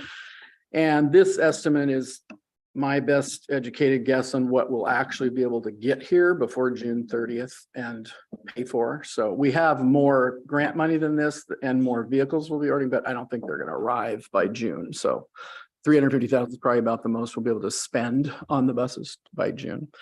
There's a particular van that only has about a 6 to 9 month turnaround. Most of them are 2 years, and some they won't even give us a date. So it's a very strange time in the world of getting buses right now. And then 82101, this is for capital professional services. We're continuing forward. We had Waterleaf Architects who helped us get some cost estimates to do some transit center remodel project. And there's just a little bit more to do in that world. And then also to start working on kind of step 1 for a long-term facility, maybe a site analysis for, where are we going to be? Where's transit facility? Where can it be? And where should it be? And look at those options. So that's what that would be primarily for a consultant to work on those 2 projects. And then I think the budget balances, if you include the county contribution of $522,199, and that's it in as brief a nutshell as I could get it. So if you have questions, I'm happy to answer. Did you receive any of the buses you had on order last year?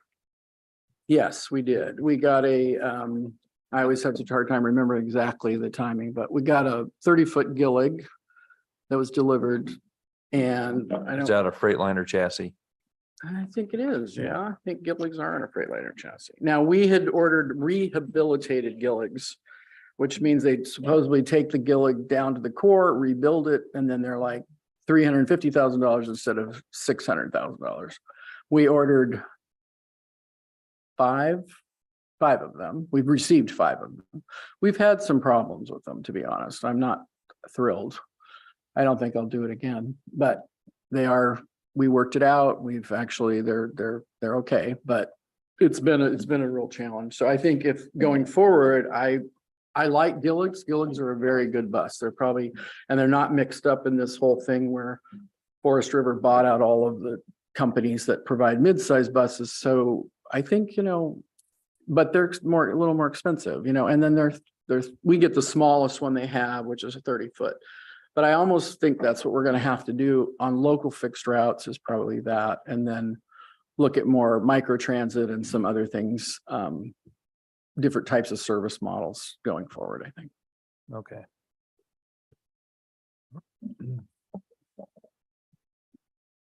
Thank you, Cynthia. Thank you. It's like stereo. All together now. Okay, Mary. Yes. Mary Bonta, is that how that's pronounced? Wonderful. Welcome. All right. So I'm here for the law library, obviously. There aren't really any major changes to my budget from year to year. There's kind of like little tweaks to accommodate the overall budget and make it fit. So I don't feel the need to go line by line through that unless someone got a question about a specific line. It's pretty. The only one simple. I had was when you get down to publications and dues, just Yeah. what consists of that? So about half, maybe a little more than half goes to subscriptions for online search engines that are specific to the legal practice. There's not stuff you can find on Google or anywhere else. You have to be subscribed to these services to access this information accurately and consistently. The other half goes to the books and maintaining that. That's the two major things that come out of that. I could go and search for more numbers on Nope, like no, that, but I wanted yeah. a general thought since it was a very large yeah, that's number. that's Mhm. basically the cost of having a law library. So, any other questions before I move on to some fun stuff? Okay, so, those of you that were here last year, I explained that during the pandemic, I put a pause on ordering some new materials because some of it goes out of date year by year. Some of it's even replaced within, 6 months. So didn't make sense when the library was closed to keep updating. Now that we're open, I have the task of trying to play catch up there.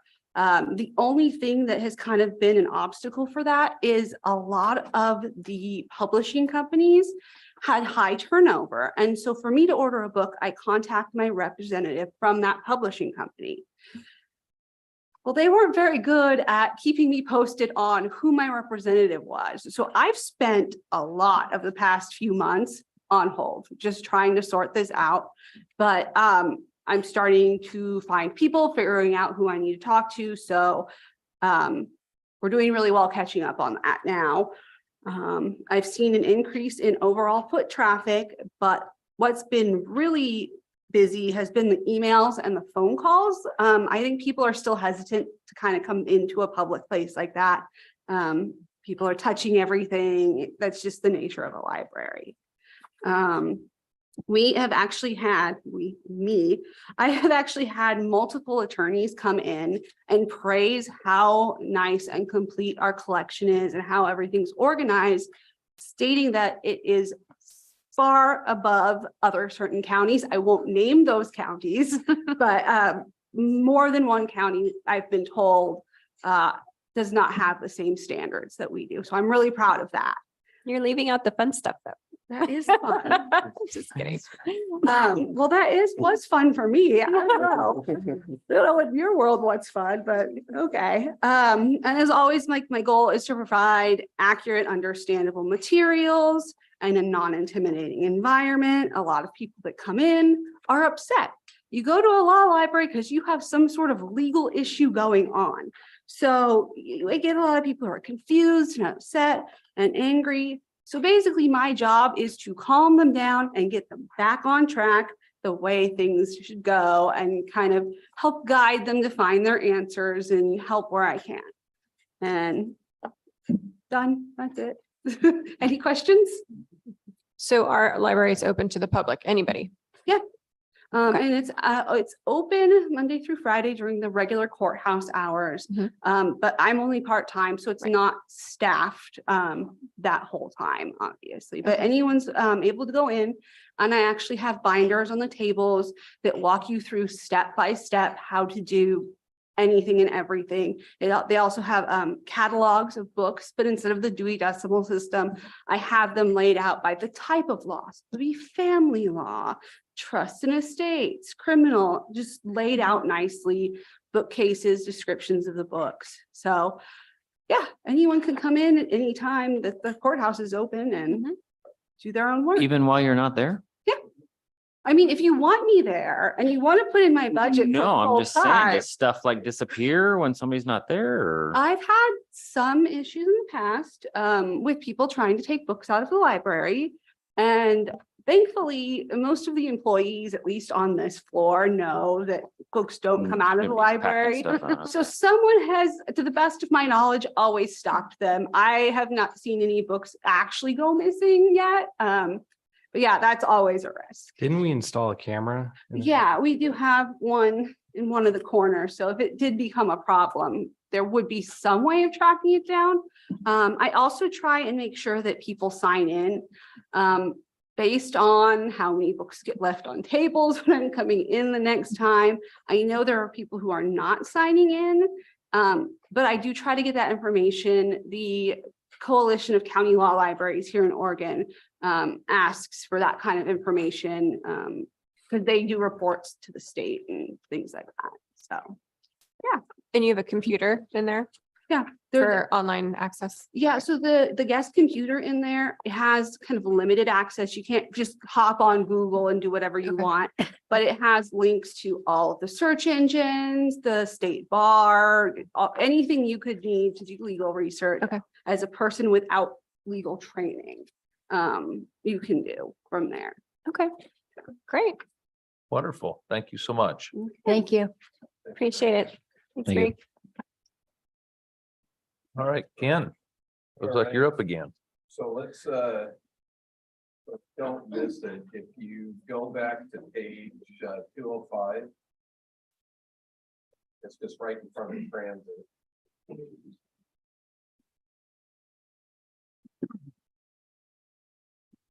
Yeah, hopefully we can get it back on schedule. So this is mediation services. I know Justin was going to present this one. I'll just say that we get some funds through the court system. We have to have it available. We're a pass through. This is for court mediation, any court ordered mediation. So we have these funds that come into the county.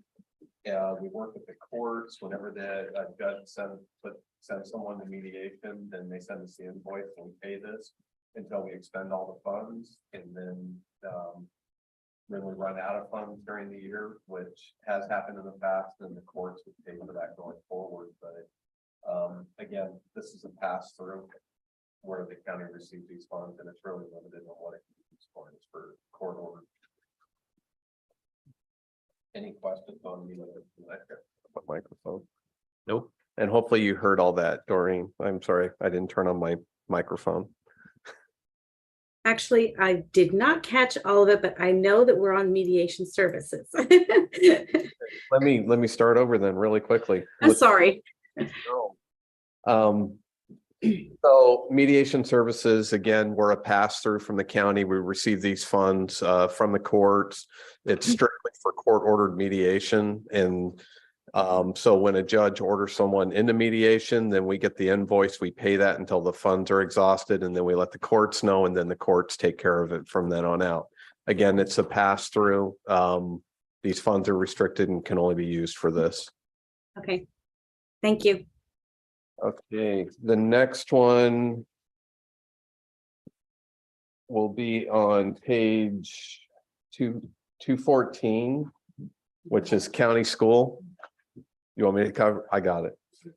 So county school fund, this is part of federal forest funds, and we're a pass through to the schools. So we'll receive these funds and then they go straight out to schools.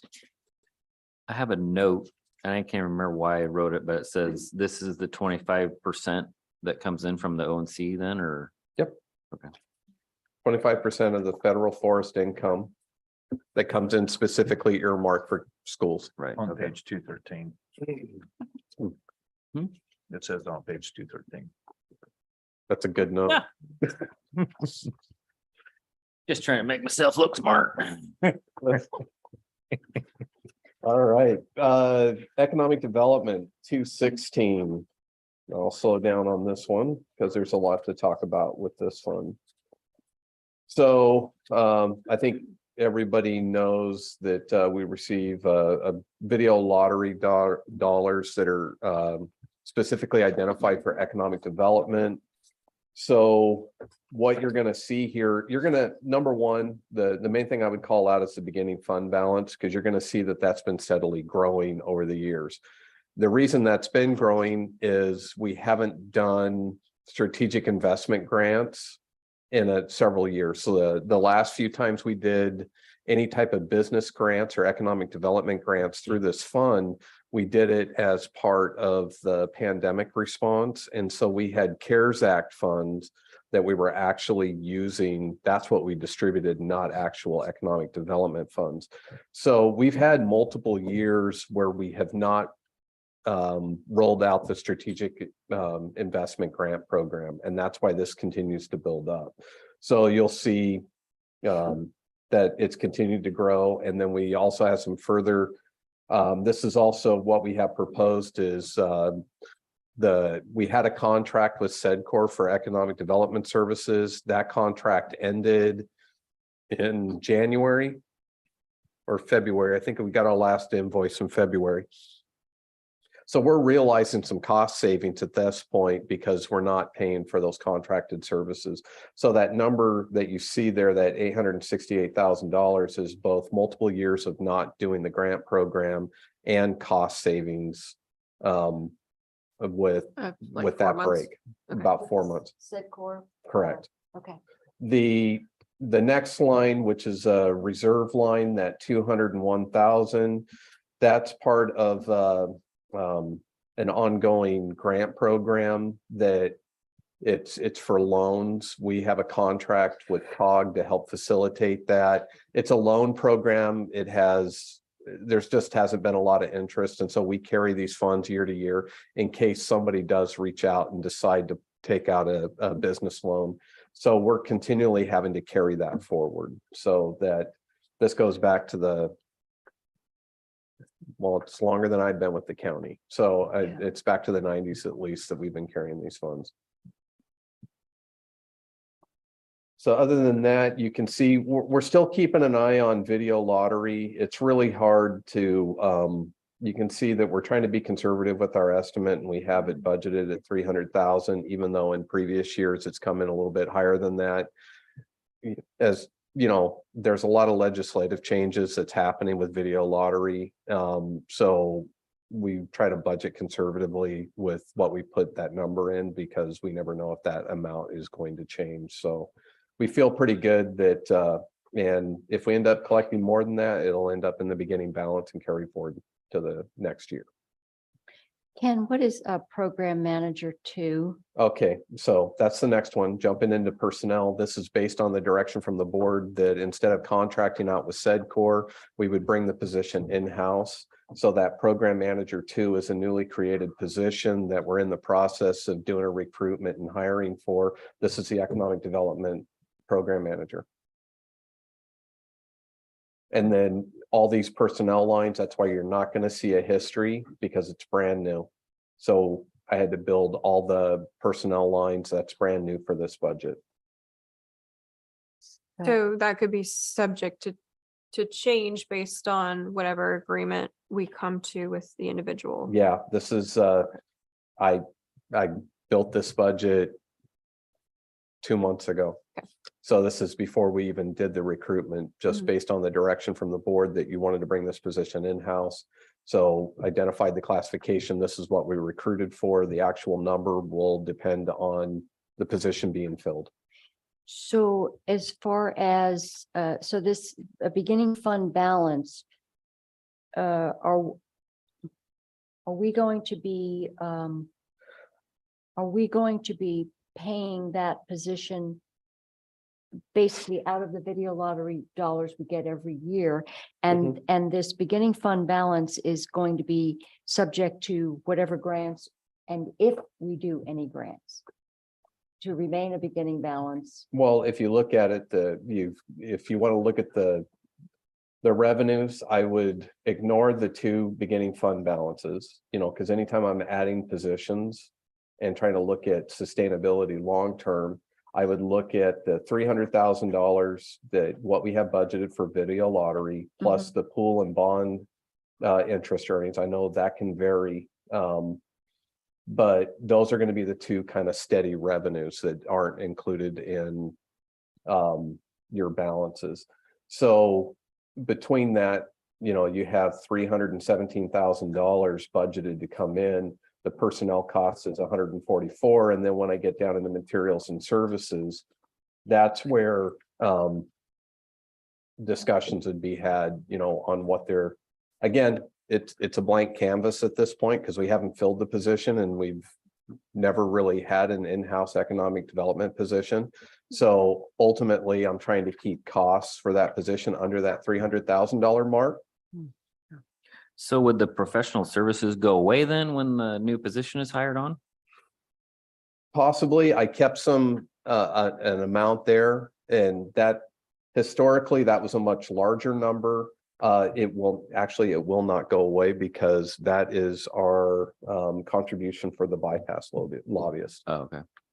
And I just put in. So a number to you make went it- down to the minimum if somebody was hired then is what you did. Exactly. Okay.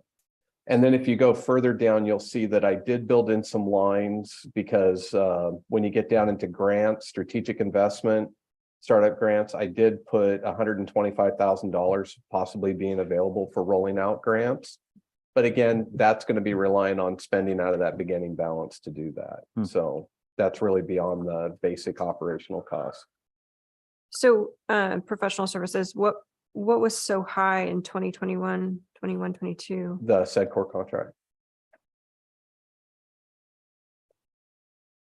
Wasn't all of that. It was SEDCOR contract and bypass lobbyists. We Oh, always okay. pay for the bypass, our share of the bypass lobbyist. Comes out of the professional services. And I know, but you're economic 50 plus SEDCOR was 12 times 12. 140, 140, 144? 144. Yep. You're 400.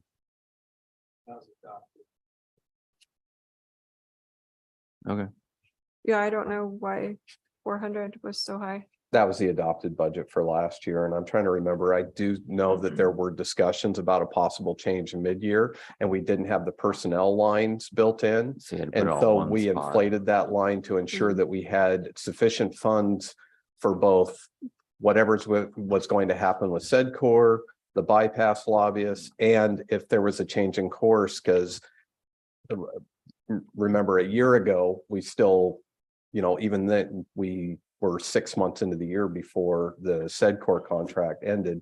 And at that point, it was based on the agreement we had, it was set to go all the way to June 30th. And then I wanted to build in flexibility if there was any type of overlap with SEDCOR or anything like that, because we had a lot of questions at that time and didn't really have any direction. So that larger number was to ensure that if we did have to also budget a position like we have now, that we would have sufficient authority to do so. So just as kind of a high level discussion about this, realistically for the first year that this individual will come in, likely starting right around the fiscal year, I would assume July-ish by the time all is said and done. But then, we have talked about having that individual kind of set the strategic plan for this position. So we may not get to the point where we actually have grants going out, small business grants. In fact, I would almost prefer to hold those until year 2. That's okay. I mean, placeholders are fine. What I'm concerned about is, anticipating what kind of needs this individual would have, in terms of advertising, publications, Well, mailing, like all of the stuff that this individual might need at their disposal. that's why we built that into the lines and the materials, the services. One you know, because whether it comes out of the 125,000 that's been budgeted, you'll see we have line items for central supplies, publications and dues, software, small equipment purchases. All of that was with the intention to provide office support or to help get this program off the ground. Okay, so we're assuming that this person would get a laptop or some type of computer. Yeah, Is that's in that's a here? Okay. default. Okay. Yeah, I just figured they were gonna have an office, they're gonna have a computer, they're gonna have Software. those types of needs, so Okay. so all that's built in here, much like we do, but again, it was trying to maintain position, you know, at least some budget authority to be able to get that set up. Travel. Association memberships, chambers. Okay.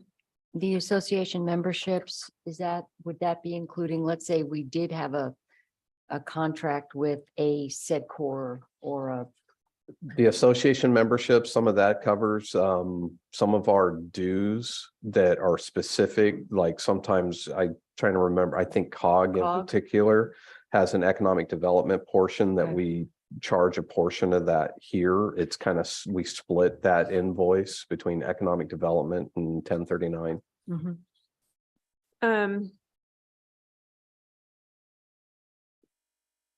What about like events?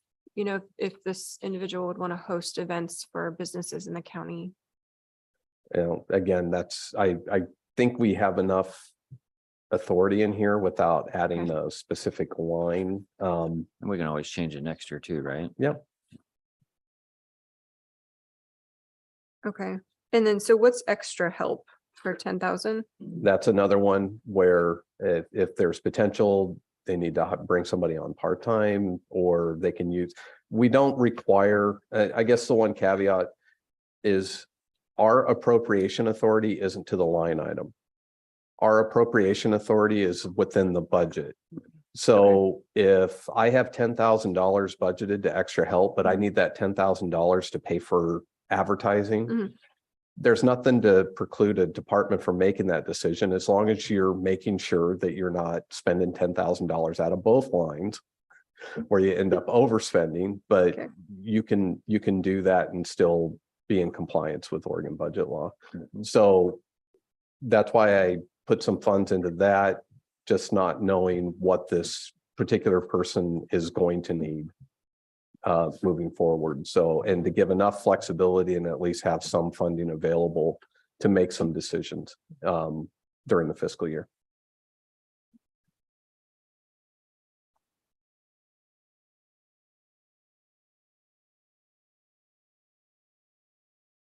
Travel expense at 2,500. Is there an assumption about that in terms of like, is that out of county travel? It's for Just travel. whatever. If they needed, if they're going to Okay. conferences, if they're going to meetings in Salem, if they're traveling to businesses, if they're having to use their personal car for county purposes, to go and meet with businesses, you know, it would be eligible for mileage expense reimbursement. So I tried to make sure there was some funds Okay. available there too. that revolving loan is That's the Sure. funds that we carry forward every year. Yes, Oh. that 201,317. So you'll see that up in the reserve. And then the corresponding expense is that revolving loan. So anytime we get Hmm. inquiries on that, we actually have a contract with COG right. to facilitate that program. So they would administer the whole thing and then we would loan from this and Okay. So And how often has that program been used in the past? I mean, I think it's been sitting there since you've been with the county, right? But- I know since I've been in administration, so as the administrator for the last 4 years and the deputy county administrator for 2-3 years before that, I haven't seen anybody. We've had inquiries into the program and we've referred them to COG, but I think there's other programs out there that that most people apply for and not this one. And I think it has to do with the interest The rates. interest rate, right. So do we Yeah. just go to COG to get rid of it, to reappropriate that to something else? So it's No. not just sitting there? or- We're stuck with it. It was part of a federal community block grant or some funding that were received many, many years ago. Huh. And so probably have it on the books long after I retire. What is the interest rate? Do you know? Top of my head, we've had so little interest in this program that I'm Yeah. usually surprised even when I get a phone call that somebody's interested in it. You know, but it is a program that's available. And that'd be something that we'd be looking at the in-house person, you know, when we fill this position, would be another element for them to get themselves up to speed on. And we'll still continue to work with COG to help facilitate that program, but I honestly, just wonder at this point with interest rates going up in the general, that if this one is a fixed rate, it might become more attractive. it might. I don't know. I'm always surprised when I get a phone call about this. I want to say I've had 2 phone calls in 4 years. 2 inquiries about it. So the only thing that I'm kind of concerned about is the communication side of this position or the marketing side. Mhm. And I'm gonna step back on my communication soapbox and say we have a severe lack of a PIO, a comms person that acts on behalf of the county. But this position in particular, that's kind of a critical piece of what they do. As well as marketing. I mean, if you think about what a chamber does, you know, a lot of it is marketing. So that's kind of the piece that I'm not sure about. I don't really see a place for it in here yet. But then it's sort of like the cart before the horse. I mean, we don't have this individual yet. So setting this strategic plan is part of that too. I'm not really sure what needs to come first, or if we need to have some type of budget for that in this budget. Well, it's here. Yeah. Or if it's not, it can be added, or you can, when you onboard the individual that's hired, they can give input on towards dollar amount and what the line item would look like. But when you say PIO, you're talking about strictly economic development focus or communications, overall county communications? In my view, we need a PIO for the entire county that works with individual departments and helps release information from it instead of having the siloed approach. You won't get any argument from me, but I'm wondering, can we justify that in this No. budget? No. Where would we? No, I'm not saying add it to the budget. I'm just saying, how does this person function? That's that gonna be, need. honestly, if we're gonna have that larger discussion, that would be a discussion when we get to 1010. The admin budget. Okay. This is specific to economic development, and I tried to build as much flexibility into this that it's really gonna be up to the person who comes in and fills this position to at least one of my expectations is this time next year, that person's gonna be presenting this budget.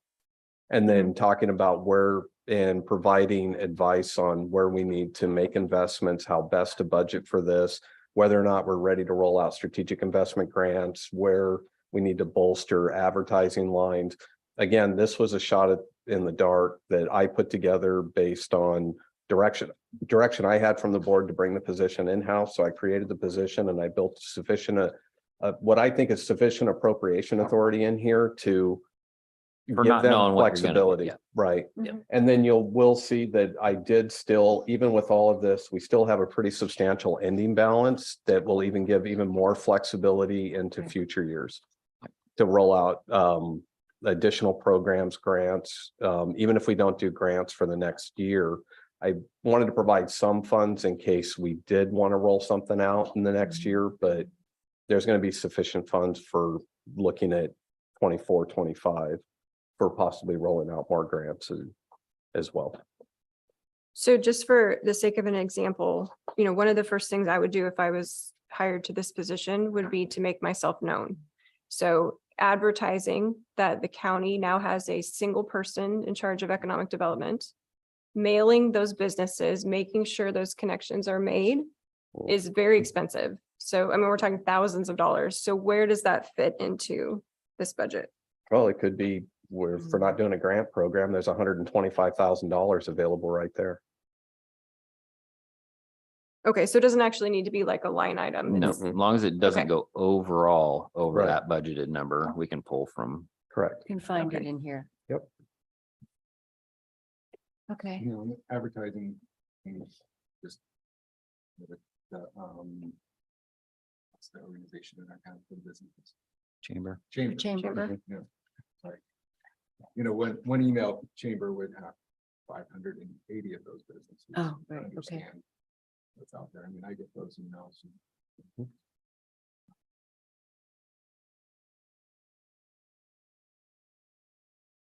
Yeah, I would just say the only lines that really don't have any flexibility in here is the revolving loan program and the professional services, because depending on what's going on with Parkway Committee and that lobbyist contract.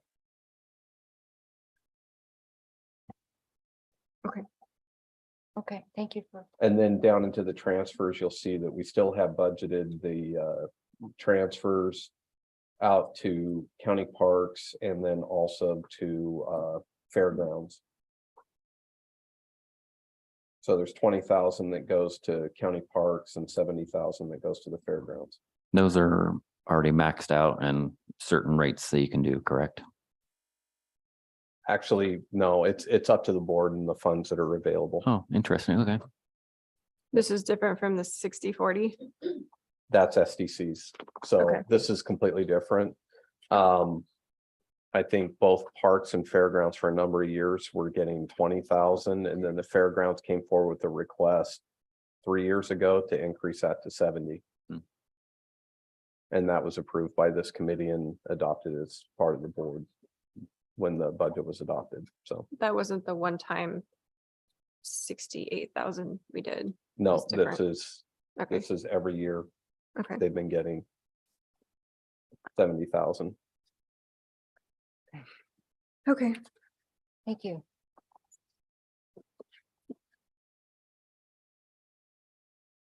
That all, Ken? That is it for community services team. Okay, it looks like, looks like we've got, Mike Barnhart. I already did that one. Oh, you did? I did that one for Mike. Excuse me.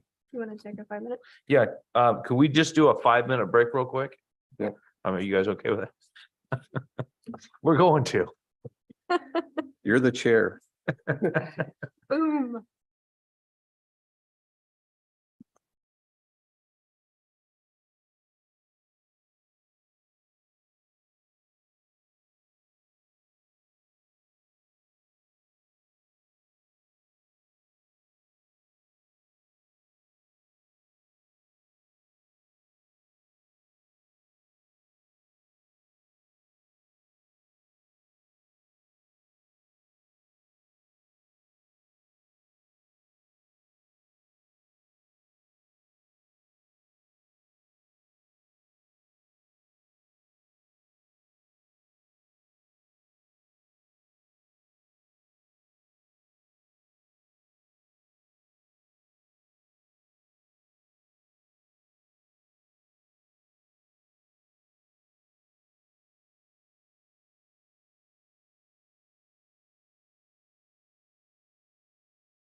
Okay, we're gonna start this up again here. So we've got Christian Bonish.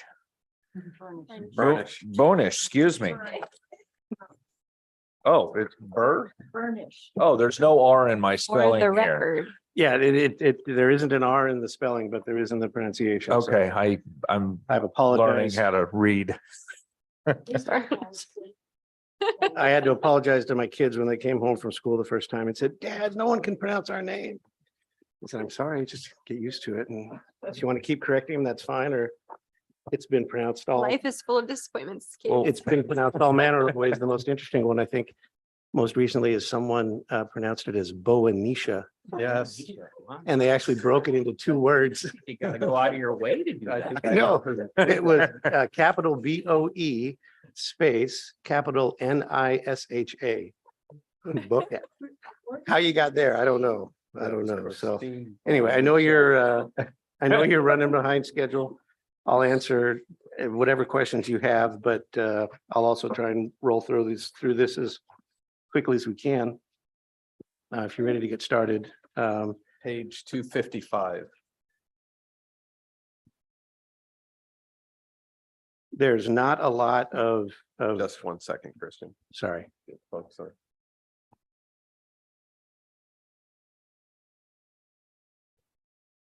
Okay, There's not a lot of change to our budget from last year.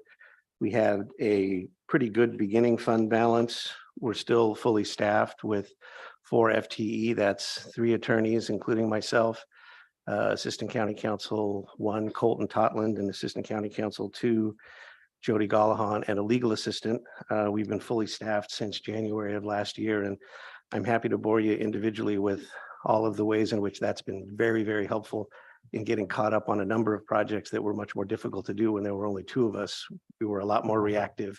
Now we're able to plan some things out. I've got a laundry list of things that we've been able to work with Ken and admin and others on getting ticked off, and we're going to continue to do that into next year. So I just want to thank the board and the committee again for continuing to fully fund my office. It's making a significant difference. Not a big change in any of the revenue funds.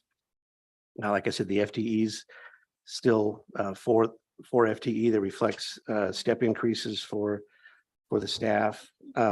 We do still have an extra help line and then also a professional services line. Those amounts are holding steady from last year.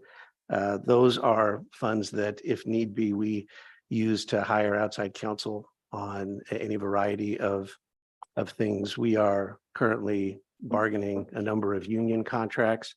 We've had a number of labor-related issues that we've hired outside counsel for. The county is also appealing a Court of Appeals decision. We've hired outside counsel to help us with that.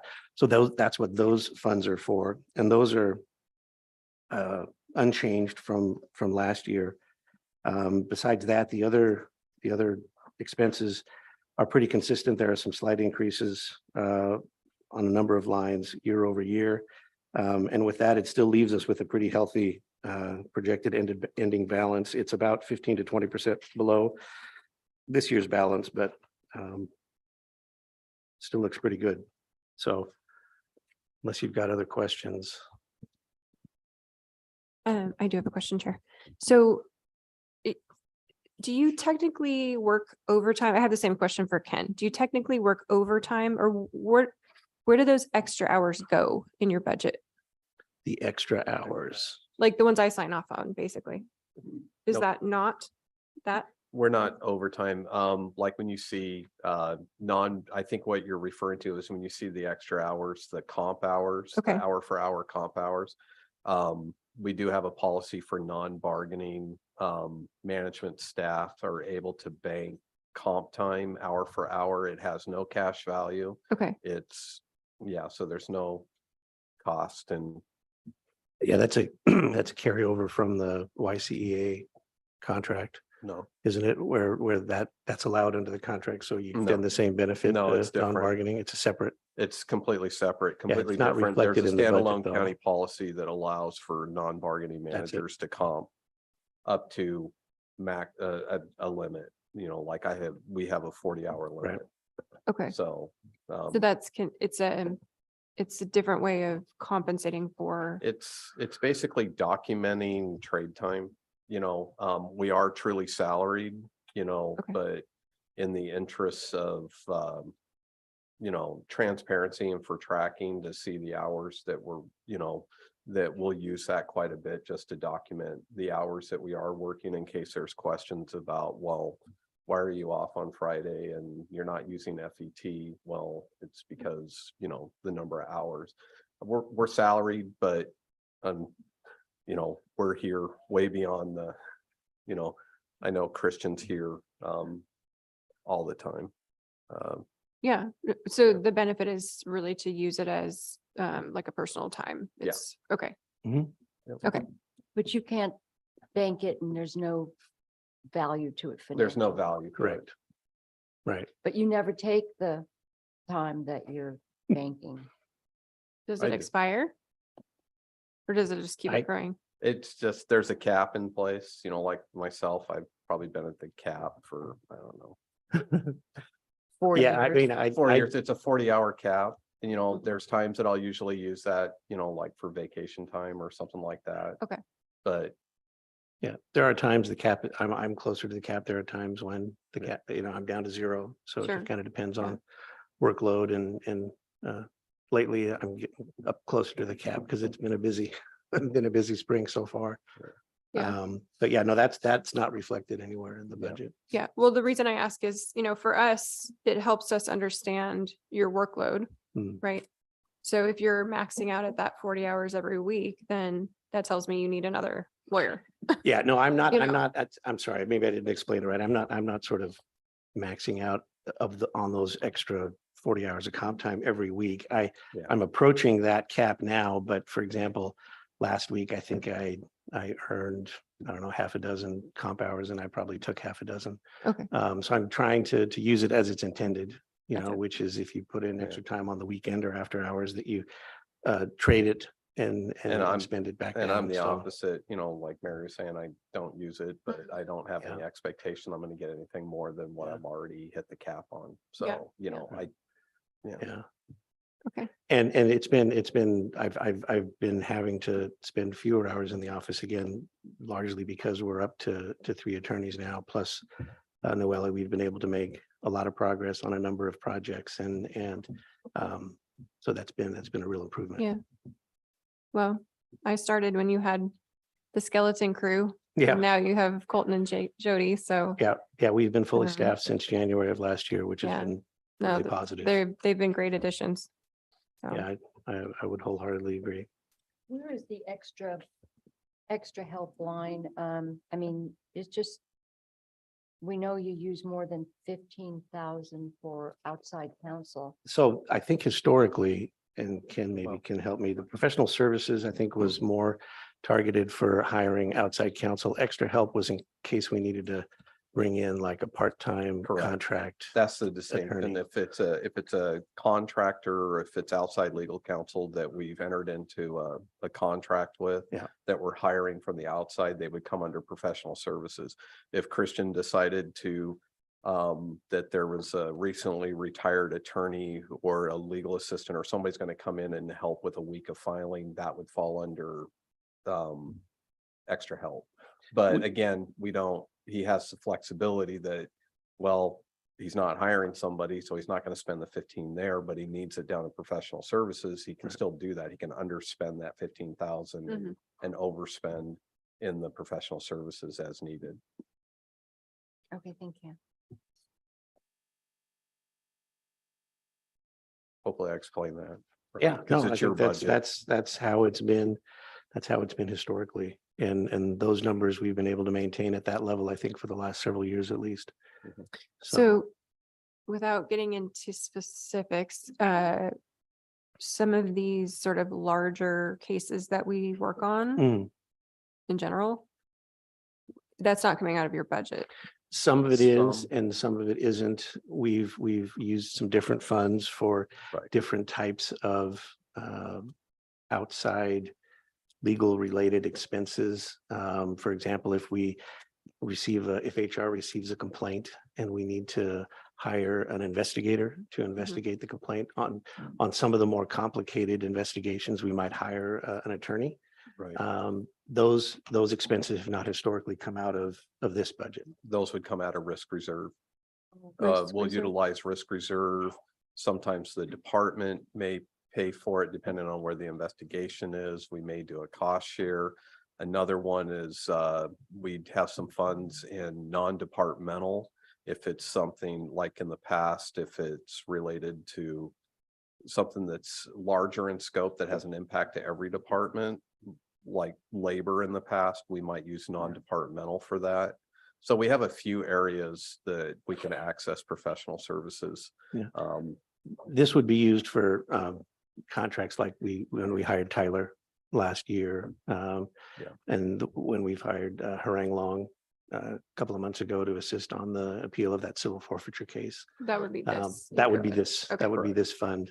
And then we've used outside counsel, labor counsel, Diana Moffett, to assist with a number of the ongoing labor matters that we have at the moment. And this is where the majority of those expenses come out of.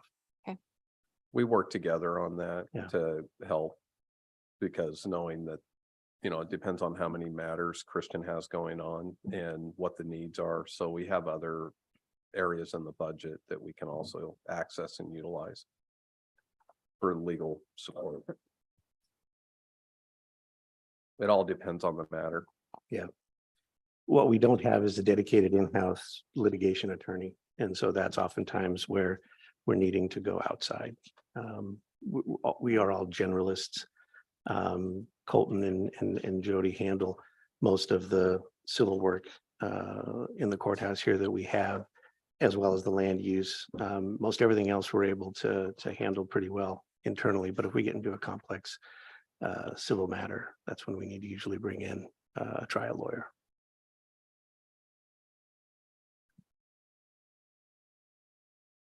All done.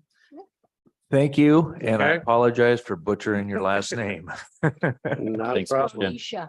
Bonisha. Bonisha. Bonisha. Oh, Thank you very much.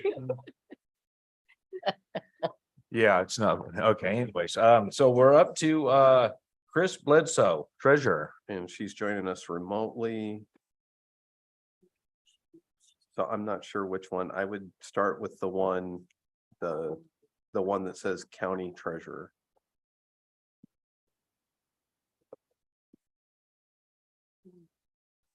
Remote. Okay. No, wait, not that one. You already did that one. So it's Bledsoe. Chris should have, just realized, if you can hear us, Chris, you should have a pop-up on your window. You decline, try again.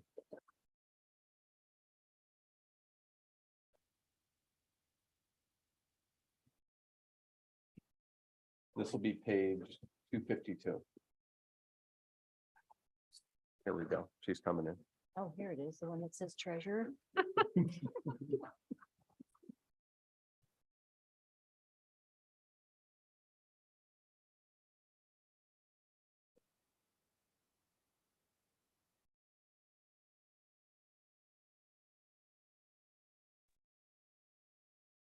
I don't know why you can't see me. There we go. Okay, we can hear you. Well, that's a start. Okay, now you can see me. Right. Hello, everybody. Hello. Good afternoon. So I don't think there should be any questions. It's a very basic, simple budget, not too many bells and whistles. Primarily, the purpose of anything that is beyond my salary is to keep me up to date on what's happening in the economy and the world and to improve my skills through education and conferences. I work from home, so there are no real expenses. I am being charged for an office which I chose not to use. And in fact, that's good because it's being used by the planning department and for some indefinite period. So I'm glad it was there for them. But I don't really have anything, so I will depend on you to ask me questions.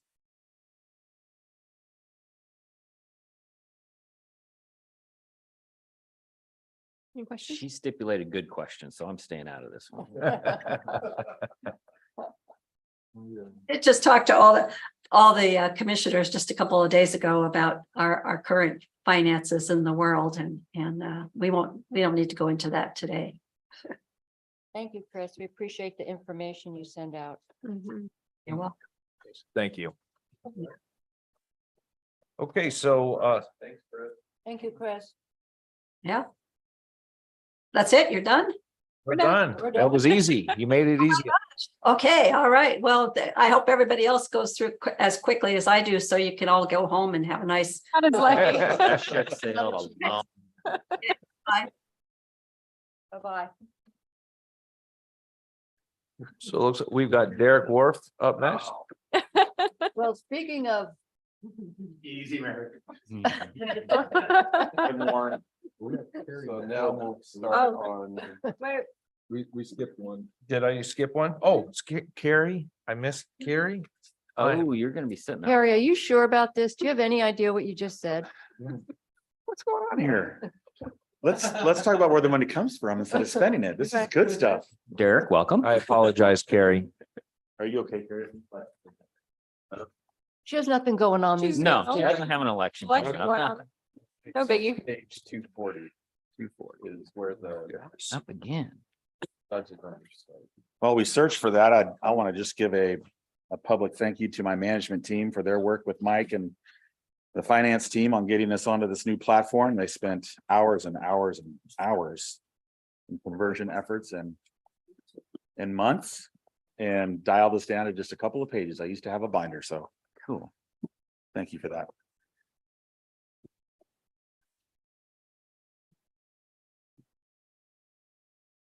My tab's in the wrong spot. Okay. Got it. What page are we on? 240. Thank you.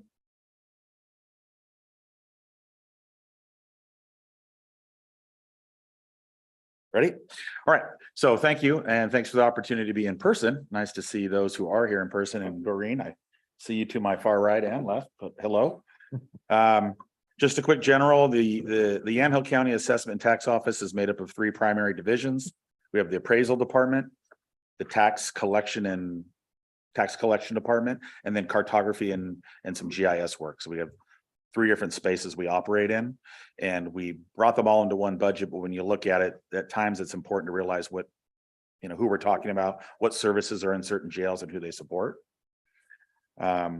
We currently have 19 FTE. That's the same we've had for the last 10 years. I don't have any proposed changes to the number of bodies. So that all, in terms of personnel, that should go pretty straightforward. The appraisal department, they maintain 50,000 real property records. That's the sketch, the photo, dimensions of the account, value of the account, that sort of thing. The tax side's responsible for taking those values, levy a tax, send a tax statement, collect the money, and then distribute it out to the 42 taxing districts. This coming year, by June 30th, we'll have collected 162 million on 48,000 plus taxed accounts. And that's sort of the big picture where we're trying to get to is the value leads to the tax, leads to the collection, to the distribution. And, over the course of a year, that's how it all works out. None of the tax dollars levied are retained directly by our department. I think that's important to note that although we collect $160+ million, there is no direct line back to our office. We are funded, when we get into the numbers here, essentially through the general fund. There is a slight bit of revenue generated from a grant and a little bit we charge in making copies, selling data files. It's all very minuscule, but at the end of the day, it's important to note that although we collect a lot of money through the entire process, distribute it, there is no direct line back to our office. So in addition to the county as a district, we serve 41 additional taxing districts, schools, city, fire departments, and now we have 5 urban renewals. So That's just speaking to the others that we serve our citizens, we work for the citizens. And as an extension of that, we work for the districts that provide services to our citizens. So we need to collect it to fund those agencies, and then obviously the county. Okay, so that's kind of that's a really quick overview. I had a full page on what we do, but you got me down to 3 bullet points on that. We want to move into revenue. Do we have any initial questions? No? Okay, so for all intent and purposes, our office is not a revenue generating office in terms of our expenses internally. So we do collect a lot of revenue through taxes and we distribute that out, as I just alluded to, but there isn't a mechanism in our budget that says we levied this and we keep X portion of it. Okay, so the revenue items that are left primarily are what we call the CAFA, and that's the County Assessors Finance Funding Grant. That started in the 95 range, 97, and it was originally put in place to offset about 50% of the operating expenses for assessment and tax. It was a funding mechanism to take some of the pressure off the general fund for the counties. That unfortunately, when it went into play 25, 30 years ago, was never indexed. So it was dependent on recording fees and delinquent interest. But as costs and expenses increased for assessment and tax, that offsetting funding source has sort of flattened out. So now it makes up about 10% of our expense budget. And the gap between that is where you guys come into play. It's where the general fund fits the bill. So I think that's just important to note that we can go through the standard revenue, personnel, material, and expenses, but at the end of the day, we are 98% dependent on one of those two, the general fund or that CAFA grant. And the balance of revenue comes from collecting some fees for selling data and doing some other things. Most of the services we provide are at no charge. And the data we provide to our citizens are at no charge. There are a few occasions where we do sell some things. So to bring that sort of generalization back to the revenue component of, well, mine says page 1, whatever page you guys are on, hopefully you're seeing 240. Assessment and taxation at the top. I want to point out in this year's budget that there are 2 items that are really, we need to be cognizant of today for future reasons, but the beginning balance at 522,382 has two occurrences, 2 isolated contributions from prior years. That's GL 36,268 and 34,102. They're side by side. They're about 4 down. And if you look at PAC to 21-22 actual, there's 88,000 in one line, which there is no historical and no forward. That was a one-time, I'm going to call it a contribution, Mike. All right. Again, thank you. So that led into the beginning balance being lifted for this coming year. And then 189,000 below that, we had a late filing penalty for a very large property tax payer. They didn't file their exemption timely, and the way the Oregon statute is written, they pay 1/10 of 1% of the real market value. It was a big check. So that landed there. You can see historically before that it was $450. After that it was $7,500. Those 2 things built 522. They're 260,000 of that beginning balance. So that's an isolated event. I did use that to offset the initial 2% reduction in discretionary, and then any other adjustments I had for material and services. Other than that, it's the step increases only in personnel. But when we think about revenue, again, I want to bring it back to the 400,000 for the assessment grant. Now we've got it at 300. That's because recordings are down. The 2 things that fund the CAFA grant are recordings and delinquent interest. The market is stalling. We're not seeing values drop. We're just seeing transactions drop. So prices are still high, but the number of transactions are lower. So the numbers of recordings are lower. And statewide, that's what funds this CAFA grant. They collect it for the state and distribute it out. We're all down about 25-30%. So going forward, it's been forecasted 100,000 lower than the 400 from last year. That's really in terms of revenue. That's really what I wanted to address, is the reduction from CAFA that we're anticipating and why the beginning balance is what it is. The rest of them are sort of just year over year. Questions on revenue? I have one. Please. I'm trying to recall from last year. I know I'm the disembodied voice. We had made room for a level 3 appraiser, which would have gotten us into the commercial appraisal or picked us up in that area. Have we made some strides in that area, and has the revenue seen that reflection? Yeah, so thank you for the question. And I would say the remainder of the beginning balance in terms of, we addressed 260,000 of that. The balance that's still in there to get to 500 is primarily that position as still vacant. We went out 3 times to recruit for it. And we did have 1 application out of those 3 recruitments. And that person didn't qualify as a 3 ultimately at the end for going through the interview process. It just didn't pan out. So we are looking at this year or this next year, maybe even sooner, but trying to find a way to put a path forward for somebody internally and how we can say, all right, going outside and looking for something outside the county has been a struggle for various reasons.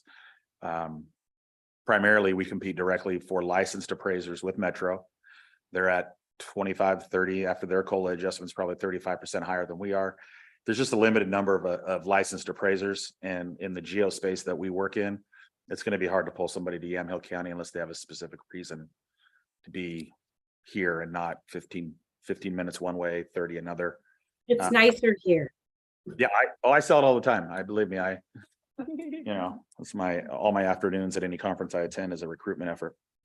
But all that to say, we've got another plan we're going to try, which is to hopefully farm something internally and then backfill with some younger talent and kind of bring them up also.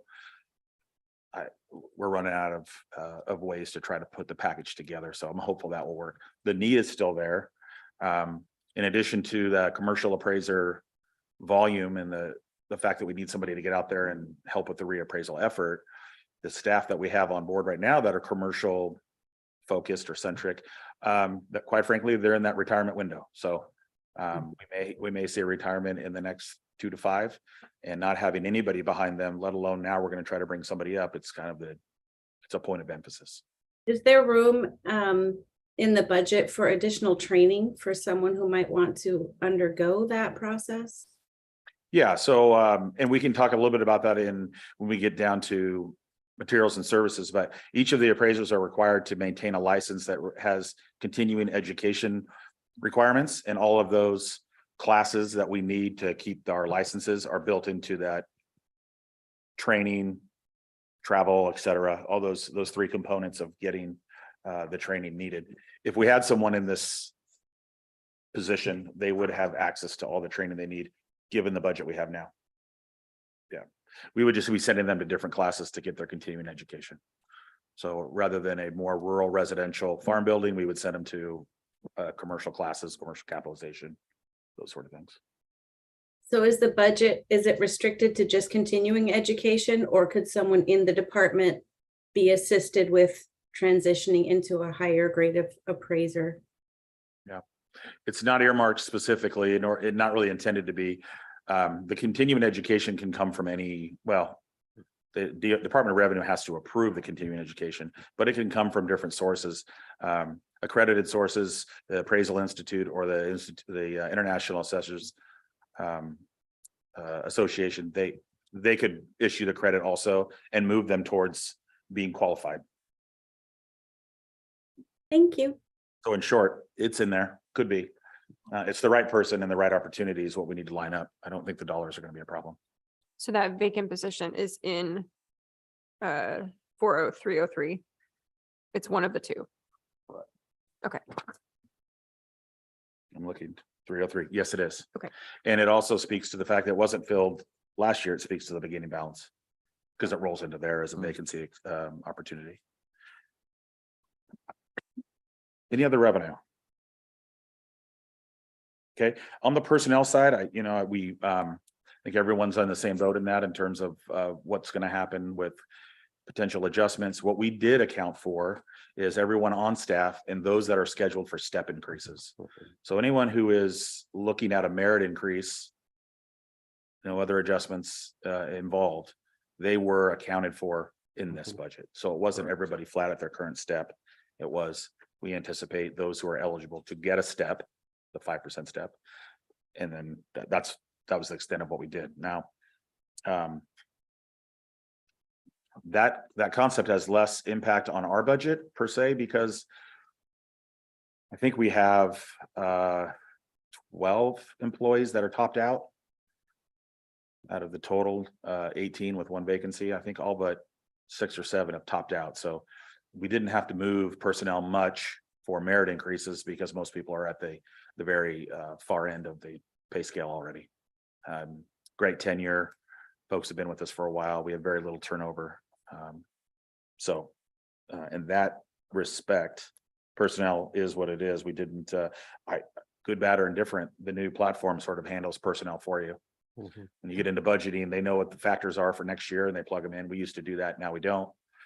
For me, it's just a matter of FTE count. How many bodies do I have? Do I need more or less? And then finally, am I going to have promotions, or we'll find out about the other adjustments as they come. Questions on personnel? So the appraiser one, I noticed it's gone down significantly. Was it reclassified? Wasn't reclassified. We hired somebody, That was at the beginning. yeah, Okay. 2 steps lower than what we had Okay. thought. So we have a brand new appraiser on board who's really doing a phenomenal job. And well, I won't go into that right now, but it's exciting to see what he's doing. He came in lower than what the midpoint would have been. And then a question on the cartographer analyst. Mhm. That is your GIS person? He's all things, yes. I think his official title for us is Senior Cartographer and GIS Analyst. That's Brian Hansberry, who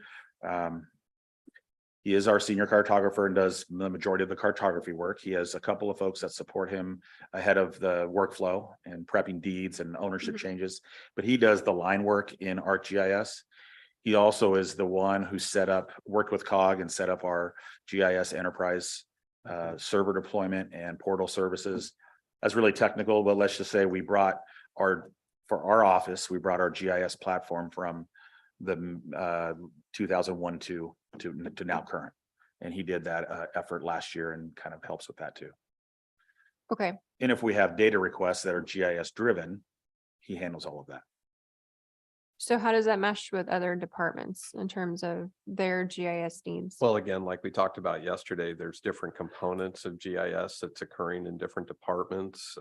We have the agreement with COG, we have the surveyor's office who's getting more and more involved. We have planning, they've got Lance, who's also a GIS person in planning. We have Public Works, they use GIS. And then Derek also, Brian, who does GIS work. So we have these, keeping in mind that GIS is this huge system and everyone is feeding data and pulling data, much like Brian's doing, into the system. So everybody has a role to play with this data. And that's something that, like we mentioned yesterday with the conversations with Ken, is we're continuing to have discussions about long-term, about bringing that back in-house to have, instead of it being COG, where a lot of the stuff's going out to COG, that we may be bringing that back in-house and have that where we're managing the data in a centralized point that where everyone's working together.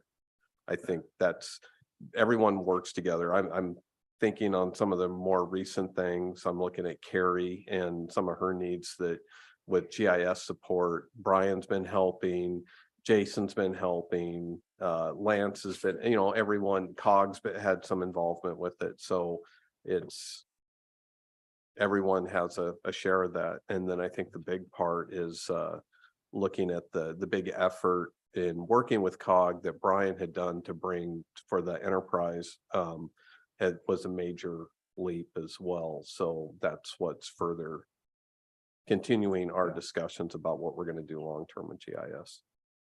And I would add, it's Brian's effort that got us to this point. Right.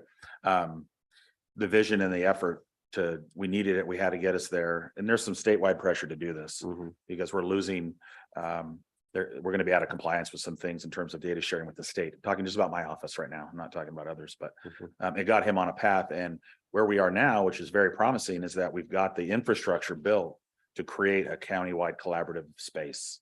Whereas before it was very siloed, we would all download our little data sets and send them to different places once a week, once a month, wherever. Somebody would try to cobble that data together and use it. Now you've got a central repository of GIS information that is cloud-based. It's on the current software, the current environment. He's been asked to talk at national conferences on what we put together as a demonstration for others who are trying to solve the same problem. And it's really that smaller to mid to smaller counties that are struggling with how to do that. And it's becoming more prevalent every day. And City of Newburgh, City of McMinnville, COG, the state, they've all climbed on with us to say, how do we make this sort of the model? And it's really promising. So there's a lot of upside and opportunity. I'm glad to hear it was on the agenda somehow yesterday. But there's some opportunity there. So is that a single person who would do that if we brought it in-house? Or is that the work of two people or? Well, I think it's, there's different layers and components to it. I mean, what's still existing is no matter what, whether it's in-house or COG or whatever role, Derek is still going to have his function in GIS. There's elements he's going to have to do no matter what. Mark out at Public Works, same thing. Planning, same thing. Everyone has pieces to it. So it's been one of the struggles because I remember when we had GIS in-house and it was in IT many years ago. And then at that point, it was closed down. We contracted with COG and we had that service, but it didn't mean that that Derek's office wasn't still doing GIS work, or everyone was still doing that. It was where they were sending the information, how the files, who was managing the public facing GIS portal, some of those other things that COG does for us, whether that's a single position or something larger in scope is still to be determined. Okay, but we're the inputs for that, right? COG doesn't do anything except for storage. Yeah. They'll do some contract work depending on, because I think you'll see that like in Mark Lagos' presentation yesterday, you saw that he had contracted with COG that was above and beyond our current contract, that they've done some projects for Public Works. In particular, I think it was their MDTs, what they're wanting to roll out, their data terminals. They're wanting to have information in the mowers. So they have all their protected areas mapped. So when they're out mowing, that was a project that they were working with COG directly, because COG provides GIS services to a lot of smaller jurisdictions or a lot of that don't have GIS resources. They serve as that consultant or conduit or being able to do that program for them. Okay. So.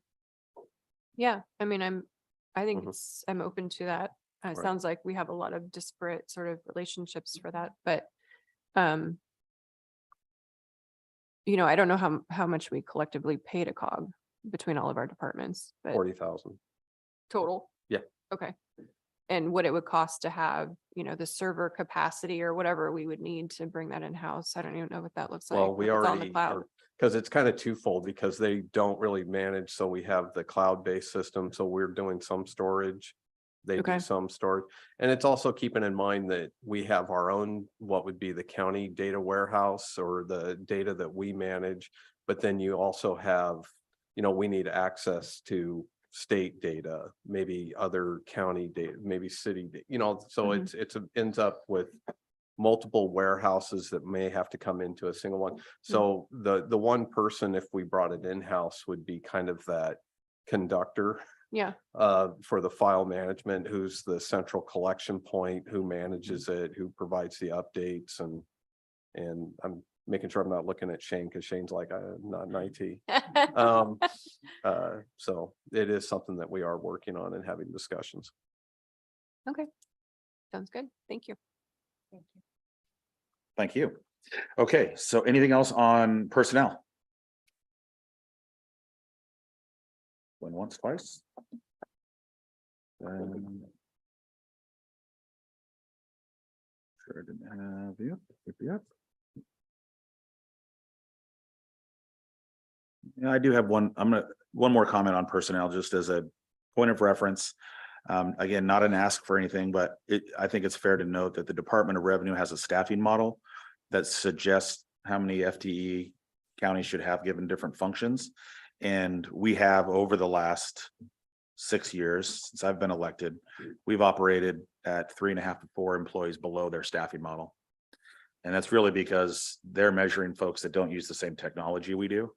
We're doing it better with better technology and devices and business processes. I don't need the 4 bodies, but it is an indication of where they thought we should be and where we've been able to operate. So kudos to my management team, my employees. They're doing a great job of keeping us out front and setting the pace for others. Materials and services. So the items in material and services are primarily software licenses, subscription, vendor services, and then aerial imagery. The largest expenses are relate to software and licensing. They're fixed expenses because they're contractual, but we have to have them regardless. So it's sort of like the phone rings, somebody's going to have to answer it. The software is a platform that's required to calculate tax. The appraisal platform is required to calculate appraisal values and do that sort of thing. Outside of that, we use Microsoft Office and then some service providers. There isn't a lot of other tools that we've deployed. So we can get into the big ones and talk specifically about, who's in what GL. But I used to have a graph that I included, but we've been under 5% increases year over year, and usually around 2% increases to 3% in material and services. So we're not changing the service providers we have or the platforms we're using. If the cost of those platforms were to go up, that's what would be reflected in materials and services change. But we're not adding anything new at this point. We've been doing with what we've got in terms of platforms for 2016. So 7-8 years will be this next budget cycle. But to say that, let's go through, if you don't mind, I'll point out a couple of the big ones and try to walk us through what is going on there. In GL 51306, it just says software. That's probably a poor label. That is aerial imagery. We have expired our contract with them, or I should say, our last flight we received from them was February of last year. They're due to fly the county again in October, which would be a delivery in February of next year. And we pay for that flight in 2 increments. We pay half of it in the first year and half of it in the second. So this 73 is half of the bill, and then in the reserve is the second half. Is this, we're talking airplane or helicopter or something? Yeah, 30,000. I mean, it's high level, high resolution aerial imagery. So nothing you would spot flying over per se. We had thoughts where folks were thinking we were going to fly drones over people's properties, or we had some, I don't know, fancy capture method. No, these are the guys that fly for national services. They're flying for, to check on wildfires. They're flying to check on this. They have the ability to get really detailed and do some very high resolution imagery. In addition to just taking high level resolution pictures, they have the ability to do obliques. So fundamental to appraisal is we have to look at it from 3 different points of view. So if they give us a view that is straight down, that's 1. If they give us a view that is this way, that's 2. And then if we have a street view or something within the last year that we've been there, that's 3. It really allows us to do sort of rapid appraisal work and not get in cars and drive to the far ends of the county if we don't have to. Somebody puts in a heat pump on Willamina Creek. Historically, you got 2 people in a car, someone's going out, someone's doing that, someone's doing this. Now we would just say at the flyover, nothing else has changed. They added a heat pump. And we can tell by the orthogonal and obliques that we're good with the appraisal as is. During COVID, when we weren't doing knocking on doors and we weren't doing field work, aerial imagery was essential. We were able to get new construction done just because that was the year they flew. So we had all the data we needed to do desk work and not send folks out in the field. And now it's become sort of a tool that helps us get the low hanging fruit out of the way.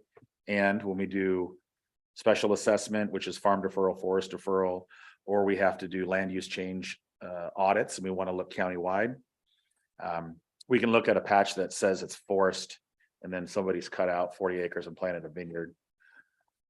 You'd be surprised how many we found without doing a cycle appraisal. You need some of those tools to bring it to light. So Do you have, that's what they're doing. do you have software that looks for that?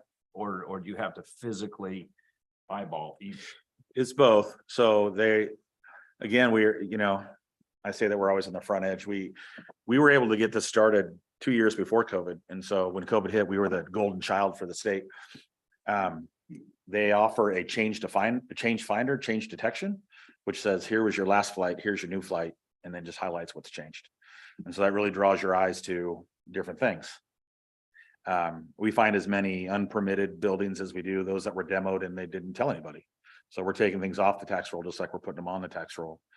And then we find those land use changes. We find, things that pop out as questions and why would this be this way kind of thing. So they do have that. They give it in our package as a way to continue demonstrating how it can be used in assessment and tax. But we also share with the sheriffs and planning and even Christian's usually sitting there, Christian and his team, the ability to use that aerial imagery and those overlaps of time. YCOM, Mac Power, Water and Light, City of McMinnville, City of Newburgh, they're all partnering in that. So it's got a pretty widespread footprint and people are using it in different ways. We found our piece and, maybe that's why we don't have the 4 extra bodies is we're able to do things via that channel or things like that. Thank you. Yeah. So let's see, that's that's half the payment. The other payment is in reserve. And I think last year at the budget, I said the same thing. This is after this budget cycle, we'll be asking again for that if we're going to continue the program. So my hope is that we get our stakeholders I just alluded to, those other jurisdictions in county and out, maybe partner share in the expense, maybe just come to the board and say, hey, it's so relevant. This is why. And we understand how we can fund it long term. It's not sustainable in my budget. I'm still using the beginning balance dollars I got from a late fee collection and Mike's generosity to fund those two items. If you think about it, the extra money that came in, this is half of it right here. But it's important enough for me that I went ahead and spent it that way. Yeah, we've talked about using potentially, we've talked about it, about Funding ways to make up for that aerial imagery going forward. And I sit on the OGIC board, which is the Oregon Geographical Information Council. They're looking at a statewide solution. Washington is wrapping up their study, a 3-year study on how and why it's so relevant and how they're going to fund it statewide. Oregon's on pace to look at the same thing. I don't know if they ever get there, but if we're spending this much, you can imagine what Clackamas and Marion and Lane and Multnomah is paying because we're all using it. Yeah. So there's some opportunity maybe down the road, but for now, that's where we are. And I will continue to share it with our partner stakeholders. They're professional services. And professional services. So besides what we turn on every day in our PC, we have subscriptions, if you will, to different services to help with valuation.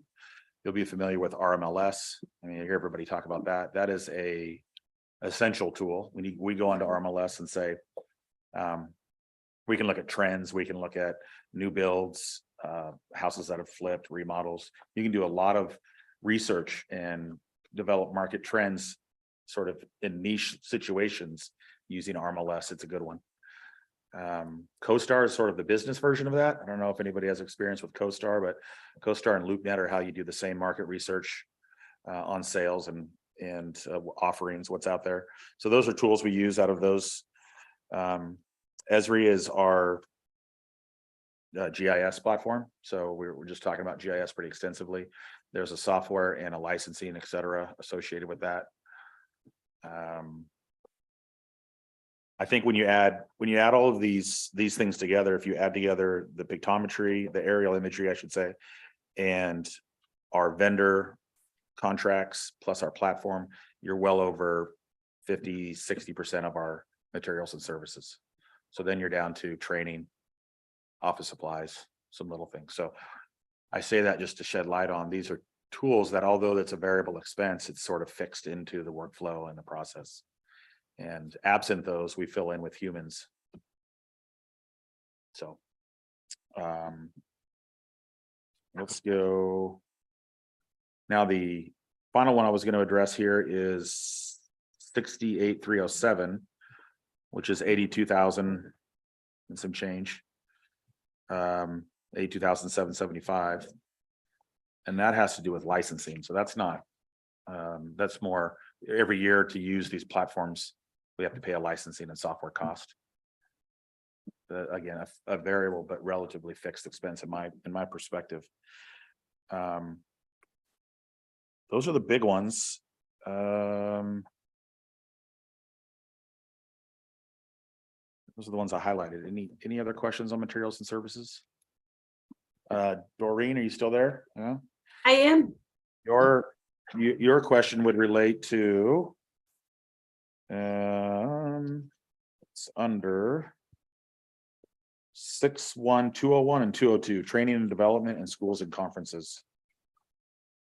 That makes sense. My next question is a reminder of what 1510012-7001 is. State of Oregon, 12,000. I don't remember what that is. $12,000. Yeah. Yeah, so what happens here is this is an offset to a revenue item up top, or a portion of it anyway. We have volunteered to be a service provider for the building codes division on manufactured home transfers. Many counties have pulled out and just said, use the state services, and they send their citizens to the state. We actually do it here in our office. And what that means is we collect the fee for doing the transfer. We pay it to the state. They give us a check back at the end of the year, which we call revenue, to offset what we called expenses relative to assisting them in the process. It's kind of it's a tough sort of chain to follow in terms of how it actually impacts the citizen. They pay 85 up front.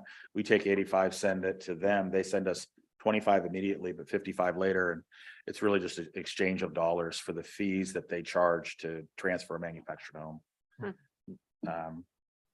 We have to pay out in that aspect because we're sending money out. So, right, I took it from Commissioner Bershauer and then paid it to Mike, and then I'm waiting for Mike to come back and pay me back. So, usually he does. Next year, Don't know if foreclose on your audit. make some interest on it first. Trying to think what else is in there, the building reserve, and then we talked about the reserve for aerial imagery project down there at the bottom. That was the last thing outside of material and services. So where's the ending balance?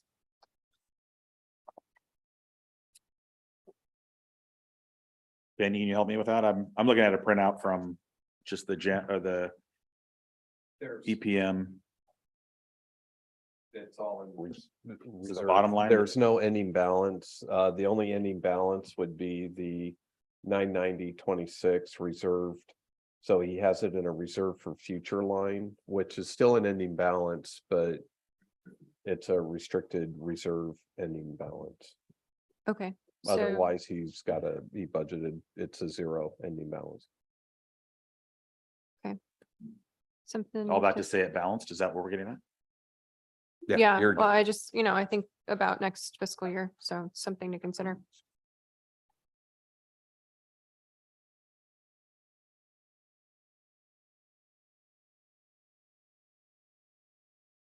Well, I think we're good. We good? I think so. You learn everything about assessment and tax that you wanted to today? If not, please reach Everything out. more. Please reach out. I think we all need to know a little bit more about this. Thank you, Derek. You got it. Carrie, He's worried about that 40-acre vineyard. Carrie, I'm not gonna skip you over. Carrie, the floor is yours. But the good news for us is actually you're next in line in our books.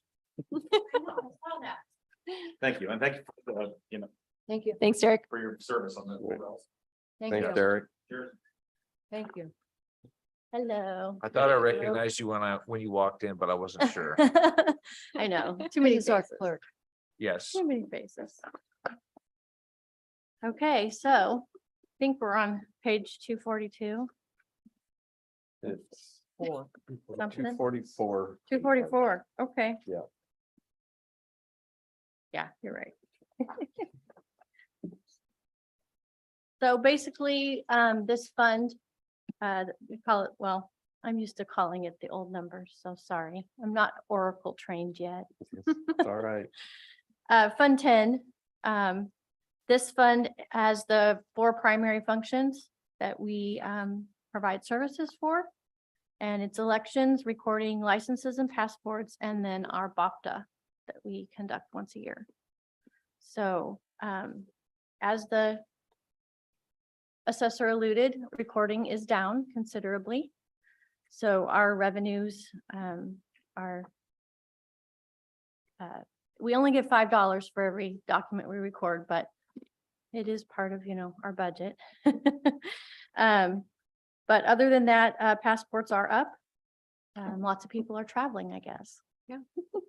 But other than that, everything else, our fees and everything are set by statute. And so there's not a lot of wiggle room as far as revenues, bringing extra income in. We are going to implement bringing back passport photos because that is something that we can do. It was a little difficult during COVID, and so it was stopped. And then there really wasn't a good place to do it. So we were having to bring people behind the counter. And then when you're bringing whole families back there, then it's, you have to have extra staff to kind of manage. So they're not getting into other parts of the building.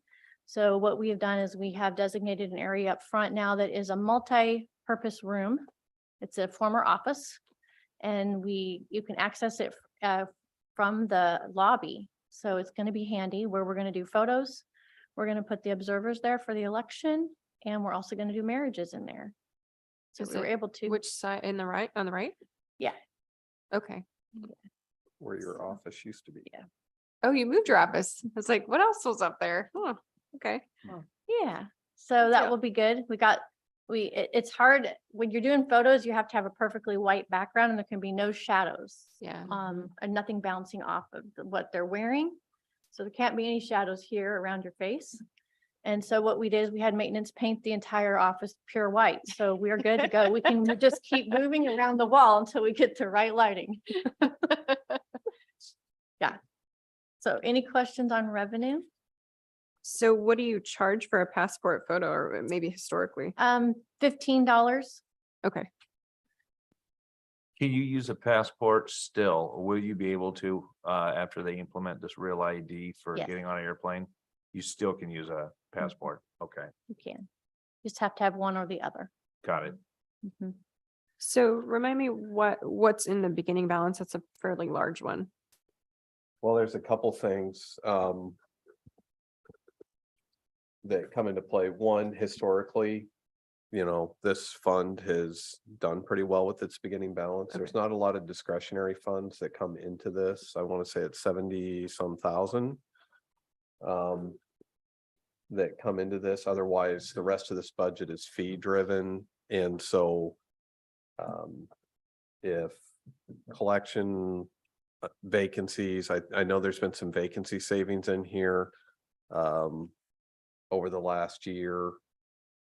So there's quite a few factors that could be driving that beginning balance. I'm thinking in particular, historically, this has had a pretty good beginning balance each year. But there has been some vacancy savings and with Carrie's predecessor leaving and Carrie taking over and some vacancies related to the chief deputy position and some other things, all of that contributed to some underspending. And then also any cost savings that are applied in any of the other spending lines would be factored into that. So Okay. Um, Unless there's specific items you want to call out or you're thinking of, so. okay. What do you charge for a marriage ceremony? That's set by statute. It's $117. Oh, okay. So you're doing quite a few of those. We have done quite a few. We probably won't meet quite our goal this year because prior to my coming on, other staff were allowed to help do those. And now we found out that we're kind of regulated. So it's me. Oh, you specifically have to do Yeah. that. Okay. We have firsthand experience on the number of weddings she does, because she does most of Uh-huh. them on the front porch of the White House. So there's always seems to be a wedding or a Right. wedding reception right outside of my office window. So it just adds to the joy of being on a Zoom meeting while there's a wedding happening behind me, so. And then Do you election. folk photo bomb? Yeah. Raise the Yeah, blind right. and- We try to, but nobody ever I've looks. Done that, unwittingly done that. Right. Jody can go out on her balcony. Yeah. So election reimbursement's kind of a moving target. Are you up to date on reimbursements? Yes, we are right now. Okay, And typically when you have the May primary or a May special districts like we're having this year, we don't get reimbursed until the following fiscal year. So you won't see that money coming in until July or August. okay. But like So- for November, December, Yes. we're already caught Those up? are already caught up. Oh, okay. Yep. Okay.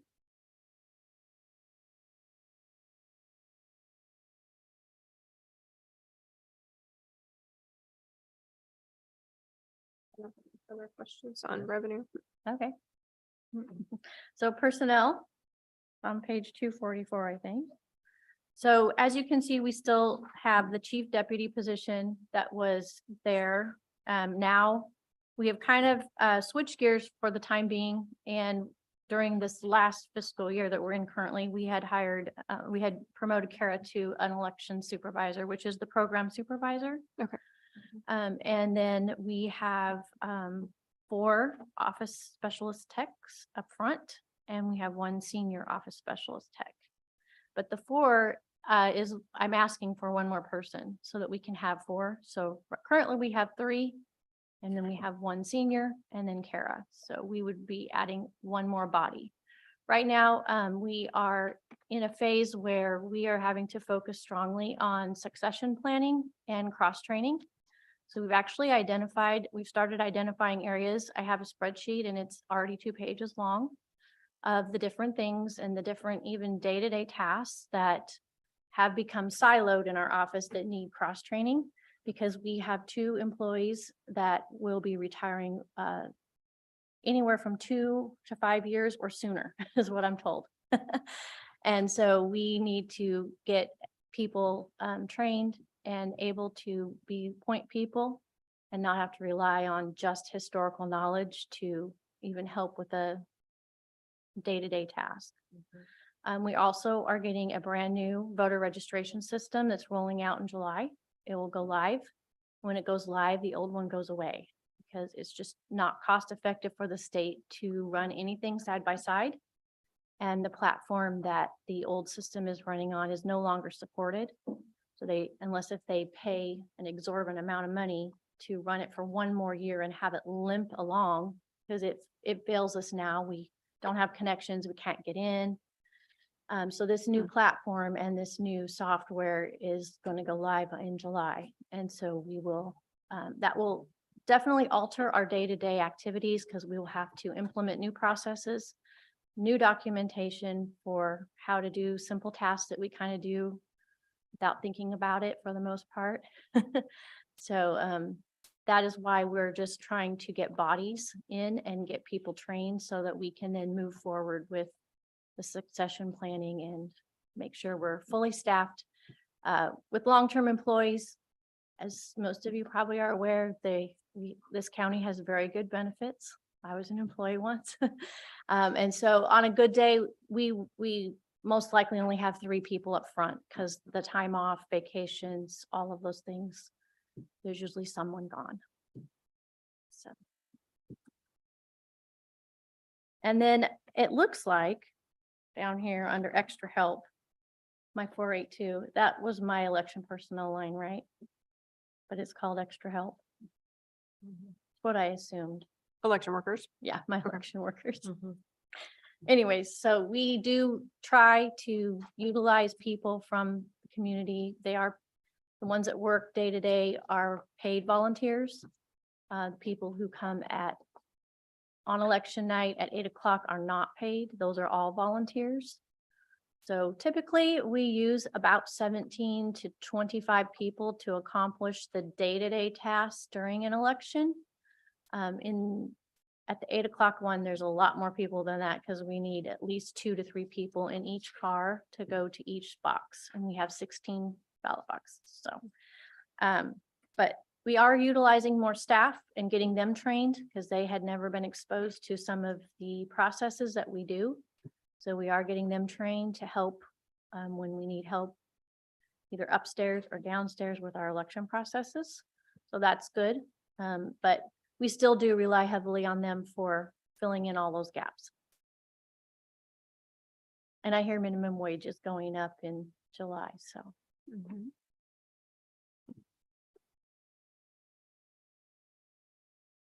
Okay, any questions on personnel?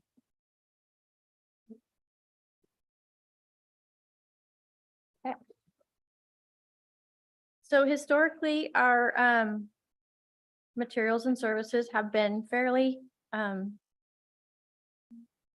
low cost as far as what we kind of need from day to day.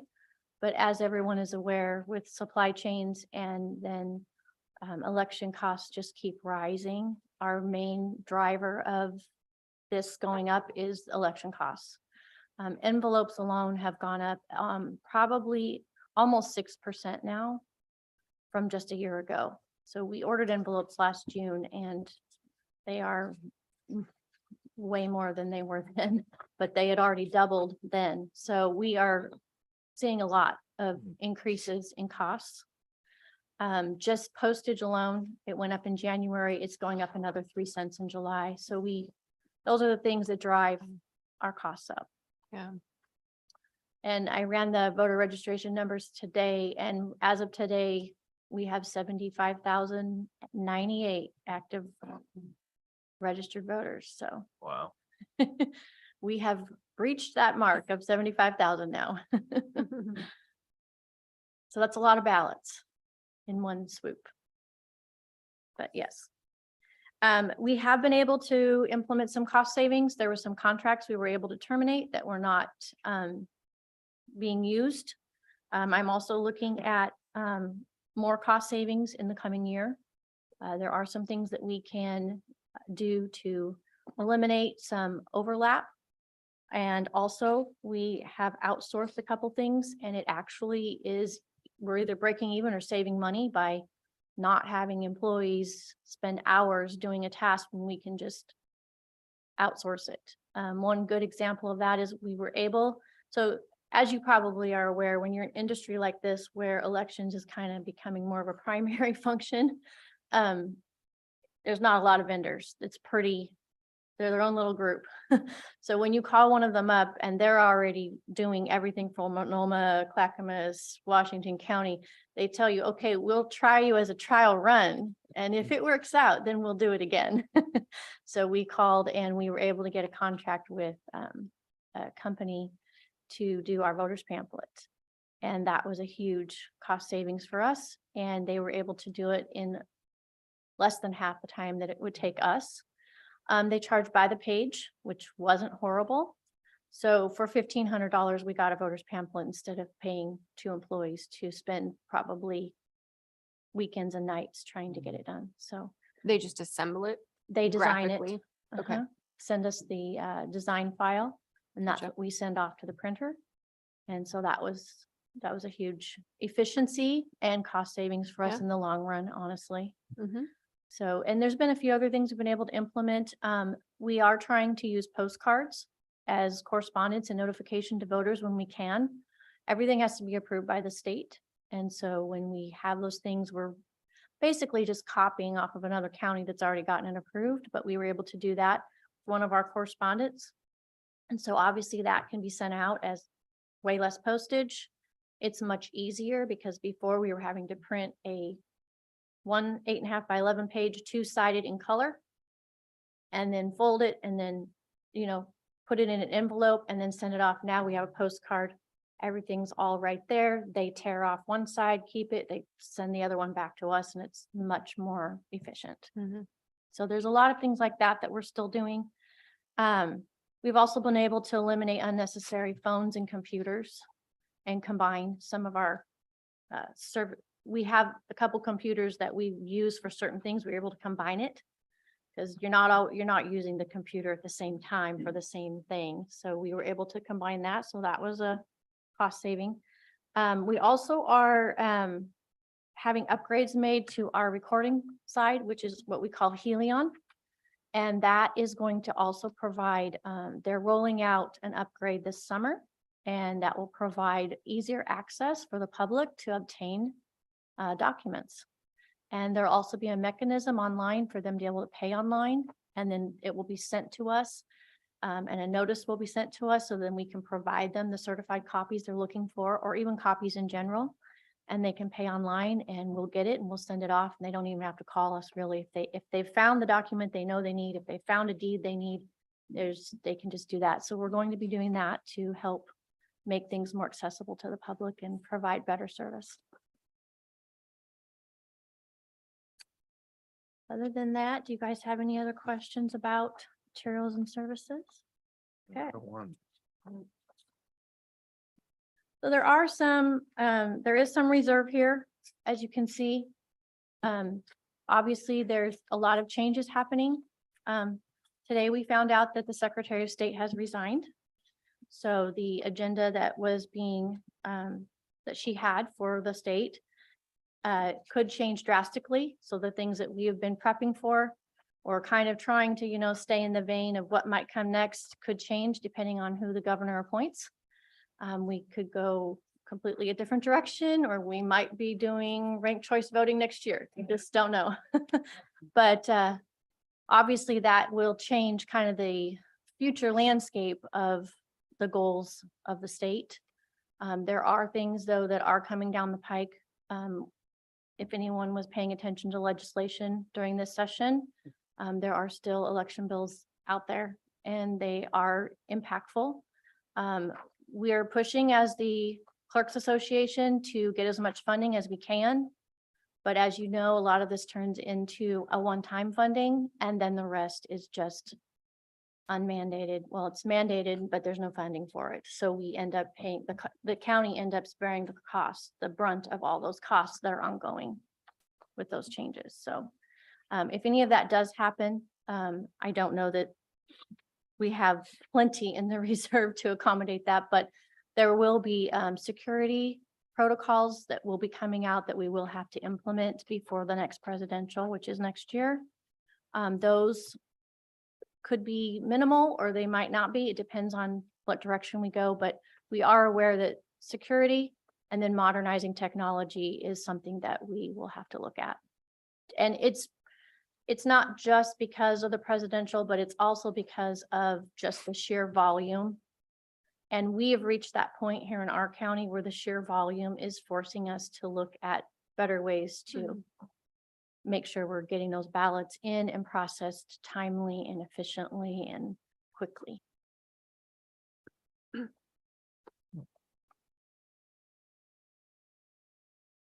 Looks good, Carrie. Thank you. Well, thank you very much. Thank you. Thank you, Kara. You've Yes, had a thank lot you. on your plate since you took office, so thank you, both of you. Yes.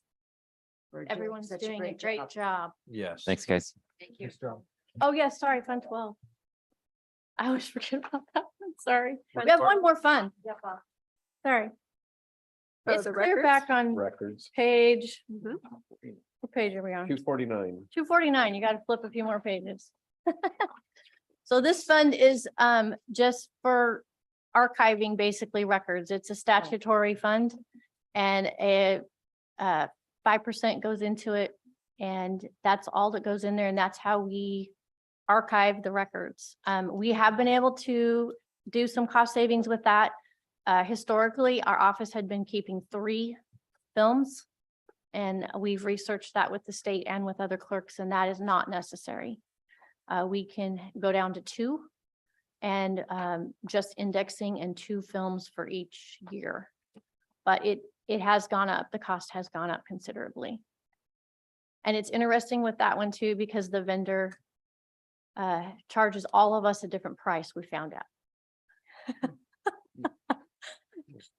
We won't name any names, but there is a county nearby that got locked into some nice deal where if they don't charge them, we don't charge you. And I was like, dang, we missed that boat. But yes, so.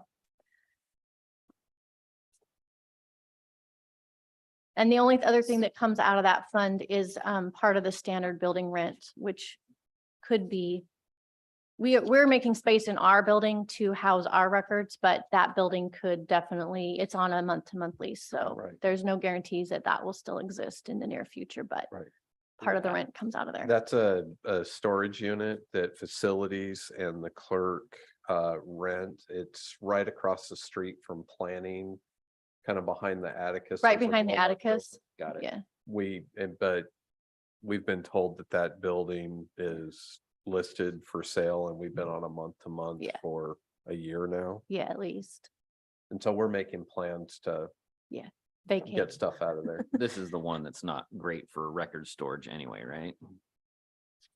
It's the moisture and. Actually, it's been okay. Actually, it's better than our basement. Okay. So Yeah. That's not good. So, yeah, so we're working on plans. What's the long-term plan for this fund? Because it looks like it's mostly it's the ending balance that's holding it up. we would still have to archive records. Or beginning balance, sorry. Yeah. So And it's we gonna have a be- lot of old books that need to be archived. It's super expensive to digitize those. Okay. The quote I got the other day was they were giving me a deal. And they were gonna let me do 5 old books for $10,000. I've got like 500 old books. The problem with so we've tried to do the scanning in-house to at least get it on the computer so that when someone comes in, we're not in the basement for an hour trying to find the book, trying to find the document. And there were some where they helped us do this, but it inverted the document, so you can't read it, or it's too dark. So we end up going down there to some of that old stuff, and we still have to, right now, what we're having to do is take a picture of it and then bring it up, because taking the books apart, even they're starting to fall apart. So, okay. Yeah. If we had enough money at one point, there will always be a project there that we could, maybe do a certain span of years, but at this point, we're just trying to be really careful, and they're not asked for every day, so. Okay. Okay, thank you. Thank you, Carrie. Thank you very much. Thank you, Kara. Appreciate it. Can we take 2 minutes? We're gonna take a 2-minute break and we'll be back. Thanks, Joe. Joe's next. Yeah, the next Facilities. Right now, we're person taking a will be- break. Justin, did we want to, does it make sense to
Okay, we're gonna start this back up. Looks like we've got our next guest here, Joe Moore, Facilities Manager.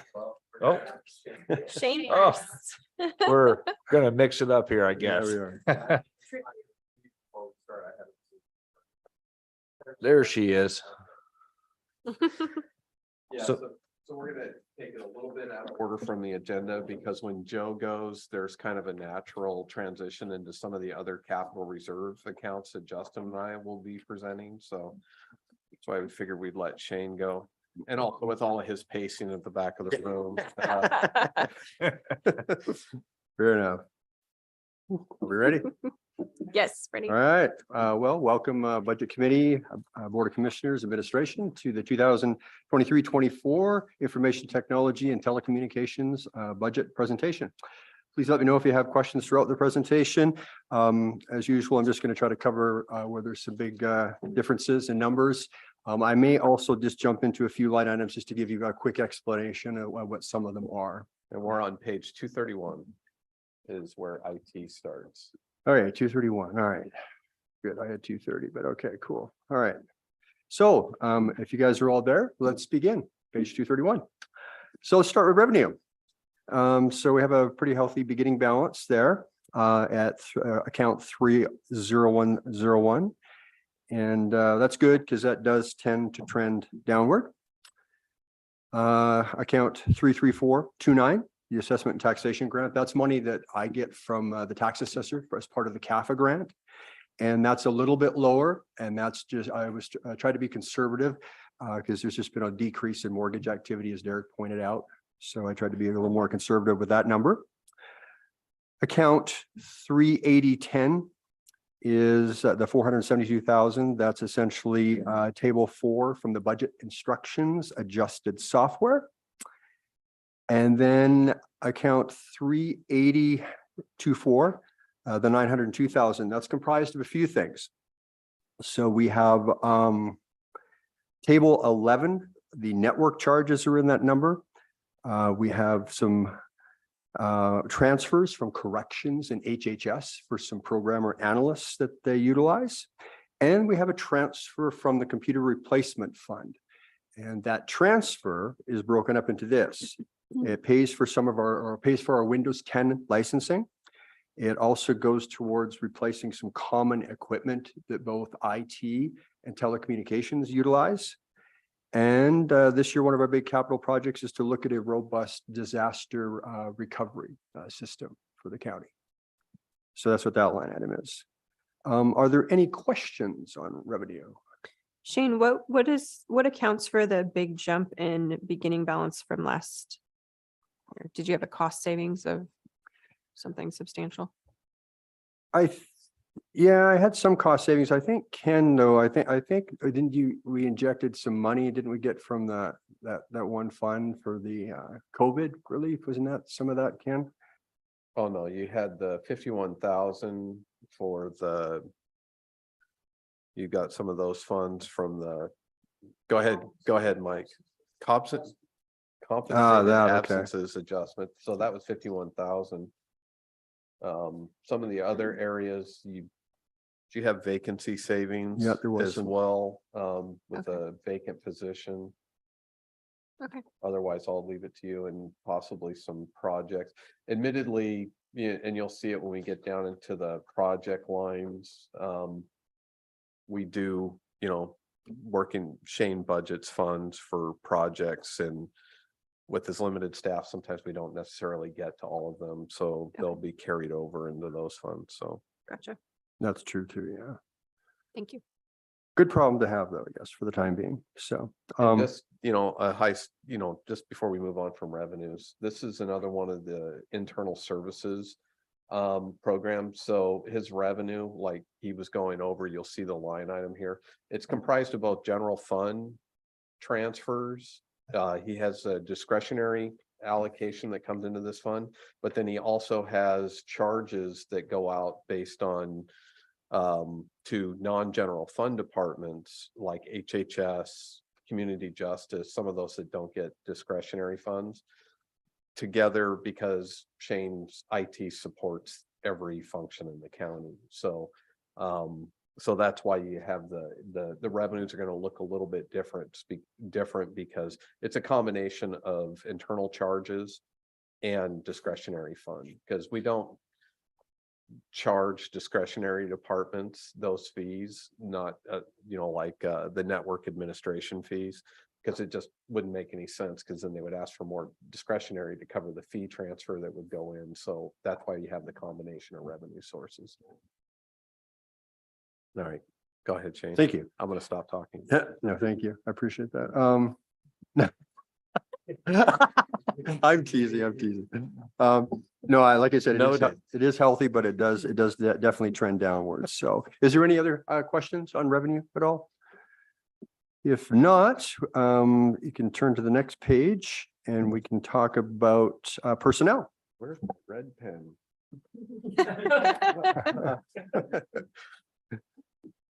And for personnel, just a couple things here. If you'll note some differences between version 10 and version 20. And there was just some job classification issues here. So if you look at account 40324, there's a senior network administrator that was in version 10, and that is now the 40367, the network administrator. So you'll see that in version 20. And then we had an account 40344 operator programmer. That's not really anything that I have in my group.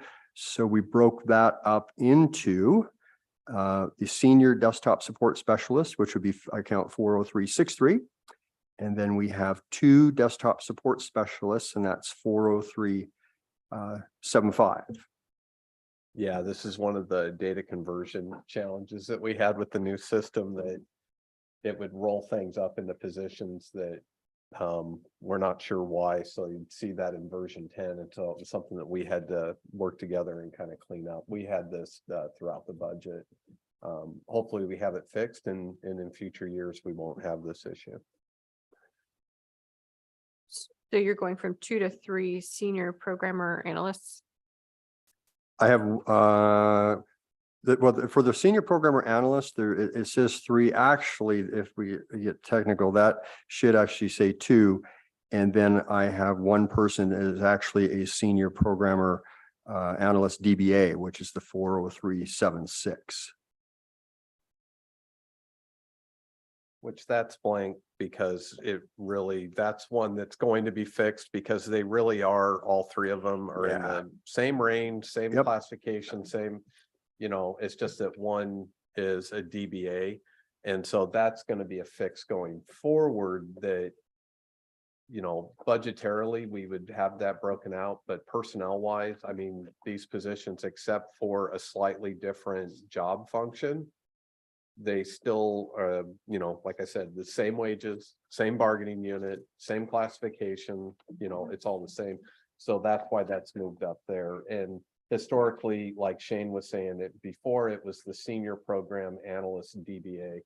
Those are some of the challenges that we had with the new project, that when you're doing a data pull and you have a senior program analyst, you have 2 of those, and then you have the special senior programmer analyst, because it does database administration, but really they're all the same classification. So that's one that where you'll see some kind of jumping around with you'll see that we're trying to clean that up, because they should really all 3 be in the same budgetary line, and they shouldn't be broken out the way they are. So that's something that we're fixing going forward. Okay, thanks.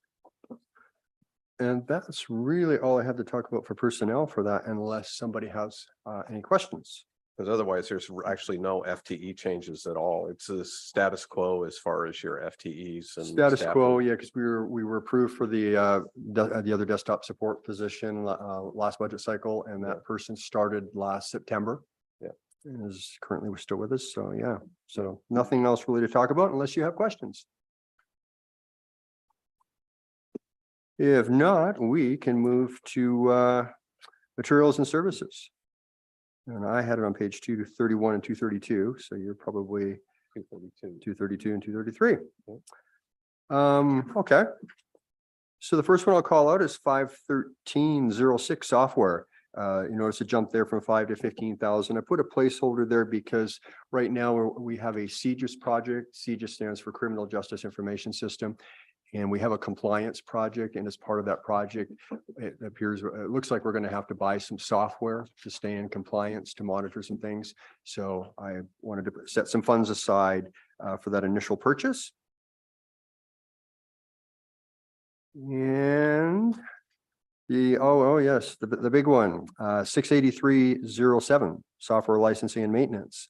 So we're up over $1 million there. So you can see a jump from last year. The two main drivers for that is Microsoft increased our annual subscription costs for Office 365.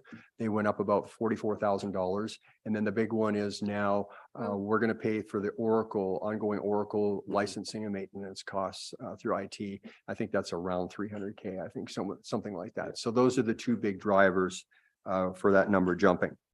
But that's being charged to other departments.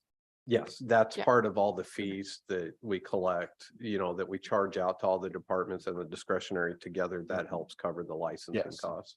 Exactly, yes. And let's see. And that's really all I had to call out on materials and services. Is there any questions on any of the other line items? I had a question, Jay. Yes. I'm assuming you would handle the cybersecurity, all of that side of things. Are we really protected? I just heard of a city in somewhere in California that and they ended up paying to get all their information back. So are we well protected? We work really hard with that.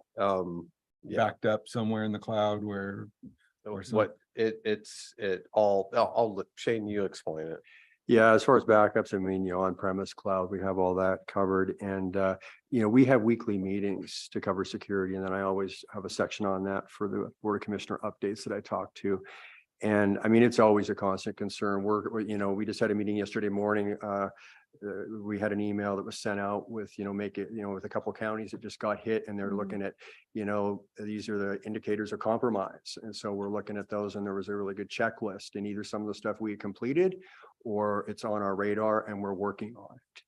Because whether it's, infrastructure security, it's also training staff. We have a know before program that we do. I know everyone loves getting the meeting reminders and the tests, the phishing campaigns that we do internally. And it's not to catch anyone, it's to help educate, because we're one click away from being in a ransomware situation.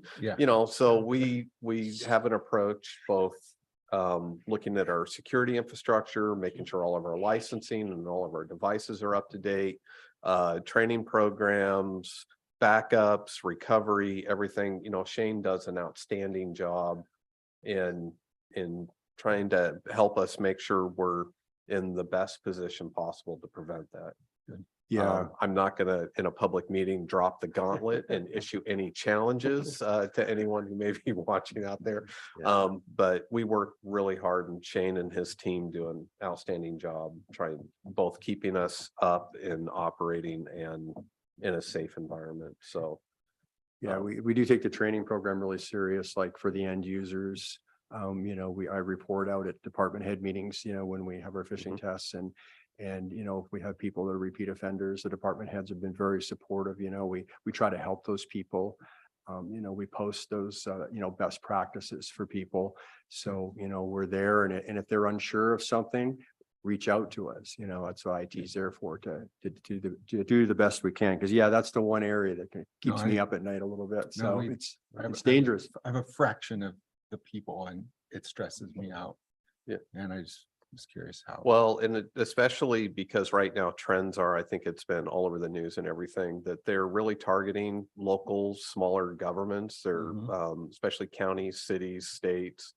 So it is something that we pay attention to and keeps us awake at night. Same thing, because we have over 700 employees.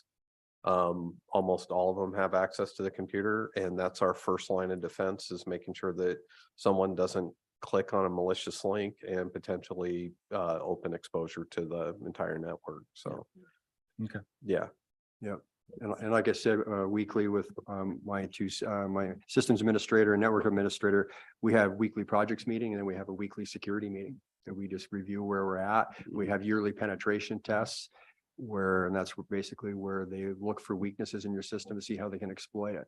And so that looks at both the perimeter, and it looks if somebody gets on the inside, what can they do? Because in reality, what you want to do is protect the perimeter. I mean, you have to, because if they get inside, it does become whack-a-mole. It's really tough. That's just a constant thing you're working on. But we constantly just try to get better and better, and try to keep up with, those best practices. And, we belong to the MSISAC, ISAC, all these security groups. We have monthly, sessions where we listen in on them, and we get the emails with all the latest information. I belong to the OGADM group, which is Oregon Association of Information Technology Managers, and we share information back and forth as needed.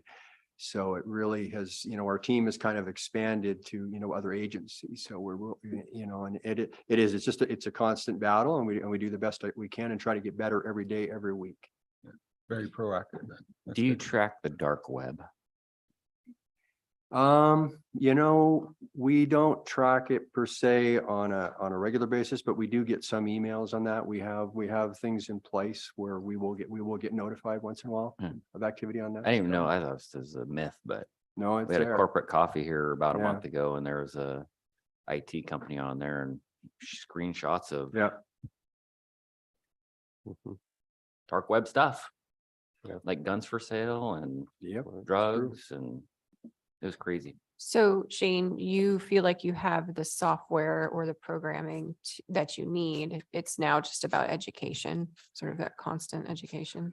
Well, it's education. I mean, right now, you need a secure or a layered security approach, right? You need multiple things in place, because you just never, so you can hopefully catch it. We have some very good products in place. And so I overall, I feel good about that. I mean, we're good with, as far as two-factor authentication, I think we all live that every day. We're ahead of the curve on And that. that's really important. We were really aggressive at getting that rolled out. Nothing makes you bulletproof, right? But you need to have all those things in place.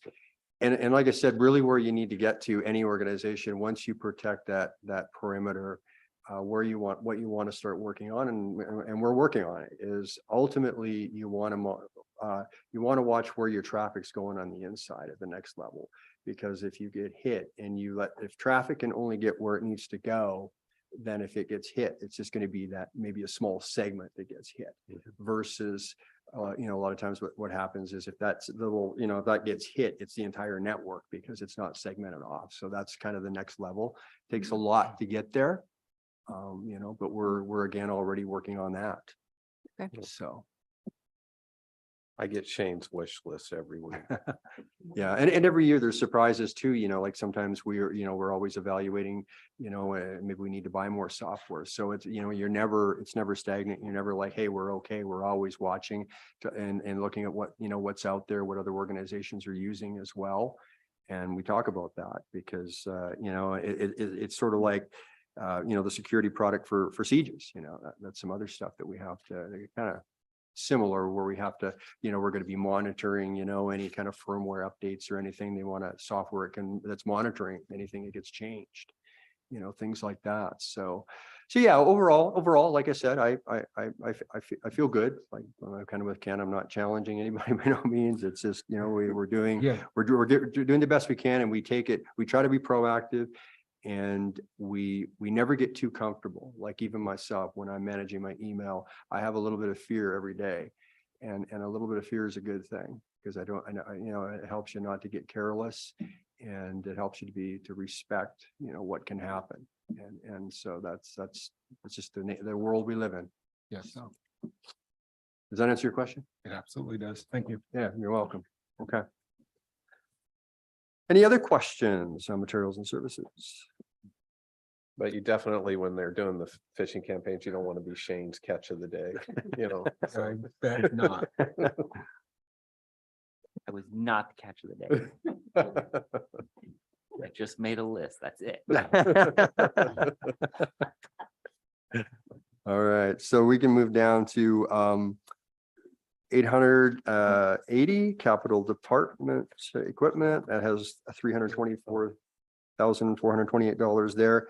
And that's going to be, we've got 120,000 of that earmarked for a disaster recovery solution. We've been kind of looking at different solutions for their almost, 233. oh, sorry. He didn't finish up on the presentation. He's down in the capital software lines and capital department equipment. So we finished materials and services. So yeah, I'm jumping down to capital. I Sorry did about the that. same thing. Page 233, is that then? Mhm. For you guys? Okay. Yeah, so there's 324,000. We've earmarked about 120,000 of that for a DR solution. Disaster recovery. Yeah, disaster recovery. What is a disaster? I mean, what's? Well, any type of disaster, it could be a ransom, I mean, it could be a natural disaster, it could be a fire, it could be something that if we had to building burned down or something larger event to where we lost all of our computers, how are we going to be able to stand up and where are we going to stand up the infrastructure to be able to continue to operate and deliver services? And still have access to our files and pulling from backups and everything else. So this is something we have some, we do have backups, we do have disaster recovery. We optimally, we would like to have something a lot more robust eventually because we've been talking about this quite a bit over the years. It is something that's really needed. I will say, kind of the closest we had to an exercise was the pandemic early in the pandemic, when basically all offices were closed and people were supposed to go telework and everything.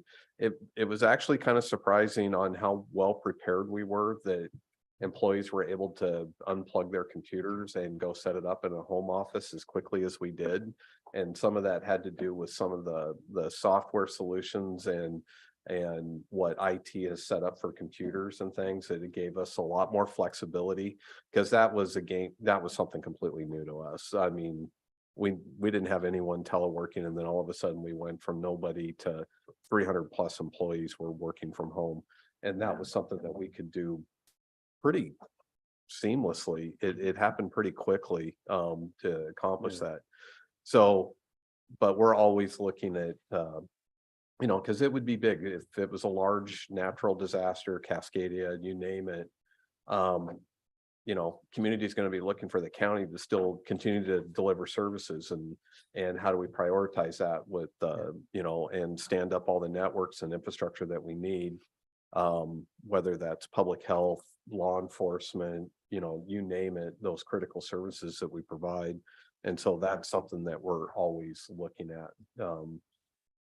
Of more robust solutions, and also getting things that are putting it further away from us is the other option. I know we've talked about it before, whether it's cloud-based or on physical servers, but outside of the region, going further out where we keep our backups, so that if you get hit with a local disaster, if it's a regional event, at least all of our backups and our materials are maybe outside of that impact area to be able to restore from. So, I don't know. Did I summarize that? No, you did good. I'll stop talking. A lot of it is from the server side, right? If we lose our IT infrastructure, we can't access anything, but yet we have like a hot or warm standby, whether it's in the cloud or, like Ken said, something in a geographic different location. You could just have redundant equipment there, but how quickly can you spin that back up?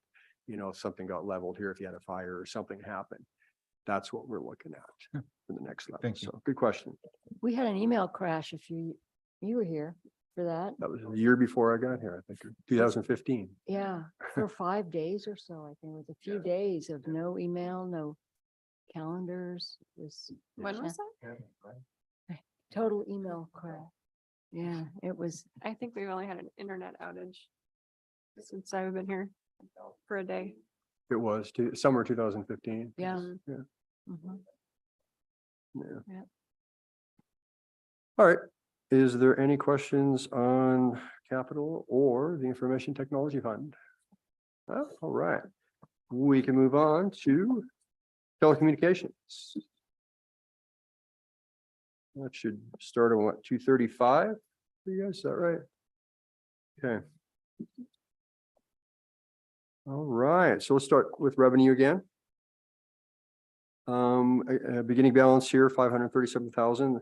This is down from the year before, and that's a good thing. We were actually building up a pretty good beginning balance. So it's come down a little bit. I think the main drivers there, in 21-22, we lowered extension costs. The courts also moved off our system, went to a state VoIP system, and just reduced call charges and less phones. I think that's the major contributor for that coming down. 362.30 account, 108,000 just for educational purposes. That's the extension and call costs from the business phones for Wycom and the city of McMinnville extension costs and call costs as well. And account 382.5 has 342,000 in there. That is from our budget instructions, table 10, and that is the internal call costs and extension costs that departments pay. Is there any questions on revenue? If there isn't, we can move to the next pages. So that should be what, 235, 236, I believe, to personnel. And this will be a similar thing of what we talked about in IT with some shifting here. Notably the 40324 Senior Network Administrator in version 10. You can see that zeroed out, and that is now the 40367 Network Administrator in version 20. And then the 40344 Operator Programmer. We don't have that position, so that's zeroed out. And now we have we have one person as the Senior Desktop Support Specialist at 0.3, and then we have in 40375, 2 desktop support specialists. And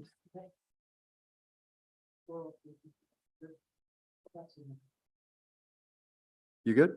Okay. All right. No worries. Other than that, unless you have any questions about personnel, I don't really have anything else to cover. Okay. We can move on to materials and services. So that should be what, page 236, I believe.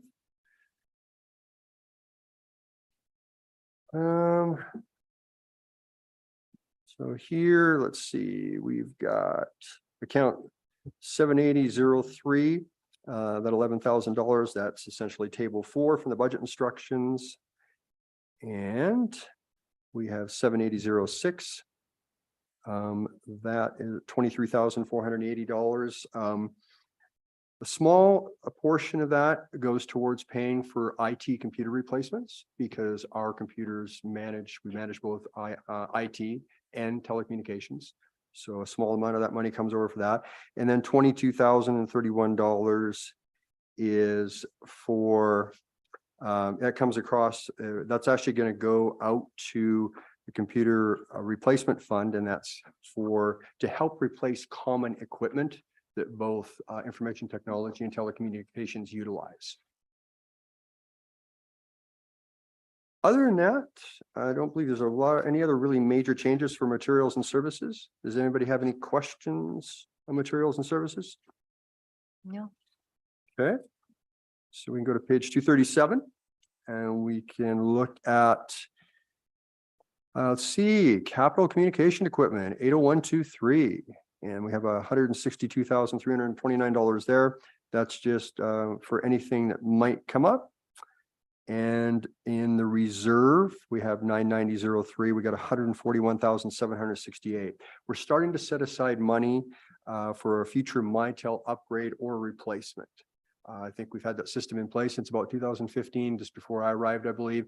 And so it's just getting to be about the time that it's just good to evaluate it. And, you know, I've been looking at what some of the other agencies have been doing, and then, you know, looking at the landscape and seeing what other technologies are out there. So, but we're starting to put some monies aside And then I need to get a kind of a target for what we think that would cost to upgrade us. So that'll be something I'll be I working want on. to say it was upgraded in 2012 or 2013. Yeah, Okay, I think we're 10 years in at least. so 10 years in. Okay. Okay. Fair enough. Okay. Any questions on capital, reserve, or telecommunications fund? No, you're good. All right. So last, we can talk about the computer replacement fund. And where is And that should be on page 269, I believe.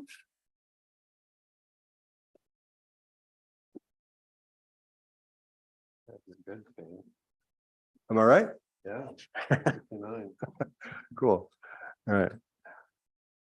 So here we get, Capital? Pardon me? Yes, Okay. yeah, it's Yeah. IT capital.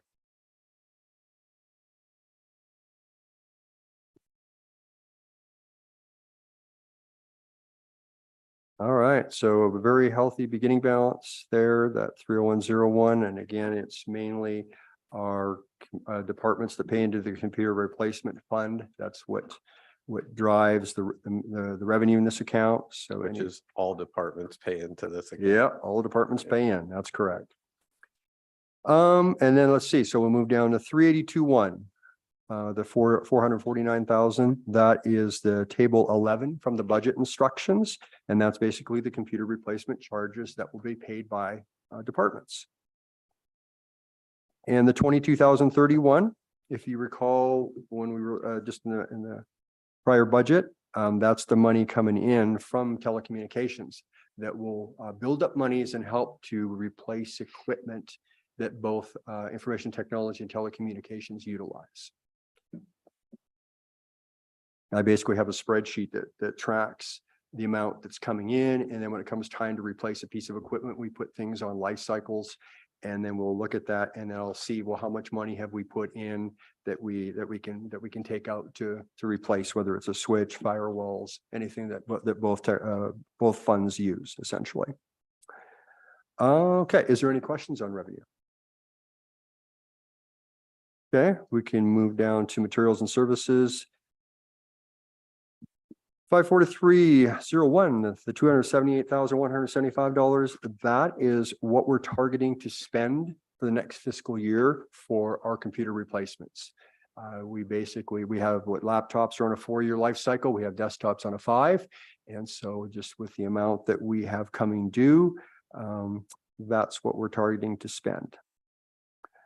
54302, MDT equipment. This is essentially the sheriff's MDTs that are in his cars. And he's asked me to make all funds that he's paid in available. So I've done that.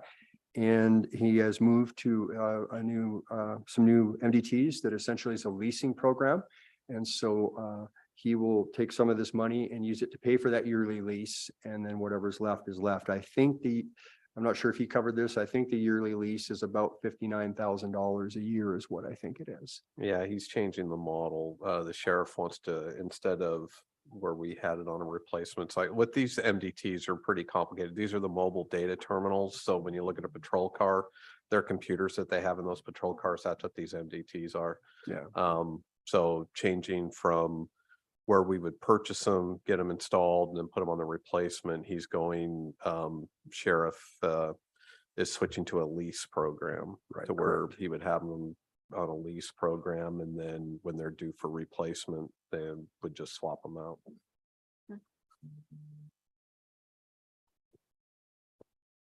That is correct. You look like you have concerns about that. I don't know if I am concerned because it's still early. I do see some benefits with doing a lease if it pencils out correctly, but we haven't fully implemented this. And I think this is something, well, the sheriff's office has been in communication with IT, but it's something new, going from where we own it and maintain it Right. versus a lease, that it's different. So how does that impact his budget from where you can see at this point? Well, I think one of the unique things, I'm not sure what the budgetary impact's going to look like. That's one of my concerns, is I don't know long-term what that's going to look like. It does change where I think we were replacing MDTs, kind of like what we do on a computer, that we're not necessarily going through and replacing every county PC in one shot. You know, that everything is purchased and it rotates out, you know, with how Shane manages this. I'm not sure what this is going to mean with MDTs, that every 5 years, every patrol car is going to end up with a new unit, or what that's going to look That's the like. goal. I think it's a 5-year lease. And how that takes into account on units that maybe we had just purchased or maybe just installed, you know, so that's where some of the questions come in, is really around the mechanics or the details. But I know Shane is, you know, involved with this, and Sheriff's Office has a plan. Yeah, and I remember they presented in here on that, I believe, when they got approval, because I think that's all rolled out.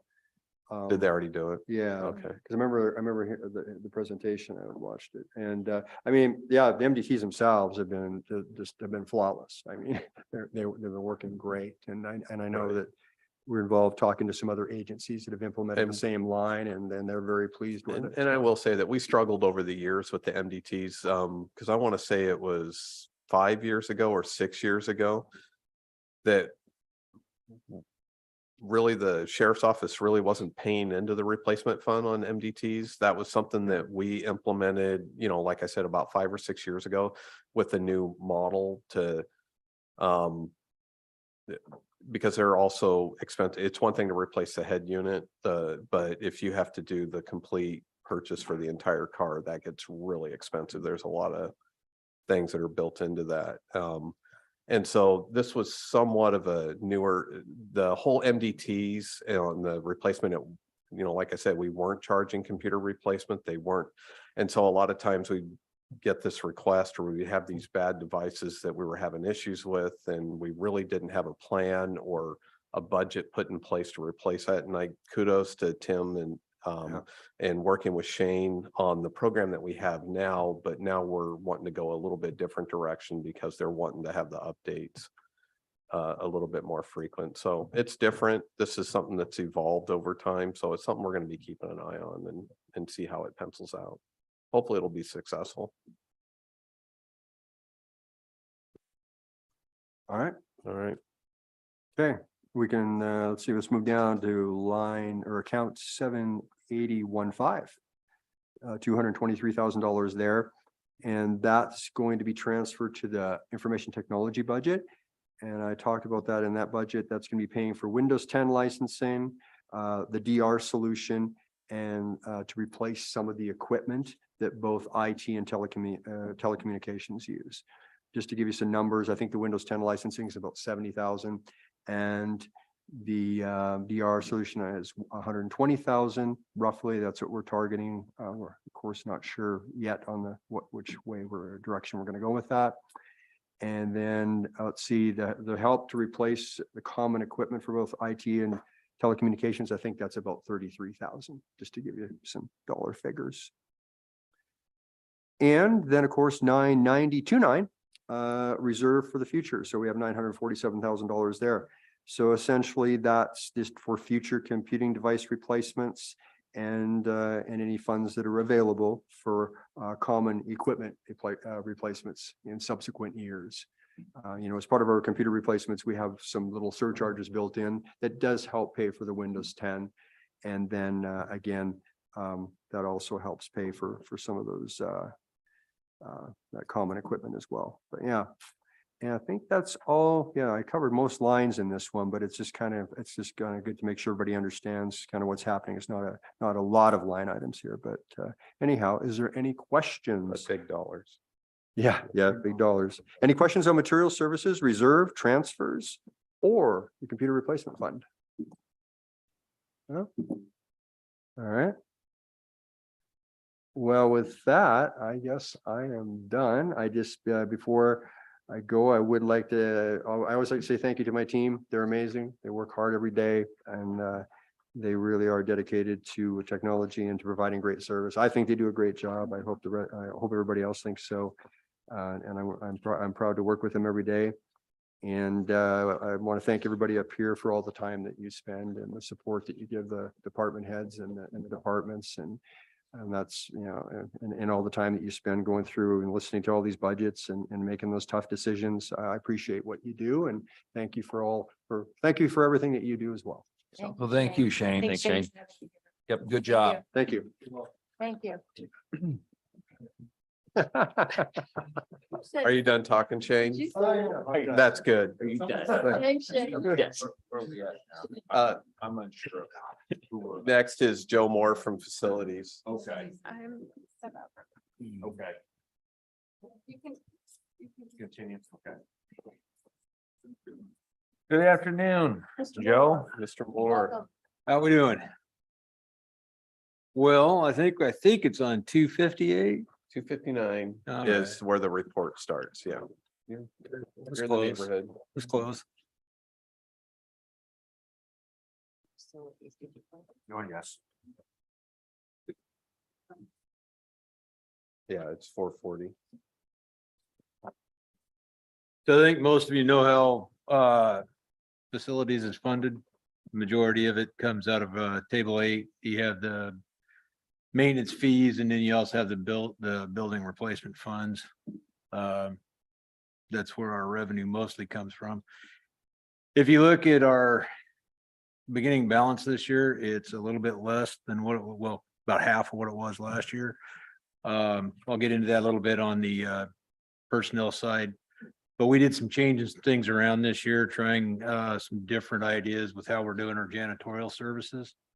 And in doing so, at one point I had 3 maintenance ones working. So that was, and we did not request extra funds for that. We covered that out of the budget. Since then, one of those moved on, went to do something different. We did not fill that position. So that's why we're running a little low on the our carryover there this year. The rent, that's just what OSU pays us for their portion of the Adair building out there at Public Works that they occupy. Other than that, that's it for revenue. On the any questions about the revenue? On the personnel side of things, like I said, you'll notice we have 2 maintenance worker ones in the budget this year. That is something that we started doing differently with the janitorial. We brought some of that in-house now rather than contracted out. Right now, we are doing the CGIS covered buildings in-house. And then the rest, we've kind of mixed it up with some different, instead of having just one janitorial company, we're using a couple different ones, and I'll get into that when we get to that line. Other than that, none of that has changed. I did roll on line 480 or 48200 extra help. You'll notice there's nothing in that line this year. We put that back into the main budget to cover some of the expenses that we've accrued. Usually in the past, that line's been used to maybe hire a couple of temporary workers. Like in the summertime, typically in the fall when we're chasing leaves all over the place. I mean, roughly, we've got about 20 buildings that we're responsible for maintaining, including one in Newburgh now. So, basically if I send somebody to Newburgh, they're gone all day. What do you do in Newburgh? HHS bought a building in Newburgh. And so we take care of it just like we take care of the rest of the buildings here in McMinnville. We have the main downtown campus here. HHS has some what they call our TTRS houses over on the north end of town that we take care of. We have some county personnel that belong to HHS. They're in some Yamhill Housing Authority buildings. We don't do any work on the buildings, but we'll go in and support our county personnel that are in those buildings. So there's times we get spread pretty thin. So out of this budget, we're paying for it's 11 people. That includes myself and the secretary and then 9 individuals. Part of myself, part of my secretary, and then part of my maintenance specialist is also taken out of the jail maintenance fund because we kind of we'll cross over and do a little bit of everything. We're one big unit. It's just that we split up how some of the employees are paid for. So that kind of covers it for personnel. Material and services are stayed about the same. You'll notice on the janitorial contract line, 61103. Took a little bit of money out of that to plug back into the main portion of the budget to just kind of watching how we spent that line down with how we've changed things up this year. That was a little extra money we had there, so it kept me from having to come back and ask for anything. Just by kind of redistributing how I was allocating it. And then the last one to point out to you on there would be on our capital, down at the bottom. I was setting aside money to buy a forklift. We had 60,000 in that line. Really until we come up with a permanent place to keep it. Can we get a loading dock?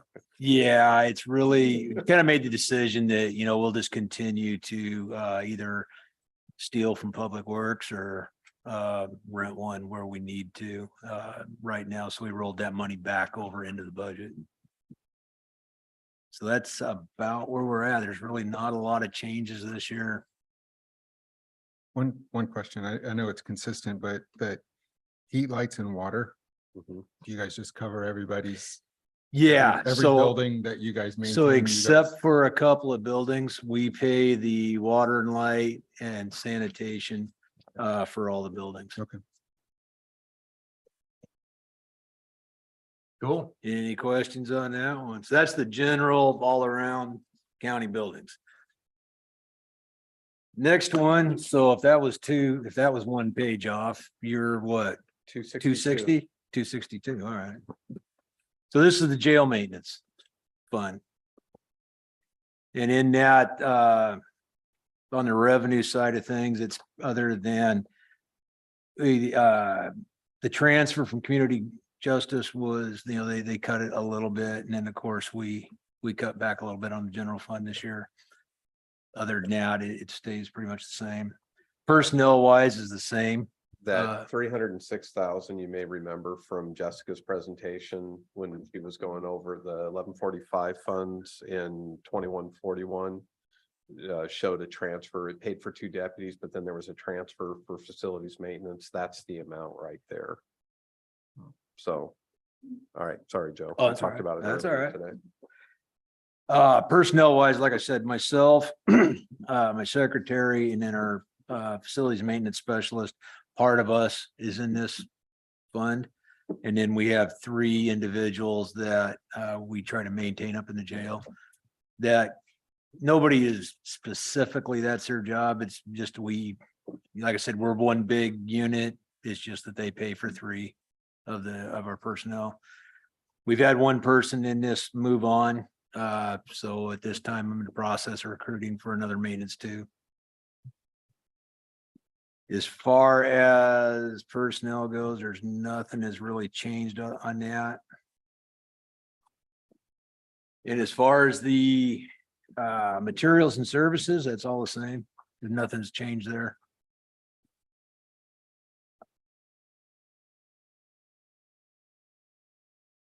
Yeah, so this whole account is specifically for maintaining the jail Yes, and juvenile detention. and juvenile detention. Any questions in there? That kind of covers the 2 maintenance budgets. Do you want to go into Yeah, you can stick around while we talk about the other portions of Fund 40. okay, I was gonna say, because you got the 44041. Yeah, so why don't we keep moving forward? I'll just kind of do it in order here, and this is going to be Justin and I. The first one, if you go to page 264, which is the next page. This account's inactive. It's the clerk capital in the past. the board had approved years ago some transfer of discretionary funds into this account. This was to purchase for voting equipment in the clerk's office. That project was closed out and all the funds that were in there, so this account's no longer needed. And so any remaining capital funds that were in here were transferred over to Carrie's budget, and it's there and available to her. But otherwise, this is zeroed out. So this 88,000. That's what we transferred over. Because Carrie's predecessor was still moving funds into this account, but we weren't moving any discretionary funds in here, so it didn't make sense. The clerk can pay for capital projects out of their budget. It doesn't necessarily have to come out of 440. We typically only use 440 for larger accounts, or we want to make sure it's we're going to be building a reserve there for a number of years that involves multiple funding sources. So next page is 265, and Justin, do you want to do this? Yeah. one? So this fund is it's primarily used for acquisitions and major remodels to our existing inventory of buildings. Revenue for this fund is primarily coming from discretionary, and then a secondary source of revenue comes from rent generated, through our internal charges. And maintenance charges as well. That's all based on the square footage, the space that the department is occupying. And so really the focus in the past has been on remodels. We've shifted a bit from that, and we're thinking more long-term, especially considering all the plans we've been working on and developing our space needs and other capital plans that we've worked with Sarah Architects on developing. And so with keeping those things in mind, we've put a lot more into reserve. And so there's, as I said, less of an emphasis on remodels. If we're going to be remodeling, we're really looking at, is this going to address some kind of safety or health concern? Right. Yeah, we've really changed the priority because we have a lot of capital needs, and we did this plan. And so looking at it, are we better, even though going into some of these historic homes or things that we're using for offices, or even some of the buildings, is it worthwhile to make those investments in doing remodels to address needs? Or do we need to start looking more long-term and looking for ways that we can consolidate our buildings and our campus? I touched on this yesterday during my budget message. And in order to help facilitate that, we're, like Justin was saying, we're being really deliberate on the types of projects that we're paying for right now. And trying to avoid doing any major remodels, because we really want to build this fund up, because we know whether it's new construction, an acquisition, or redevelopment of one of our existing properties, it's going to require an investment. And, we have this history where you'll notice through this budget, we don't have a lot of debt. And, I like to keep it that way, except for when we absolutely have to. So we're trying to be prudent and trying to build up this fund. And like Justin was saying, being really deliberate. If there's a specific health or safety need that needs to be addressed in a department, we'll make sure that we utilize those funds and address that issue. But for the most part, we are trying to build this reserve fund up for implementation of our strategic plan. And We point out too, we also pay for, if we have like some major HVAC systems go down. Yeah. Or something like that, that is something that was unexpected. It's a large expenditure that we got to make, will come out of that fund as well. And so the big beginning balance you're going to see too, because part of that is there was a large ARPA transfer that was moved into this fund for investment into the facilities program. This wouldn't be for like a long-term lease if we were to enter into something. It could be something like if we were doing a long-term lease with eventual intention to acquire, or if we've Yeah, also leased used it option. if we need to lease something while we're building or remodeling something. Because again, our plan is to really consolidate the county campus and better utilize our existing footprint. Right now, we have between all the historic houses and older houses, some of them aren't even historic, and the buildings, we have a lot of buildings that, Approximately 20. yeah, that Joe loves to maintain. Yeah, we're on record. Watch your language, Joe. So this is, again, trying to ensure that we have funds available to facilitate implementation of a plan. So that's why you're gonna see, we're building this reserve up and we're being very deliberate in what we're making investments and what we're spending money on right now. All right, personnel.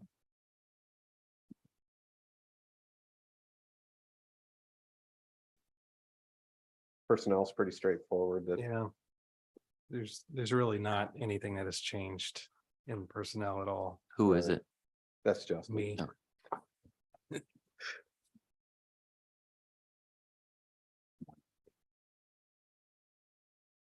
Contract services though. And materials and services, yeah, you'll see that we have some funds set aside, like for contract services and things. For again, we're really looking at the next phase. We have a strategic capital plan. Now the next phase is how we're going to implement that plan. And so that could require, some of that called for new construction. And so being able to bring in contract services for architect services. Architect engineering services, right. or even, construction services, or maybe even outfitting a new space. If that opportunity arises. And then this account also pays for when you get down into the 780, 78020 and 78034. We're also still making some interfund loan payments on some previous building acquisitions years ago. So this is something that this account's also been used for repaying those interfund loans for, I'm thinking the Moore buildings in this one where family and youth is located. So this also repays loans, and then you will see that we have 82001 miscellaneous building remodeling. We do have funds there. We have 1.4 million that's been identified there in case it's needed. Like Joe was saying, HVAC systems get really expensive, especially anything associated with this courthouse can get really expensive. And we still have needs that do come up from time to time during the fiscal year that we need to address. Like I said, a safety issue, an ADA issue, something that we need to address. So we need to make sure we have sufficient funds to make those remodels or improvements. So if we were to build or purchase or whatever, the numbers to look at would be the 1.45 million and the 3.975 as a total. Could be, yeah. Yeah, and the reserve for the future, the 3.9, that's what we're trying to save up. Then we can't spend it in the next fiscal year. We're putting in a reserve for the future. And that's the one where you dumped $1 million in this year? Yeah. Actually, 2.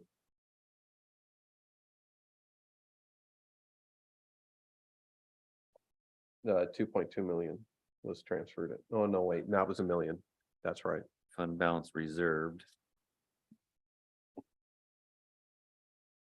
Yeah, so we're just trying to build that up. We're trying to save for future. I don't know how soon we'll be ready to implement the next phase. And I also know that this isn't going to be sufficient to cover, the project plan came back with the cost estimate far exceeds what we have saved up right here.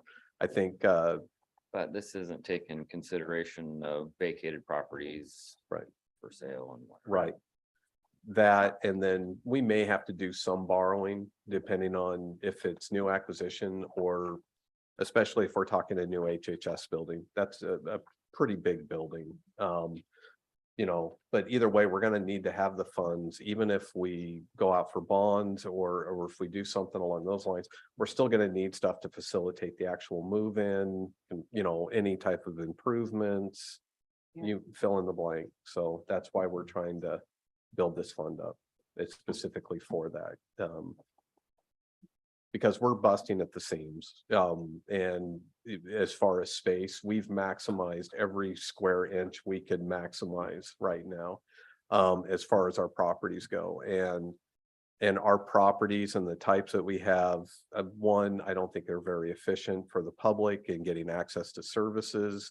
I always joke about just try to get a plat sign, and if you have to go to the assessor, the clerk, then the commissioner, you're going to 3 different buildings, and so wayfindings can be a challenging. And then just from maintenance in general, the challenge is it's great having a historic house, but everything that we have to go through to replace a wheelchair ramp or to replace front steps and go into SHPO and everything else, it's difficult. And most of those properties were not designed for commercial office use. They were homes. So, yeah. I'll stop talking. No argument here. Yeah. The next page is 267. This is the jail capital fund.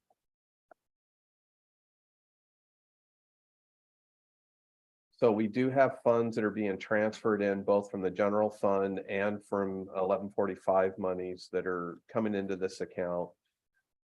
This is for specifically to address, to build this fund up again, to address capital needs within the jail. This is one that we used a couple of years ago. There was some interfund loans that we also had to take out for a major camera and control room upgrade project. And so that all happened in this fund. And so you're going to see the repayment of that interfund loan that's happening in 782.0 and the interest in 780.34. There's no point in there anymore. It's habit. 783.4. So we're repaying that interfund loan, and then the rest, again, we're trying to build this up for anything. And with Joe working with the sheriff and the jail commander, they identify a project or a need. We have these funds available specifically earmarked for the jail. Yeah, we've got a couple right now that we're working together on to put together here after July that we want to get done. So when they were talking about redoing the showers and stuff, that comes out of this We would pay and for the that. outlets and. Yeah. Okay. So that would come out of this or something like other big ticket items as well. Anytime you're talking water heaters. Yeah. HVAC units, a lot of those things. I mean, because it's next level as far as when it comes to the jail, and the cost and expense and scope of those projects. Any questions on jail capital? Okay, we'll turn the page to 268. And this is our postage machine reserve. So we have funds that are here. We're not putting any more funds in. We operate the mail room that serves both the county and the courts.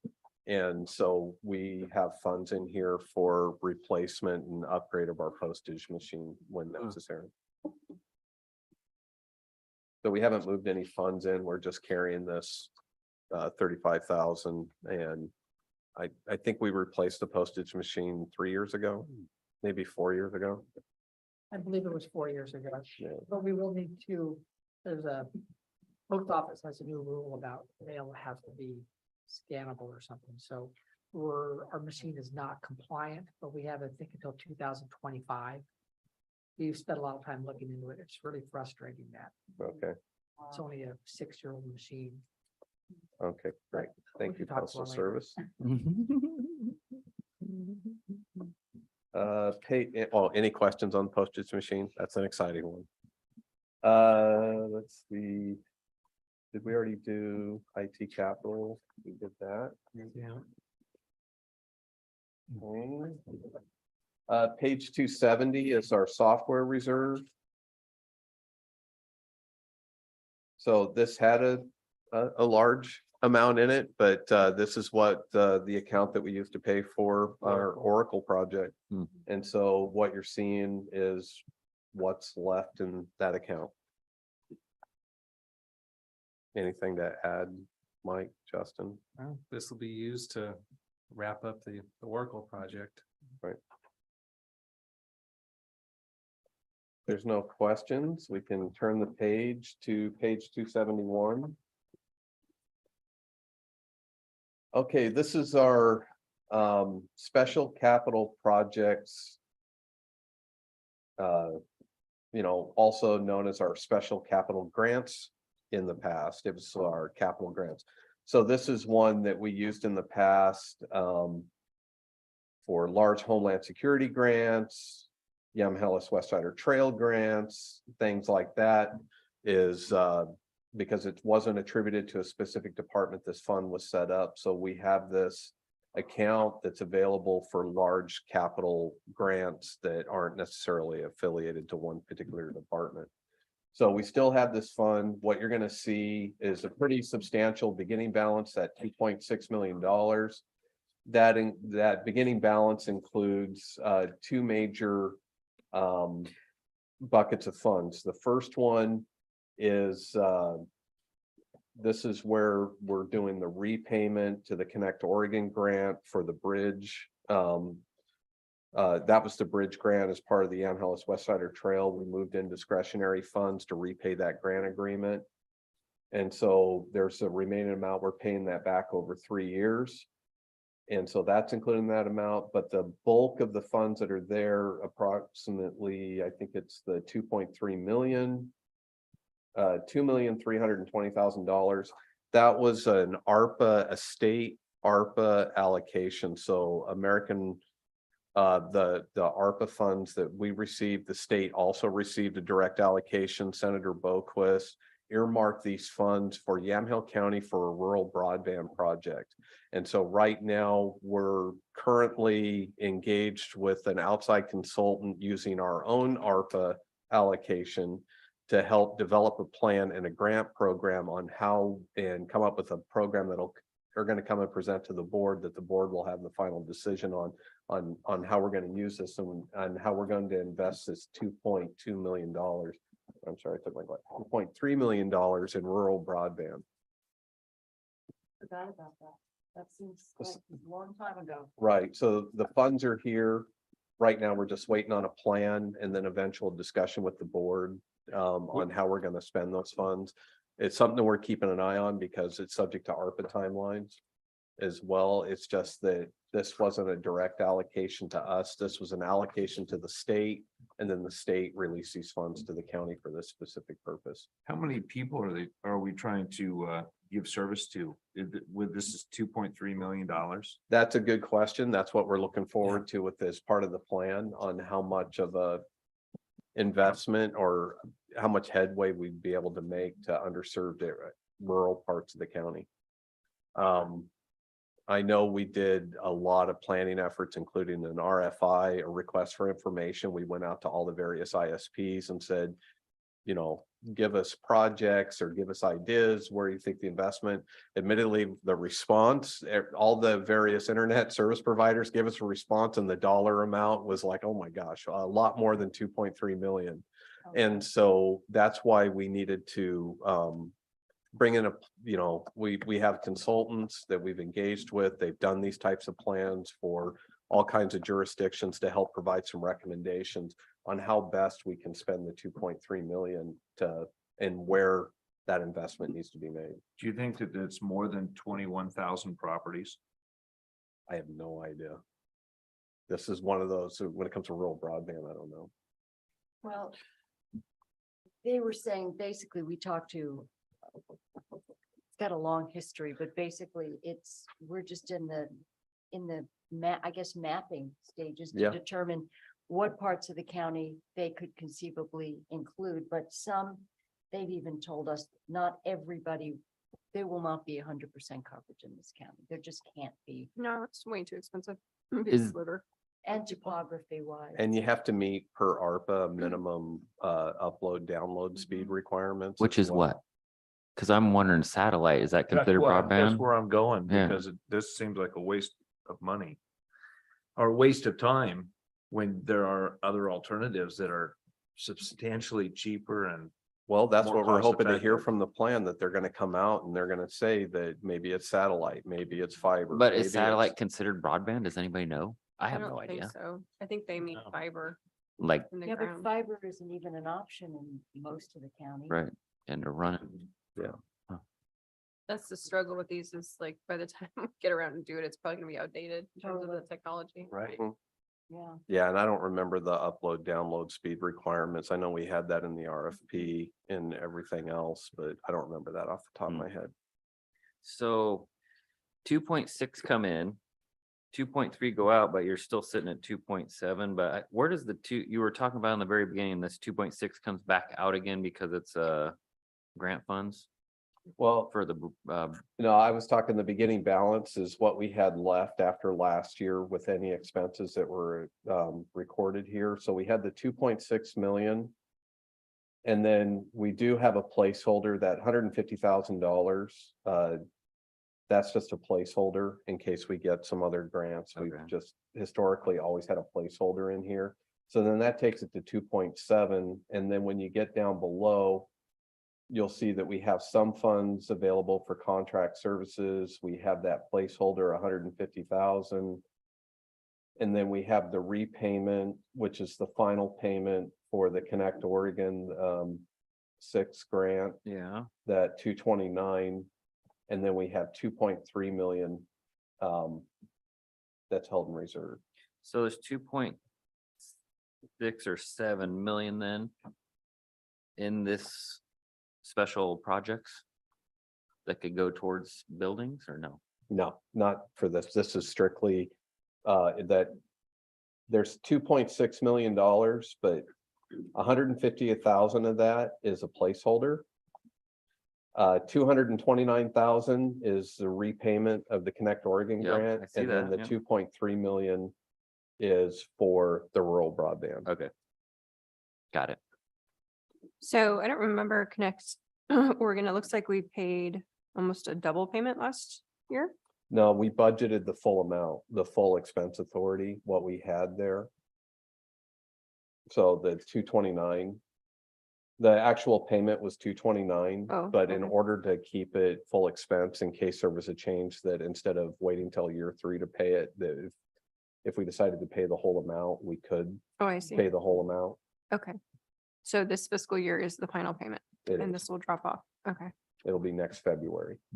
And then contract services, is that a placeholder or is that looks like an actual expense? There's actually some funds that are still in this account, that 87,000. And then the 690 for the audit that we charge, those are some leftover funds from previous funds that were moved in this account. So I just put them in a contract services line. Okay. So we didn't actually use 112 last year. That was just what we adopted. Yeah, that was just the expense authority there. And that's not the contract that we're paying the rural broadband people. No, no, because that's going to be in Fund 32. Okay. And I'll go over that tonight before we adjourn.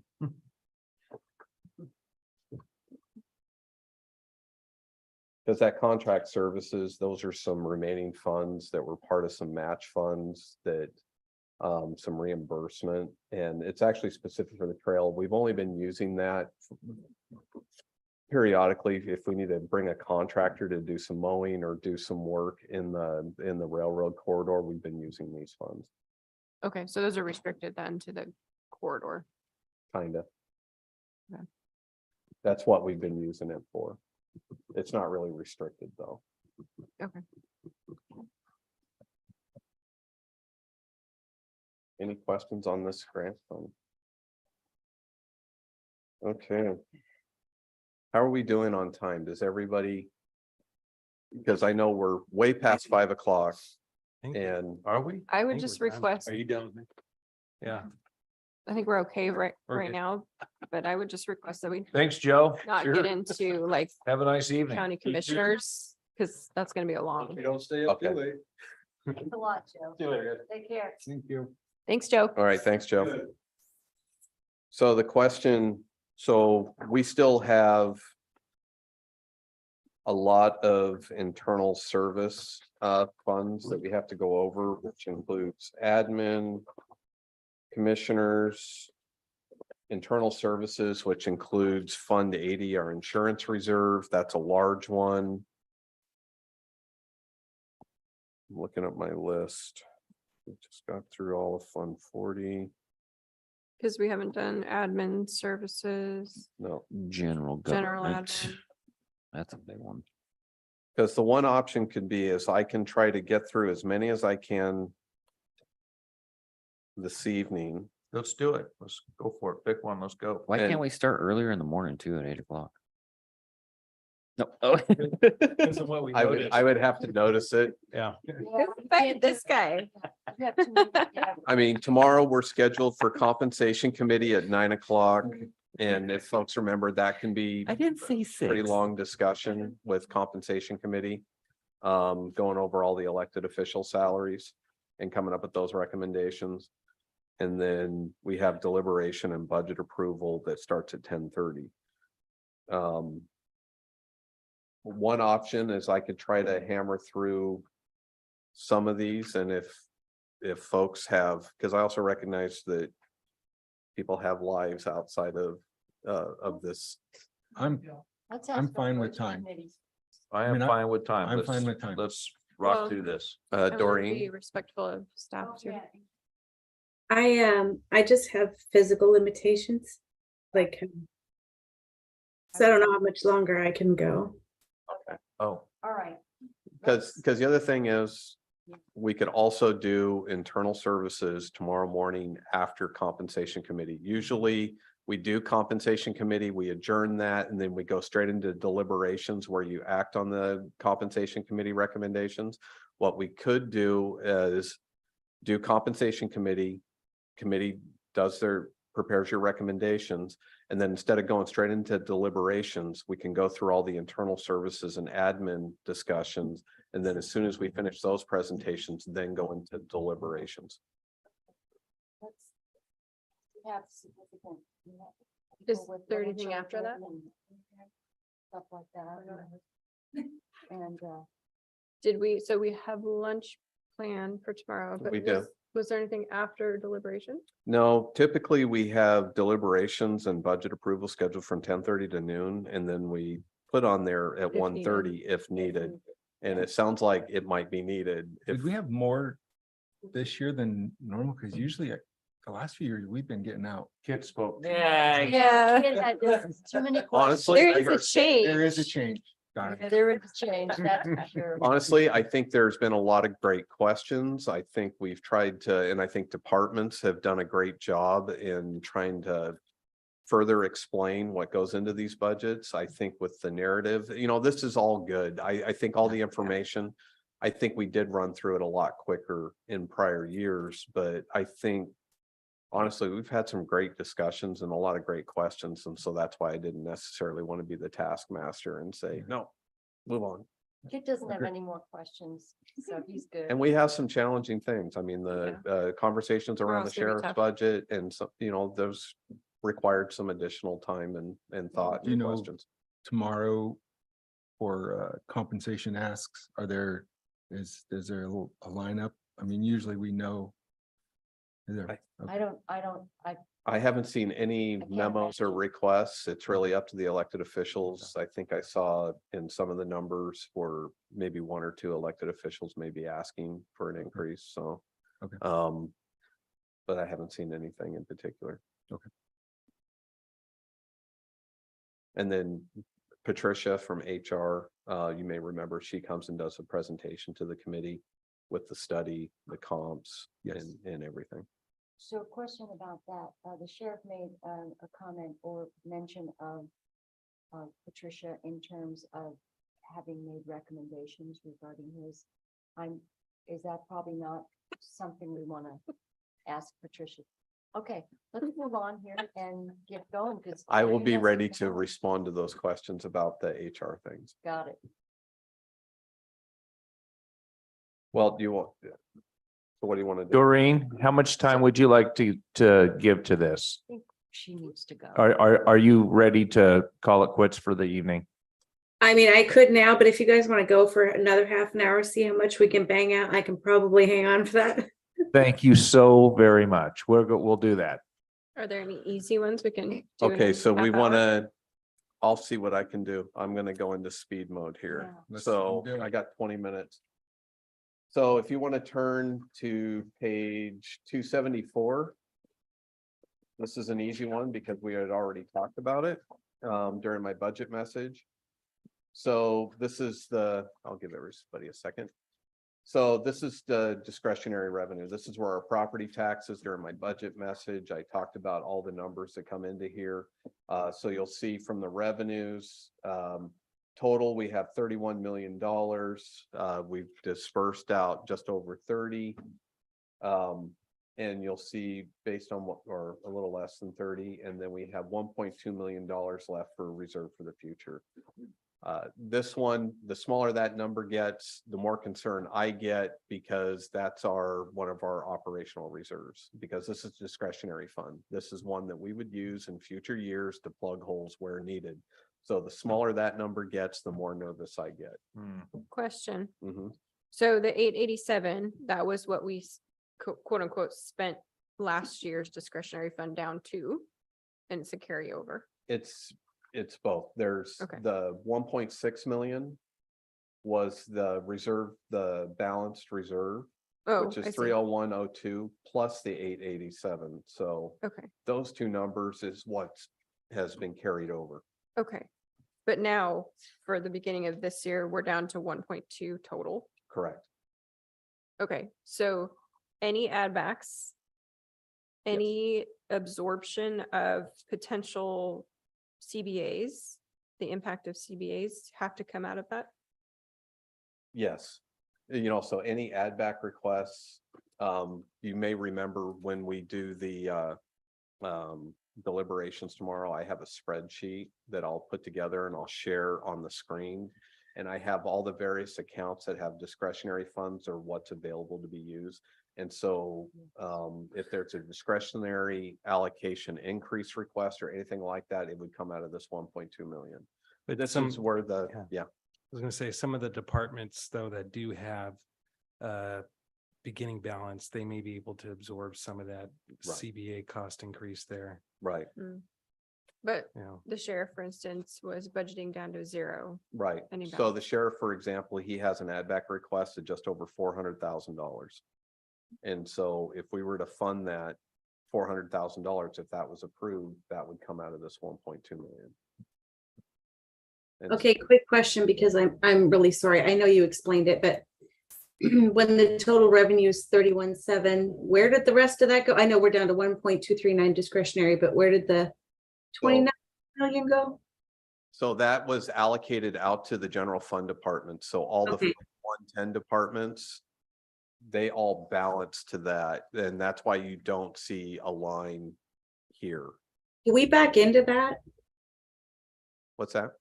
Do we back into that when we make the budget? When the budget gets made, do we back into this number, not the other way around? Correct. Right. Okay, thank you. So that's 1002. Great. Any questions on that? No, just that's a very scary number to be starting from, Yes. given the asks this time. Ultimately, I would like to, per best practices, keep at least 3 to 4% of our general fund revenue in reserve. And I think right now where that sits, it's sitting at 4, maybe close to 3% is what we have right there. So I'm not saying that, I do think that there's some other funds that we can talk about for funding add back requests, or possibly doing some transfers back into this to bolster that. But I do have concerns about that number getting any smaller. Because then also, if you look at it, like I said during my budget presentation, the concerns that I have is if you look at the 27 million of what we get for property tax, and you add up all the other lesser taxes that roll into that, we're right around 30 million, and we can't distribute every year that same amount. And when we're doing this budget exercise a year from now, that deficit's gonna be bigger because personnel, costs never go down each year. And so what are we gonna do next year when all of the personnel increases, when everything else happens with FTEs? And now we don't have, because this year we were able to distribute what we did because I had over $2 million in beginning balance. So if that beginning balance is now under $1 million, and tax rate is only growing, we're only seeing increases in revenue of 3 or 4%. That's not going to make up the difference. And we're going to end up behind. And we don't know what our tax revenue is going to look like either. No. I just know from the trends we've been seeing 3 to 4% increase each year. But I'm talking about Right. looking at economically what Yeah. the Yeah. forecast Right. is not good. So we did a 2% cut on discretionary allocation to try to protect some of the funds in here and also to try to avoid what I would like to avoid is like other jurisdictions have had to do where they go and say cut 10%, cut 15%, and we're trying to avoid that. I would rather be more thoughtful and have departments sharpen their pencils each year and try to find ways that they can keep pace without making a huge impact. And I do think I'll be ready to have some discussions. I'll save it for deliberations tomorrow on the sheriff's office budget. So. Yeah. The next page. Page 224 is non-departmental. So this is a general fund account that takes care, it's, as the title says, it's non-departmental. It's not associated to a specific department. We use this for a lot of general expenses that covers all the Fund 110 departments. This is a fund we always challenge to balance each year. But you won't see, this is one that'll, as an example, where you see there's only $139,000 of revenue. The remainder with the 139,000, but then we have 816,000 or $818,000 in expense. That remaining amount is the discretionary allocation in 1002. So for this account, it's pretty straightforward. We have some of the funds that come in, the ones I would call out, the 95,400, the Newburgh bypass. We act as the conduit. We collect from all the various jurisdictions that contribute to the bypass lobbyists. So this 95,000 that we collect, plus the 30,000 that the county pitches in from economic development, goes to pay for the professional services for the bypass lobbyists. So, and that amount varies. This is really just a placeholder, and it's subject to the Parkway Committee and what they negotiate with the lobbyists and what's needed from year to year. The mental commitments. I can't remember what that is. Yeah, so down in. Yeah, so we keep some 5,000 here for mental commitments. You'll see that we do have funds. This comes up from time to time, and it's not associated to one particular department. It's not an HHS function or something like that. And we have these costs available. You can see that typically it's about 4,000 in actuals in prior years. So we make sure we have those funds available. Why would postage be so high? This pays for all the postage for Fund 110. Okay. So question on medical examiner, that is a contract Yep, within an individual. two. We have two. We have Okay. 2 medical examiners that we pay for here out of this fund. Okay, so we are not facing the same sort of catastrophes that some other counties are facing that use the state. Or it's, I don't know. They use. Well, there's the state medical examiner's office. Is that what you're? Are you talking about the coroner? 'Cause Coroner. The ME is the coroner. Yeah.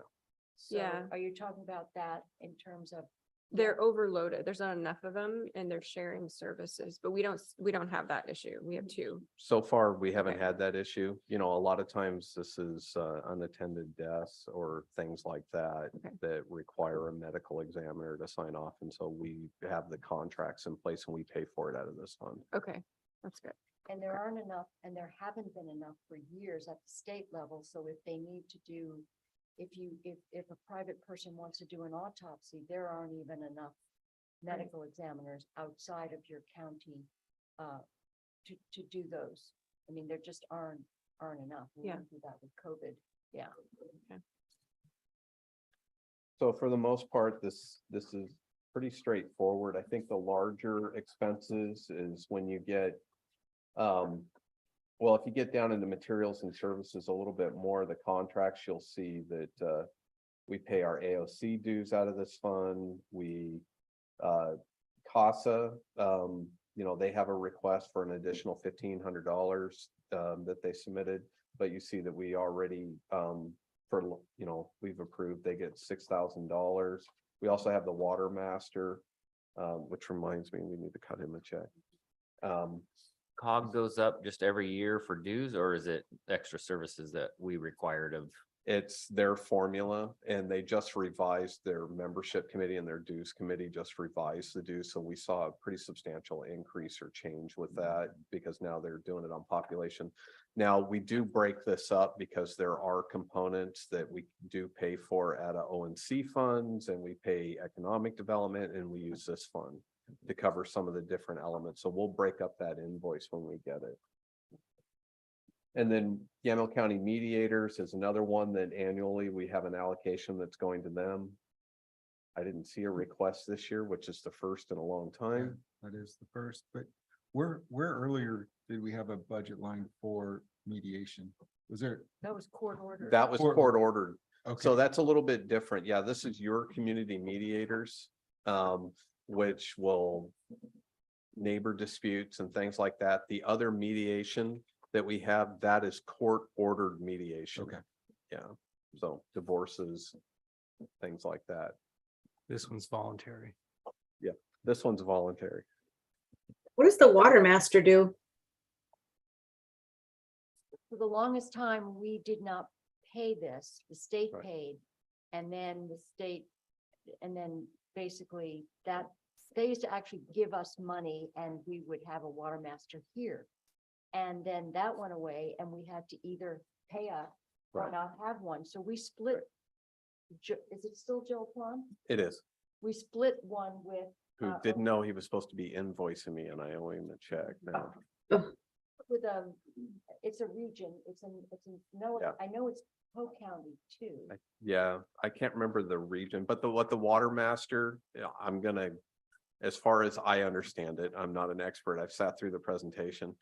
But the water master, it all has to do with water rights. And then if you're in drought conditions, it's the water master who may step in and curtail access to water or manage that and Yeah, they'll you call could- senior rights. And so right. we've ran it actually 2 times, I think, within the last 7 years, they've had to start calling senior Oh, yeah. or junior water rights on the Yamhill River. So Mhm. it's a fairly important deal. Yeah. And So then it's a state program. transfers, you can have your water right and you can actually transfer it to other farms, but it always sticks with that farm. So after 3 years, it reverts back to the original farm. So there's just little things that go on that are important. Yeah. It's a cool title. Maybe I should be budget master. So Understood. If you're gonna be budget master, we need to get him like a wizard hat. And a wand. all right, so any questions on non-departmental? Oh, I didn't hit on the 2 big ticket items that are in here. You will see in 78002 and 78027, this is our property insurance and liability insurance. This is for all, this pays for our insurance premiums. And so instead of breaking out and charging every single department, we charge 1039 gets a discretionary allocation. So we pay for all Fund 110 departments into Fund 80. And then we also have a direct charge to all non-general fund departments. So That's how we fund our insurance reserve. And so that's one that has grown over years. The next two will be really easy. 277 is our transfers. So as part of the budget or a budgetary function, we can't just allocate discretionary funds to non-general fund departments. In order to move general fund monies from the general fund to non-general fund departments, we have to do it via transfer. And that's what this account is. This is all the transfers that go out to capital improvement. What else do we have here? HHS. Yep. This is just the clearinghouse. Yes.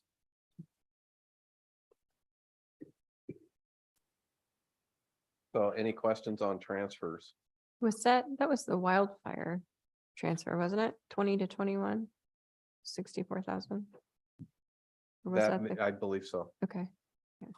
I believe, yeah, that does sound correct, that the board wanted to transfer some funds over to offset those costs. Okay, the next one is contingency.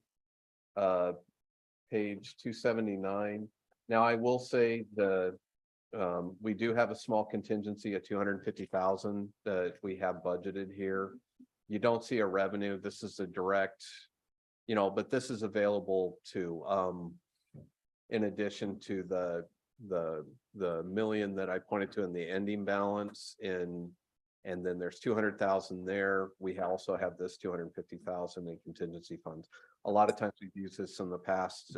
We still have buildings that if they need work, we find asbestos, we have something that comes up and we need to get into contingency funds, we'll use this as needed. So this is what the planning building would have used up this year. No, we didn't actually get into this because I try not to spend into our contingency because this is a general operating. Fortunately, we had funds available in Joe's budget and in 4027 to do that. But this is a general operating contingency. So if something comes up sometime during the year, we have these funds available that we can get into with. There are restrictions about how and when and how much we can access this, but this number's been getting smaller and smaller. Typically, in years past, we usually had a $500,000 contingency. But I took it down to 250, trying to preserve more funds in 1002. Any questions on that? That's another quick one. How are you doing, Doreen? Okay. Thank you. All right, page 281 is landfill license agreement. So this is one, we talked about it briefly. There was a question yesterday. This is a fund that with Riverbend landfill and those tipping fees, a majority of it went into solid waste fund, but then a portion, this goes way back over the years, was moved into landfill license agreement, a portion of those tipping fees to build up this reserve fund that the board had used for one-time projects. This is another one. You can see that there's $680,000 that's available. The one thing that I would highlight is we've done some interfund loans from here. So you have that revenue coming in, and then you have pool and bond investment earnings that are coming in on the beginning balance, but otherwise there is no revenue coming into this account anymore. And we ceased this several years ago when we saw that the writing on the wall, the status of Riverbend landfill, we stopped transferring funds into this account. And so the only thing, this will be on the list is available funds for consideration of one-time requests or add back requests. The only caveat I put on this is once this 680,000 is gone, it's gone. And so that's why this is something that the board has used. That's why we keep it budgeted and then other expense line. This might be something that comes up during the fiscal year if the Board of Commissioners identifies a project or high need. Let's say somebody comes forward and we have a need. We want to fund this one-time capital project, or we want to give funds to this. These funds are available. Not restricted to no. anything. It's discretionary. We can use these funds on any intended use. It's just that I would keep it to one-time project use and avoid using it for operational costs, because this might be a Band-Aid for 1 year, but it's not going to solve, if like the sheriff's office with that type of gap, you might be able to fill the gap with this for 1 year, but then these funds, once they're spent, they're spent. So was this originally put in here because we needed to budget for landfill concerns? Because it said landfill license agreement, but I guess I don't know all of the history here or don't remember. There's two different funds. The other one was the solid waste fund that got the majority of the tipping fees for the landfill. That's the one that we manage the liability post-closure solid waste activities. And this fund is strictly discretionary. The Board of Commissioners many years ago, when Riverbend opened, they set their fee structure and they said, well, this portion's going to go into this account and then into solid waste, and then another portion's going to go into this landfill license agreement, and we're going to use it for one-time projects, community projects, whatever we choose to fund during a fiscal year. This predates me, so I don't necessarily have all the history. When they set this up, I've just been managing this fund for a number of years, so I know enough to be dangerous. Yeah, the tipping fees from the landfill used to be around $1 million a year. Correct. And that was making this very healthy. And then when that stopped, that was the end of it. It was very healthy at one point. Yeah. Well, one of my, so the background of my question is we have a landfill problems in general. So China used to buy our recycling waste years ago and they don't anymore. And so a lot of what's going on with waste management, most people don't know this, but we put all our separate little cans out there. They pick it up and most of it gets dumped into the same pile once they get down the road. And like the city of Hillsborough, they last couple years ago, 3-4 years ago, they put out these little boxes. So everybody had to fill their compost, their celery, whatever, scraps, coffee grounds. And they would have to put out this little tiny box for waste management to pick up. But waste management had to buy separate trucks to pick up the little box because you couldn't mix it with the other trash. And then they drive it down to the landfill and dump it in with everything else. Yeah. So at the best point where we ever had recycling actually effective, we recycled nationally only 9% of everything that we separate and clean and wash, and God knows what we do. 9% was the best we ever did. And we used to put everything on big barges and we would sell all of our recycling to China. And then recently they stopped doing that. And so we were suddenly overfilled. All of our landfills were getting all of that waste because we have no internal facilities for recycling and all that. So it's so I know I'm saying an awful lot for this, but so I'm wondering, does the county have a landfill shortage problem when we're talking about different closures? I don't know. I guess I'm wondering, what's our future plan for waste management? And that's probably a bigger question than for this moment right now. Bigger question. Okay. Because there are other landfills, they're just farther away, so Well, it costs more. They're gonna close down the one at Coffee Corvallis, Butte? or Arlington, Arlington, I think is the only one open now. I think most of Portland's goes to Arlington. yeah. It's a huge issue. And that's why we have the other fund that Ken Friday presented yesterday. Mhm. That was yesterday. The solid waste fund as a good example is, like he said, the RR program. I think there's 3R program where they do the household hazardous waste program. They do those collections. That's some other areas that we do use county funds that we've collected over the years for those tipping. I love that one, by the way. I use that. Right, and that's something that we fund out of the solid waste fund. So this one, this landfill license reserve is just a little bit different. This was a discretionary fund that the board had years ago to be able to address other community needs or other projects as the board identified or approved. Okay, Any questions on landfill license? Nope. All right, I'm gonna keep. ONC reserve, is page 283.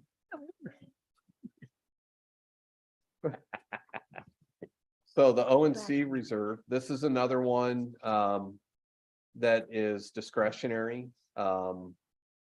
There's question marks if we're going to receive ONC funds. When you look at 33201, that 100,000 is aspirational in a placeholder. We have that in there, but we never know if you'll see in years prior that we have received some allocation. Otherwise, there's really no guarantee that any funds are going to come into this. So you have that $557,000 plus the pool, which is the beginning balance. And so we have pool and bond interest that's being earned by those unspent funds that are coming in. This is again what we use for one-time projects. I will say that we do keep the whole thing fully appropriated in other expense. And that's to ensure that if the board identifies a project during the year or a grant that they would like to fund, or a request comes forward, that they do have some flexibility and funds available. But this is also on the list for consideration, that if there's any of the requests that were submitted through this budget process, that if you wanted to access those funds, we do have $556,000 available to fund projects. The other one I would call out is 700-27 grants awarded, the 100,000. This is what was approved last year for the parks master plan.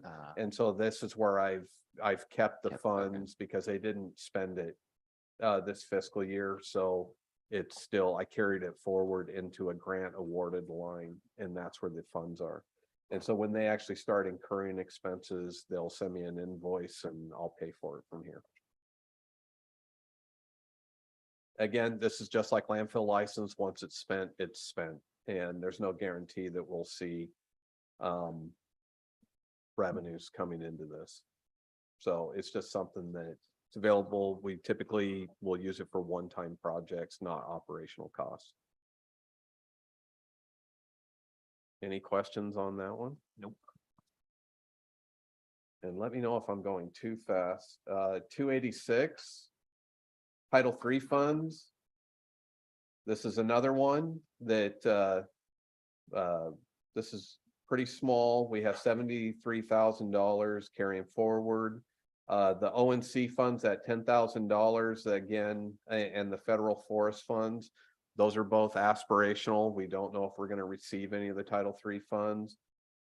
You'll see we have 95,000 if we receive the additional 20,000, but really it's the 73 plus the pool and bond interest earnings is what we have available. There's limitations on what you can use Title III funds for. They can be used for search and rescue, reimbursement of search and rescue operations on federal lands, and Firewise programming. And so the last time you'll see in prior years, we did give an award to Soil and Water Conservation District. They spent $10,000 for a Firewise program, but otherwise we've had very little to no activity in this program. We fully appropriate it in case there's ever a need. If the sheriff ends up engaging in a search and rescue operation that ends up on federal lands, he would be able to access a portion of these funds. But there's a lengthy process even to spend this. We have to do notice, public hearing. I have to send it to a committee at the BLM and Forest Service so they can review the request. And if everybody is okay with it, then we can release the funds. So that's Title III. ARPA. The American Rescue Plan Act on page 288. So on page 288, this is what we have left of our ARPA funds. There's a couple things I would call out. The beginning balance, the $3.5 million. there's really two categories that make up a bulk of that that we haven't spent the full amount. One is related to childcare. That we're still having discussions, and then rural broadband. Those are the two main categories that we have funds available.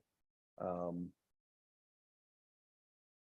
see, the other funds I would call out is under other expense, 69901, there's 187,598.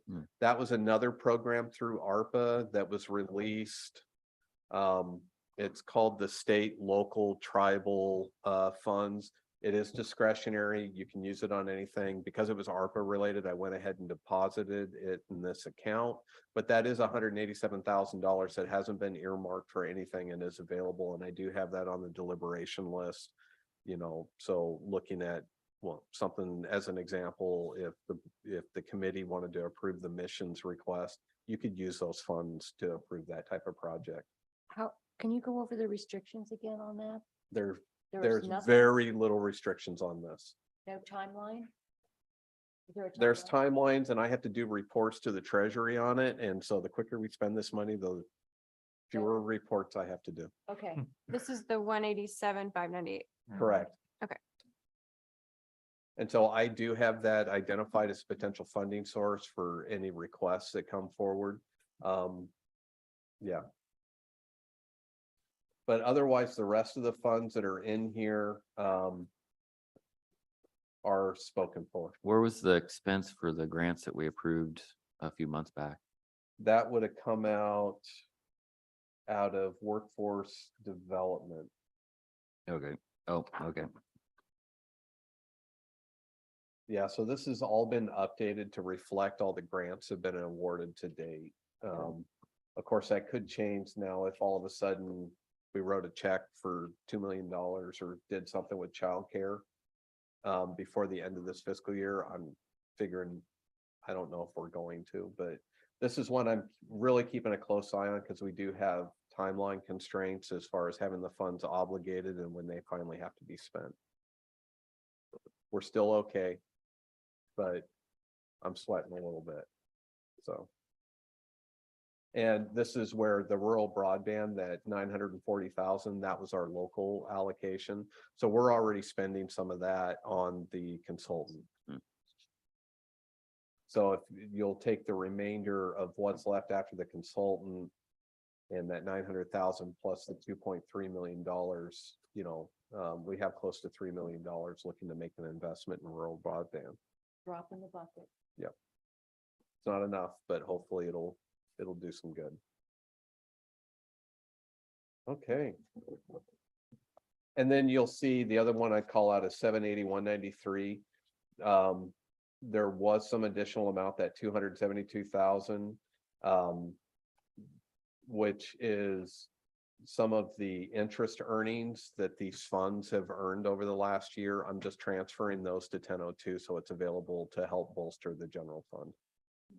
There's no restrictions or limitations on interest in bond earnings for these funds. And so we need it in the general fund. So I'm transferring that 272 into the general fund is what I'm proposing. Okay. Any questions on ARPA? Okay, I am not going to do insurance reserve tonight. This is a big one. This might be a better one for tomorrow. I could do insurance reserve, commissioners, and admin tomorrow.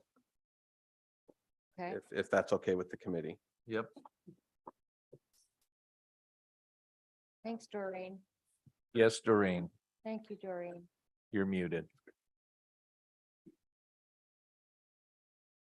Thank you. Sorry.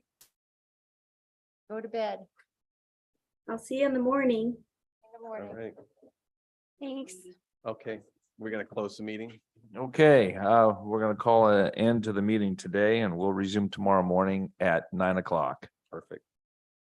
And we're